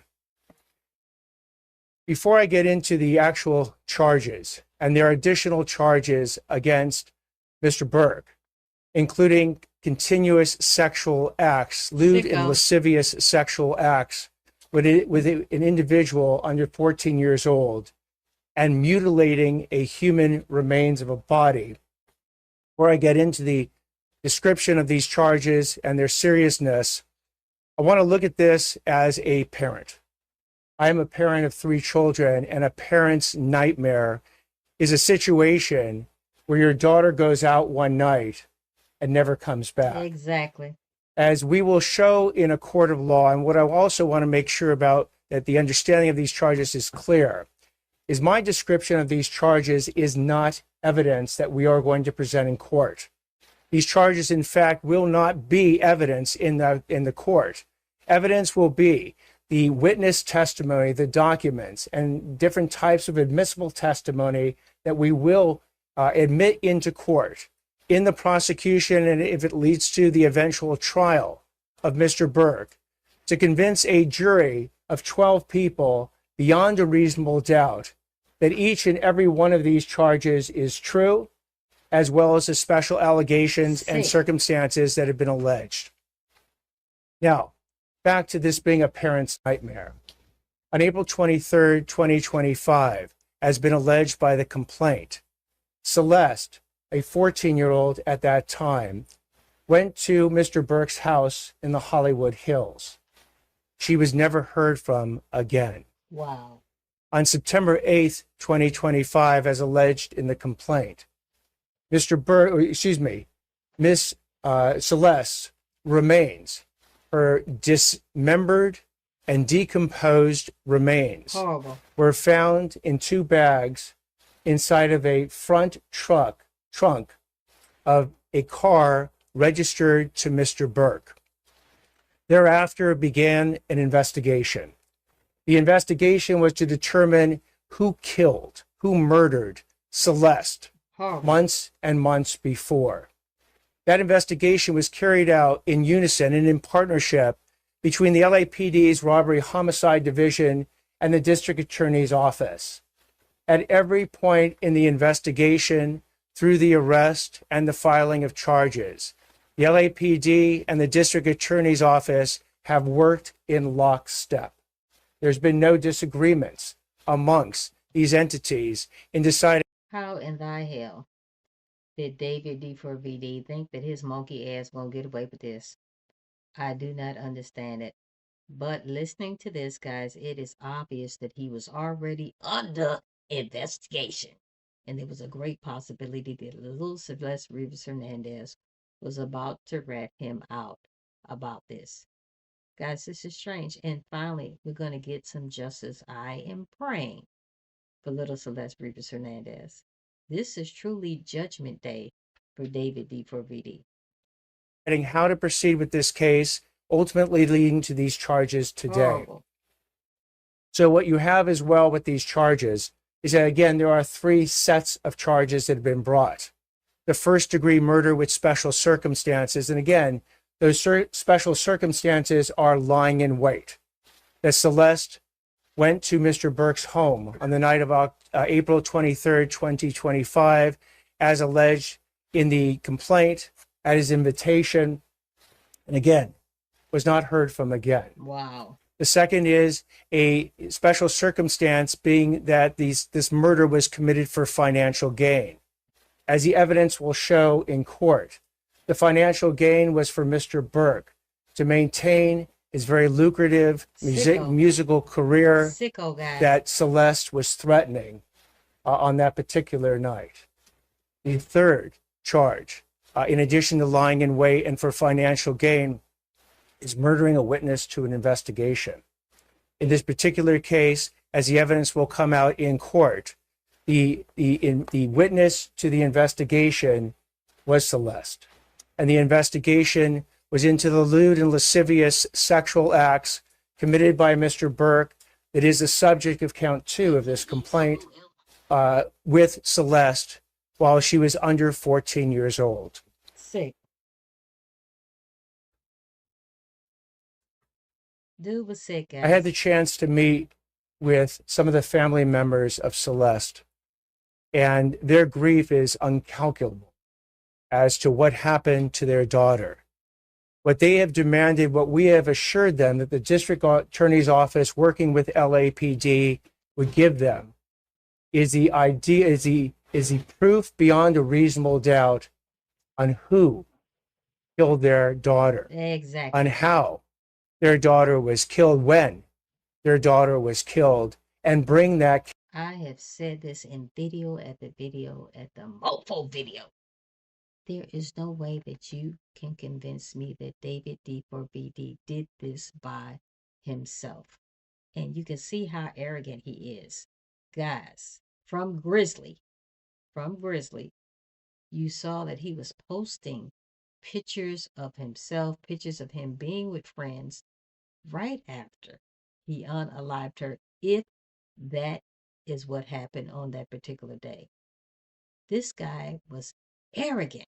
He was arrogant. And I've said this in other videos, guys. I'm not really sure if he was in the code or whatever the case may be, but something has to be wrong with your monkey behind to think that you are going to get away with something like this. Okay? They got his behind. Not really sure how long he's going to stay, but they need to start working, and I'm sure they already have. And I said this in other videos, guys. I'm sure the Popo knew more than what they were telling us. They were just holding a lot of this information close to their damn chest. As you could see, guys, they pulled it off.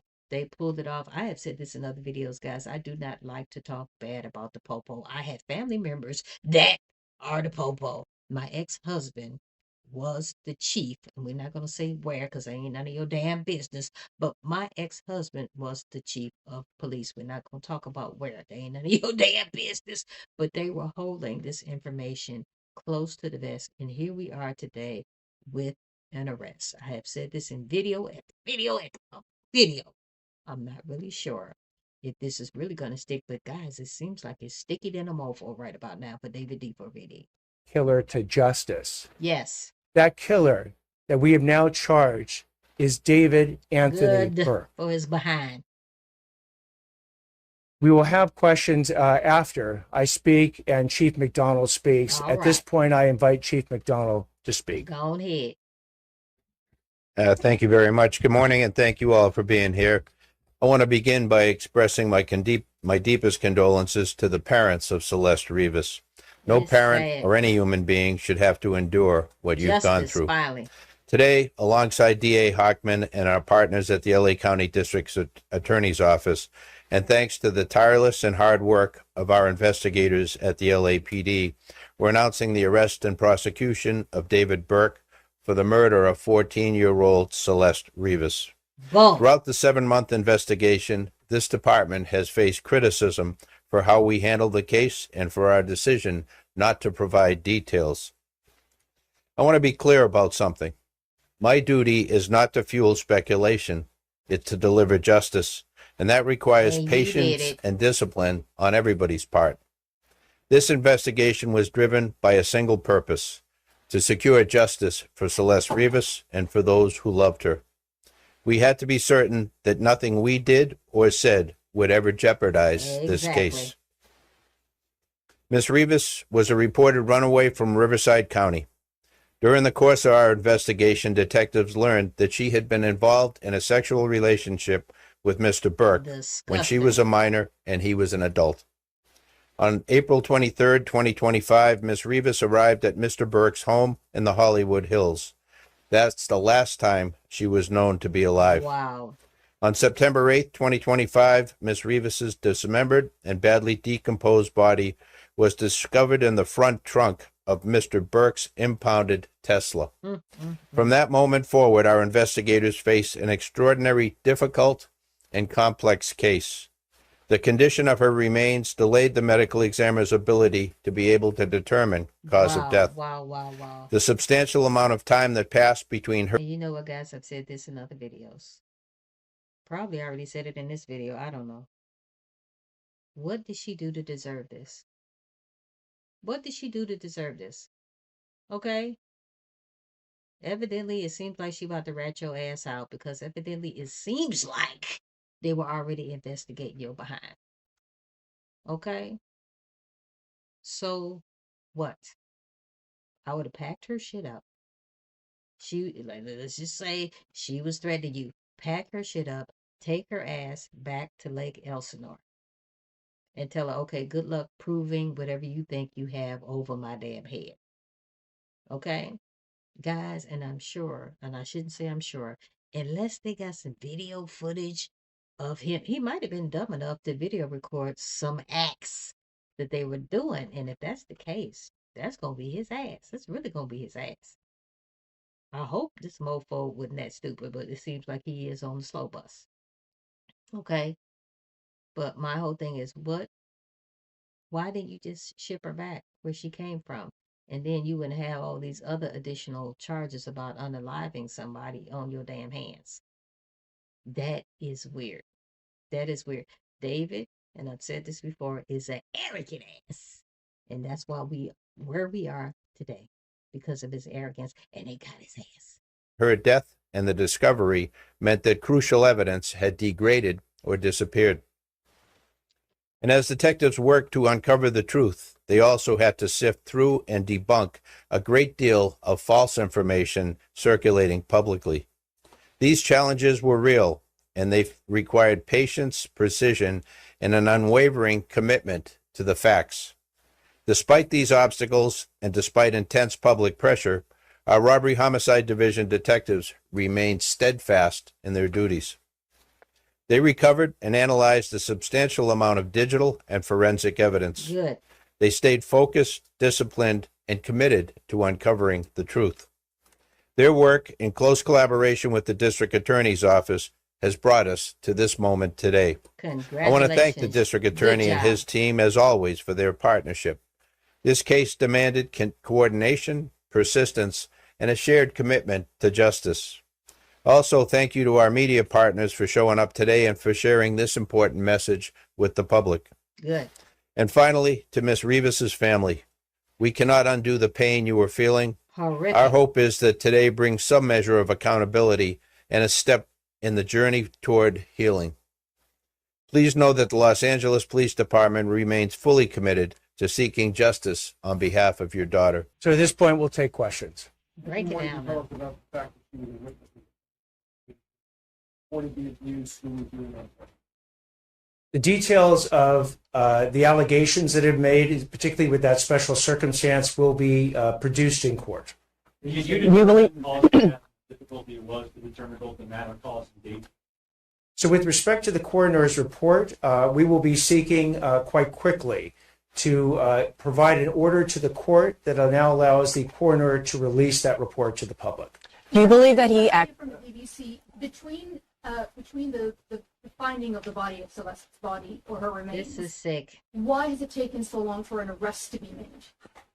I think the police chief got it right. That in a situation where you don't have an eyewitness account, or we can't point to a video that shows the killer killing someone, you have to go through the very rigorous and thorough investigation to look at all the digital and forensic evidence. You have to speak with witnesses, often who are cooperative, and some who are not cooperative, in order to obtain all the information necessary to decide who did what, when, how, and what their mental state was at the time. That is what we've been doing over the last between September 8th, roughly, and today when we bring these charges on April 20th. So again, it's a type of case that you want to make sure you get maximum information. And by the way, if there's anyone out there that has material information about this particular murder or any other actions taken by Mr. Burke, please come forward to the Los Angeles Police Department, come forward to the LA County DA's office, and report that information. Mr. Hochman, You see what I'm saying, guys? That comment that he made right there, there's going to be a lot of people who were in his entourage possibility who's going to come out and start saying stuff, okay? They're going to start ratting each other out because they don't want to be in trouble for what happened to little Celeste Rivas Hernandez. Guys, put it in the comments. Tell me what you think. I think that comment that he made right there is going to have a lot of people running there to open their damn mouths about what happened to little Celeste Rivas Hernandez. there are other people who were aware of this relationship. Yes. Is it possible that you will be Arrest them. arresting other people within his Arrest circle? their And did he asses. act alone in this death? Again, with respect to whether or not there's any other individuals or we're going to take any other actions, you will know about them if we do, but at this point, I'm not commenting. Do you believe that you know how she was killed beyond it being homicide? The actual cause of death? The coroner's report will be released shortly. Because it is not currently released, I'm not going to be commenting. But was it determined, not that, if you won't say what it was, but has it been determined how she was killed beyond it being homicide? The coroner has made a determination on how There you go. Celeste Break it down. died, and at the point that the coroner's report becomes public, we'll be able to comment. on it. Was there a specific breakthrough last week? Is there physical evidence that ties David to this murder? There is physical evidence and there is forensic and digital evidence that we intend to present in court to prove these charges beyond a reasonable doubt. You know what, guys? I've always said, where the hell is the video footage from the damn Tesla? Tesla will tell you every damn thing. And to this day, I haven't seen where they said anything was going on with the Tesla. Okay? So that is probably one of the pieces of the puzzle, what they talking about, this digital evidence that they have, okay? Because somebody, come on now, the Tesla had to tell something. We've been waiting for that for quite some time. Even Steve Fisher sat up there and said that, the Tesla was going to tell something. And then he also was alluding to the fact that the last person that drove that mofo car was possibility that was Neo Langston. Okay, but he's not really come out and really said that it was Neil who was driving that car around. But I've said this before, gonna say it again. David too dumb to do this shit by himself, allegedly, if he did indeed do it. Within your investigation, and just to his question, are you able to tell us exactly what the smoking gun is? And also, if you can address the issue of his visit to Santa Barbara, and how does it connect with the murder? So with respect to the actual details of the evidence we're going to be presenting in court, I'm not going to do that today. As far as the concept of a smoking gun, the smoking gun is the totality of the evidence that we're going to bring to prove any case, whether it's this case or any case, beyond a reasonable doubt. So An investigation is ongoing. If information comes forward on with respect to any additional crimes, we will certainly investigate it. One more question. One more. There's been so much discussion about the difficulties in this case. The chief talked about it as well. What makes you confident you can prove these allegations? What makes us confident is the totality of the evidence that has been obtained by the LAPD robbery homicide, by the work that the district attorney's office has done, that has led us to the point where we believe we can prove each and every one of these three charges and the special circumstances and the special allegation beyond a reasonable doubt. Boom. Bye-bye. They got your ass.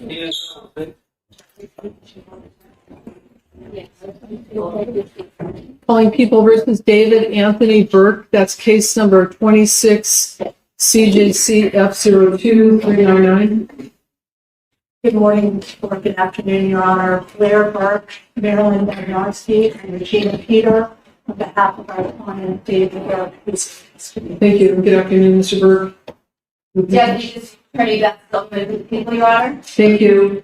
And counsel, on behalf of your client, do you waive formal reading of the complaint, advisement of rights, including armed forces and veterans' rights, enter a plea of not guilty, denying any and all potential allegations, enhancements, and priors?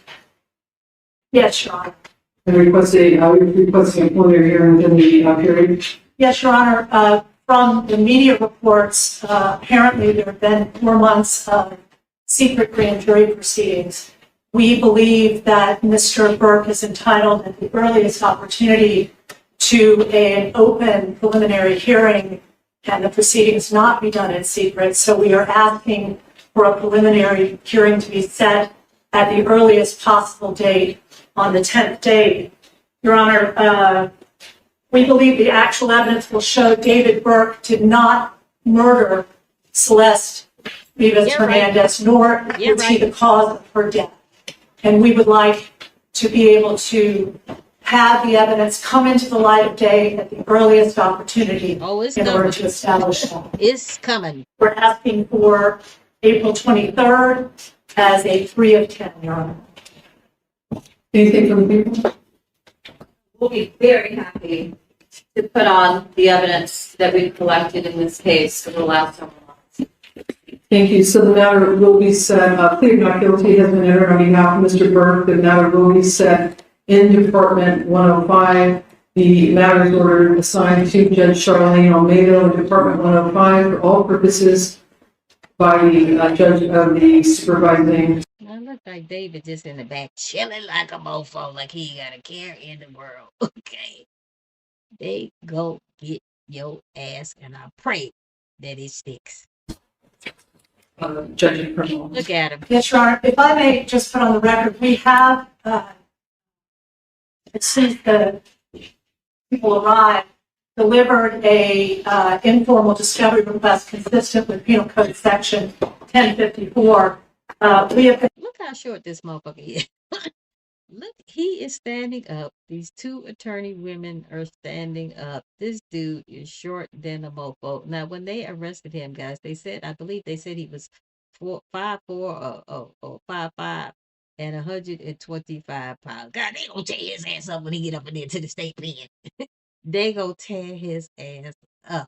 Look how short this dude is. I believe he has short man syndrome too. That's the reason why you felt like you had to do all of this to this little girl. This is weird as hell, and I've said this before. Go say it again.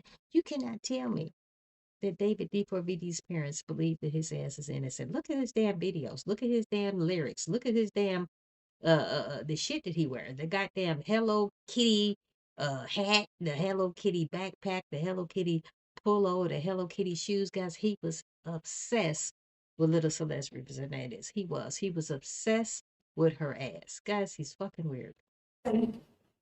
Given almost no discovery thus far, we received a 3-page follow-up report, no autopsy report, and a copy of the complaint. And we would ask the people respectfully to produce discovery at the earliest opportunity. Your Honor, as I indicated to counsel, there's approximately 40 terabytes of discovery in this case. Oh, that's a lot. Moreover, in order to obtain the transcripts from a grand jury investigation, counsel has to file a motion. She knows the way the system works. I'm not able to gather those. They have to be provided after the court orders them released because it was an investigation. Second of all, if counsel plans on going to a preliminary hearing within the 10 days, it is unlikely that there will be very much discovery provided within that period, given the voluminous nature and how long it's going to take to copy onto drives. In addition to that, the coroner's report was sealed in this case in order to prevent it from hampering truthful testimony from witnesses that testified at the grand jury. So an order will also have to be obtained in order to get the coroner's department, which is now the medical examiner's department, to release those materials. Break it down, girlfriend. It's surprising news given the district attorney's office held a press conference this morning where they discussed the cause of death apparently under seal and not released by the coroner's office, as did the robbery homicide unit to the press. So we would again reiterate, We believe that Mr. Burke is entitled to discovery. We have served the people with notice. They have 15 days to produce discovery in this case. We would ask that they do that in conscientious earnestness and as quickly as possible. They got I it. ask the court to make an order today. We'll take a copy of the minute order ordering the Department of Medical Examiner to release their coroner. Anyway, before we get too far ahead, guys, put it in the comments. What do you think? Do you think that this is going to stick? I am praying that it does. If he did indeed do this to little Celeste Rivas Hernandez, I am praying it is going to stick, guys. Just not sure. California got that weird ass law, guys. If you are found concealing an unalive body, what's going to happen is you're going to get a $10,000 fine and a year in prison. I am praying that he gets the time that we all think that he should be getting, allegedly, if he indeed did this. Report in this case. Thank you, Ron. The court will order that the medical examiner release the report in this case. Oh, this one overlaps. This is Houston Tech 25. So yeah. There's Robbie. So this would be 4 freaking days after he kills her. So that means during this, Celeste is still not dismembered. So that means, is she frozen somewhere in his house? Because think about that. He was out doing things that whole 10 days. He kills her the 23rd and he had shows and he was doing things. Exactly. So where did he have, where did he have her? I don't think she was just, I mean, do you think he would just left her out? I bet it was in a freezer somewhere. In my opinion, I mean, because I mean, after a week, she would have started smelling the house. Okay, was she actually already deceased then? That's my whole thing.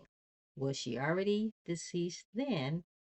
Or was she being held in captivity and then he unalived her afterwards? This is weird. Okay. Zach girl, I greatly appreciate you. Guys, go ahead and check out the channel. I love her content. Let's check it out. House up really bad. I mean, maybe he did. I mean, maybe, but I think it would have been so noticeable.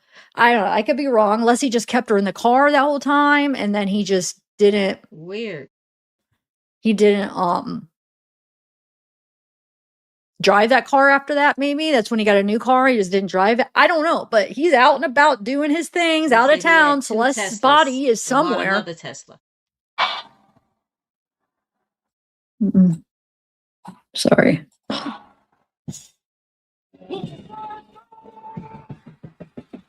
Love you from that. And that's what this was from when he was crying. It was his special.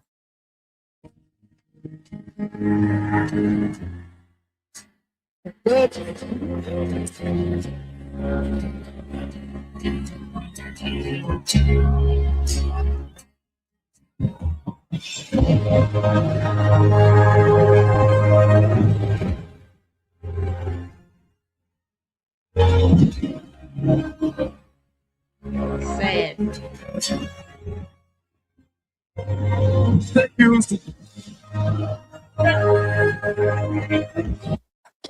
And the all because she was going to out you for being a freaking predator, right?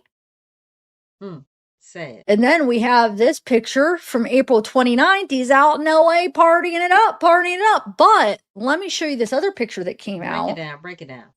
Hold on a second. This is, hold on, let me show you. Hold on, I want to make sure they're, okay, that was LA. Okay, so let me show you another thing that came out here. Check this out.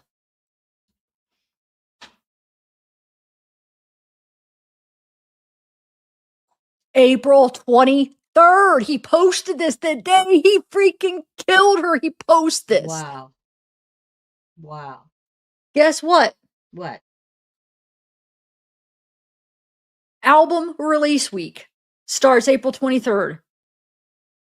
And guys, believe it or not, people were paying. I'm going to rewind this just a little bit, guys, so you can see. People were paying. Let me rewind it just a little bit. People were paying money for these bloody ass shirts. And guys, there was some speculation there was a great possibility it might have been real blood on them shirts, which I never believed that.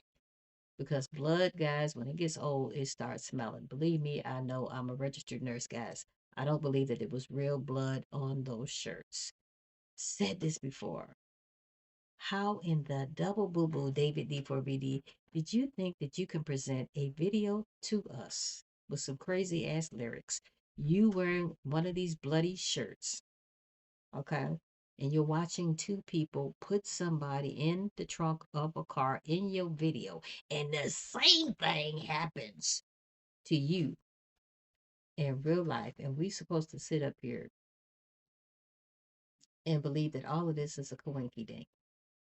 That is weird to me. I do not understand it for the life of me. Guys, go ahead and like, comment, share, and subscribe. I would greatly appreciate it, and push that damn notification button. And then, guys, I got a new feature where you can call me at 682-812-9713. You can call in as long as we're live. Even if we're not live, you can call and leave a message, or you can text me and say, hey, Kelly, I want to be on the next show, guys. I really don't give two boo-boos as long as you get up on here, guys. We're only doing audio. We're not doing video whatsoever.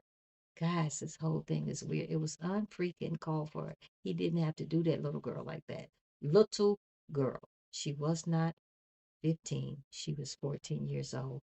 This was all uncalled for, in my opinion.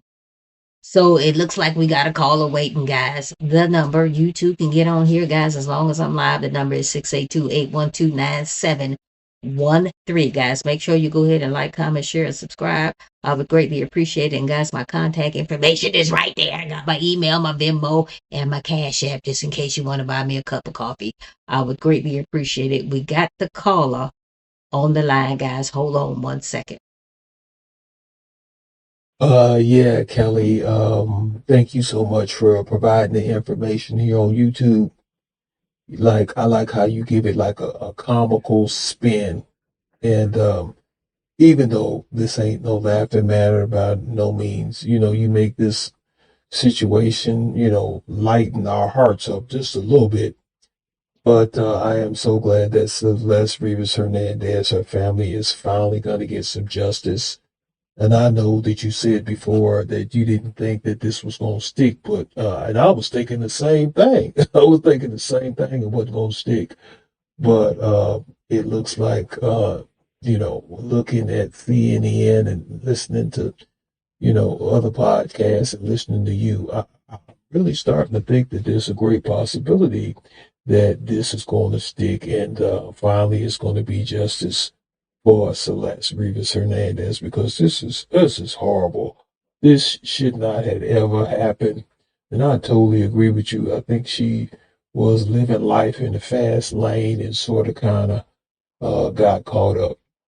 So I would like to see what other people have to say, and other people comment on this situation, because this didn't have to happen.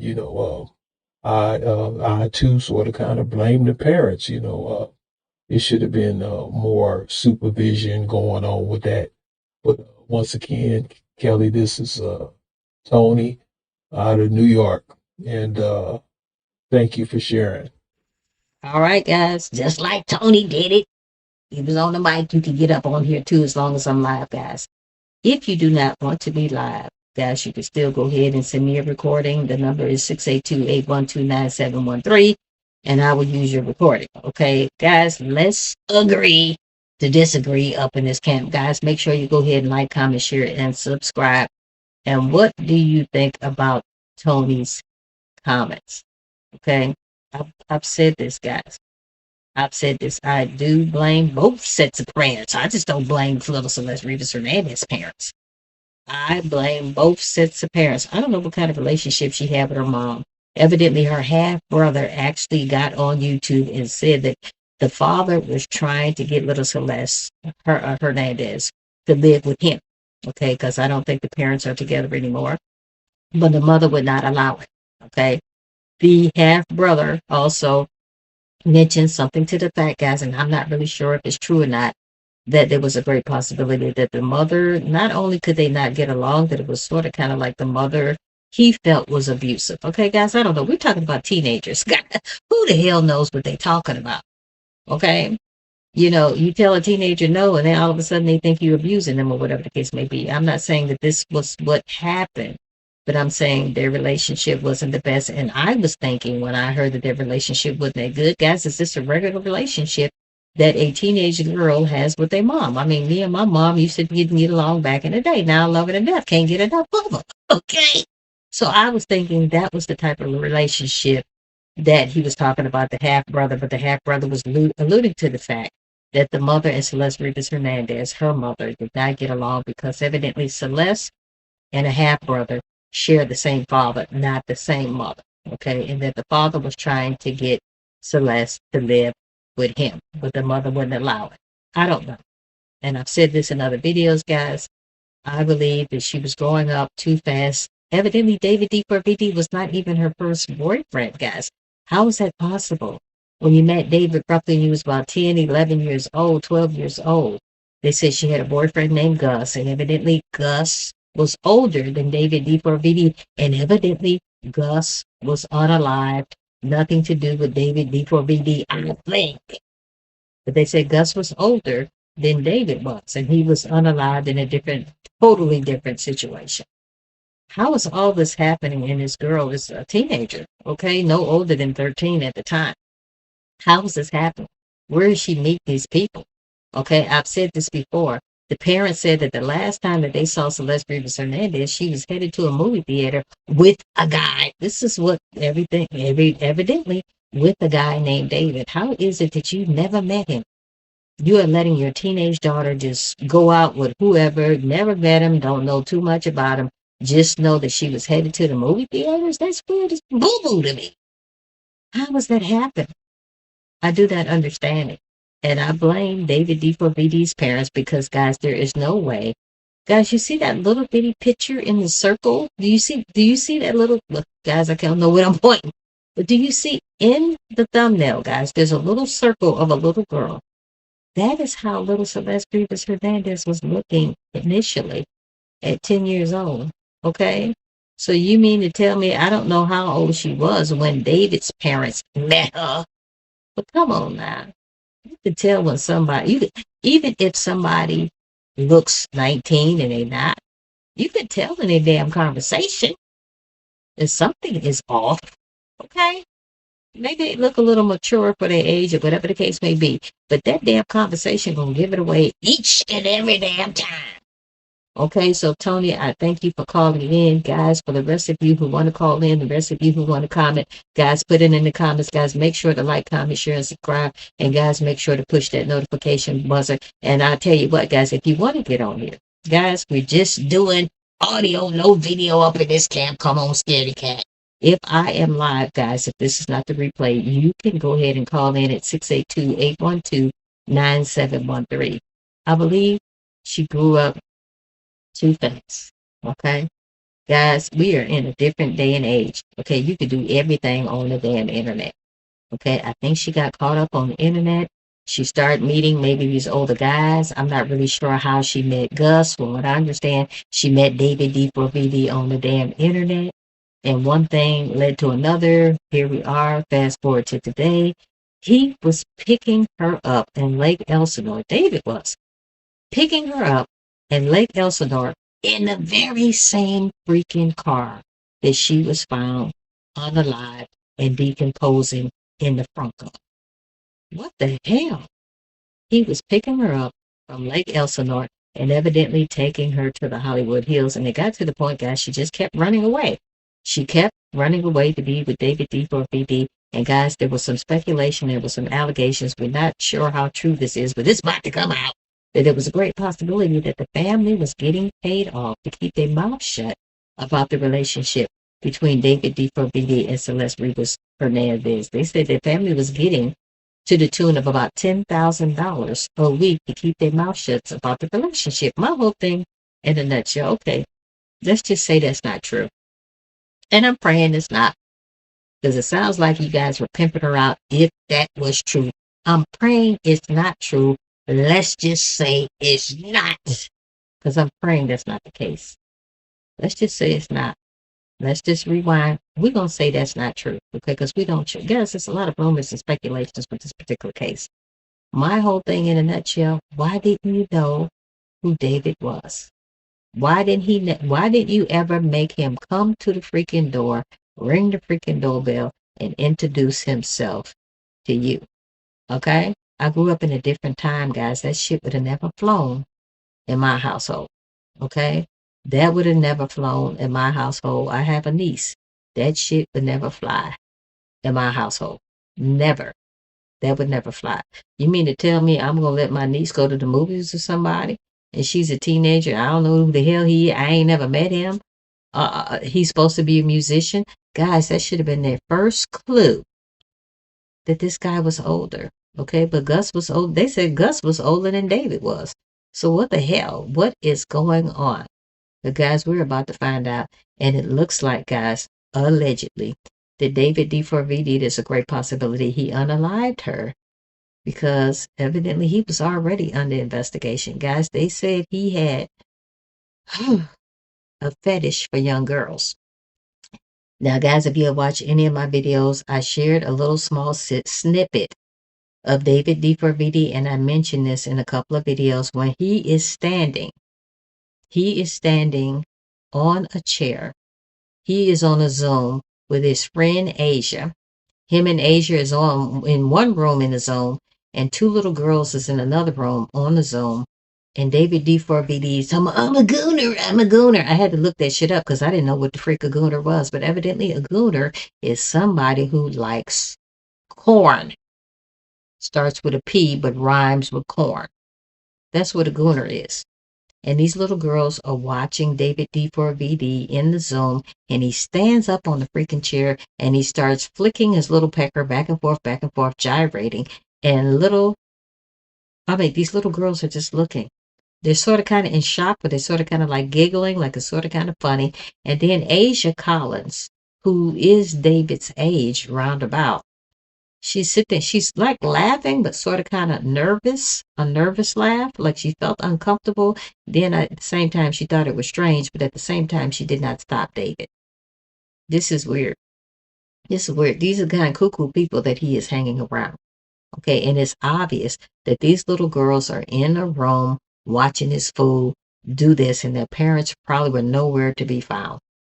Okay, guys, we got to watch what our children are doing on this damn internet because we live in a different age. Anybody can rope their asses in. And I already said it, guys, it was a great possibility that David could have been in some type of damn cult. There we go.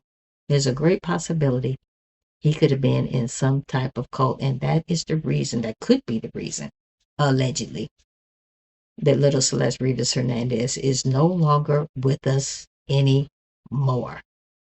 Guys, put it in the comments. What do you think about this case? Is David going to get the time that we all think that he deserves if he did allegedly do this? Okay. Some of you guys are sitting up here, oh, he was framed. Okay, he was framed. Okay, but who would frame him? One of you even mentioned, oh, there's some bunch of haters out there. I'm sure it was people hating on him all day long. But they're going to hate on him to the point where they're going to unalive his friend. And when his friend went missing, he never mentioned, oh, he never inquired, where's Celeste? He never inquired anything about her once she went missing. This is what makes me think that you did it. Okay? So you got this hater, evidently, that does not like you. You're a big celebrity. You're opening for SZA and all these other people. You're taking pictures. You're well known. You got the #1 song. This hater comes, unalives your friend, put her in the front of the Tesla. And then the Tesla gets towed to the tow yard. Okay? Really? That's a little far-fetched to me.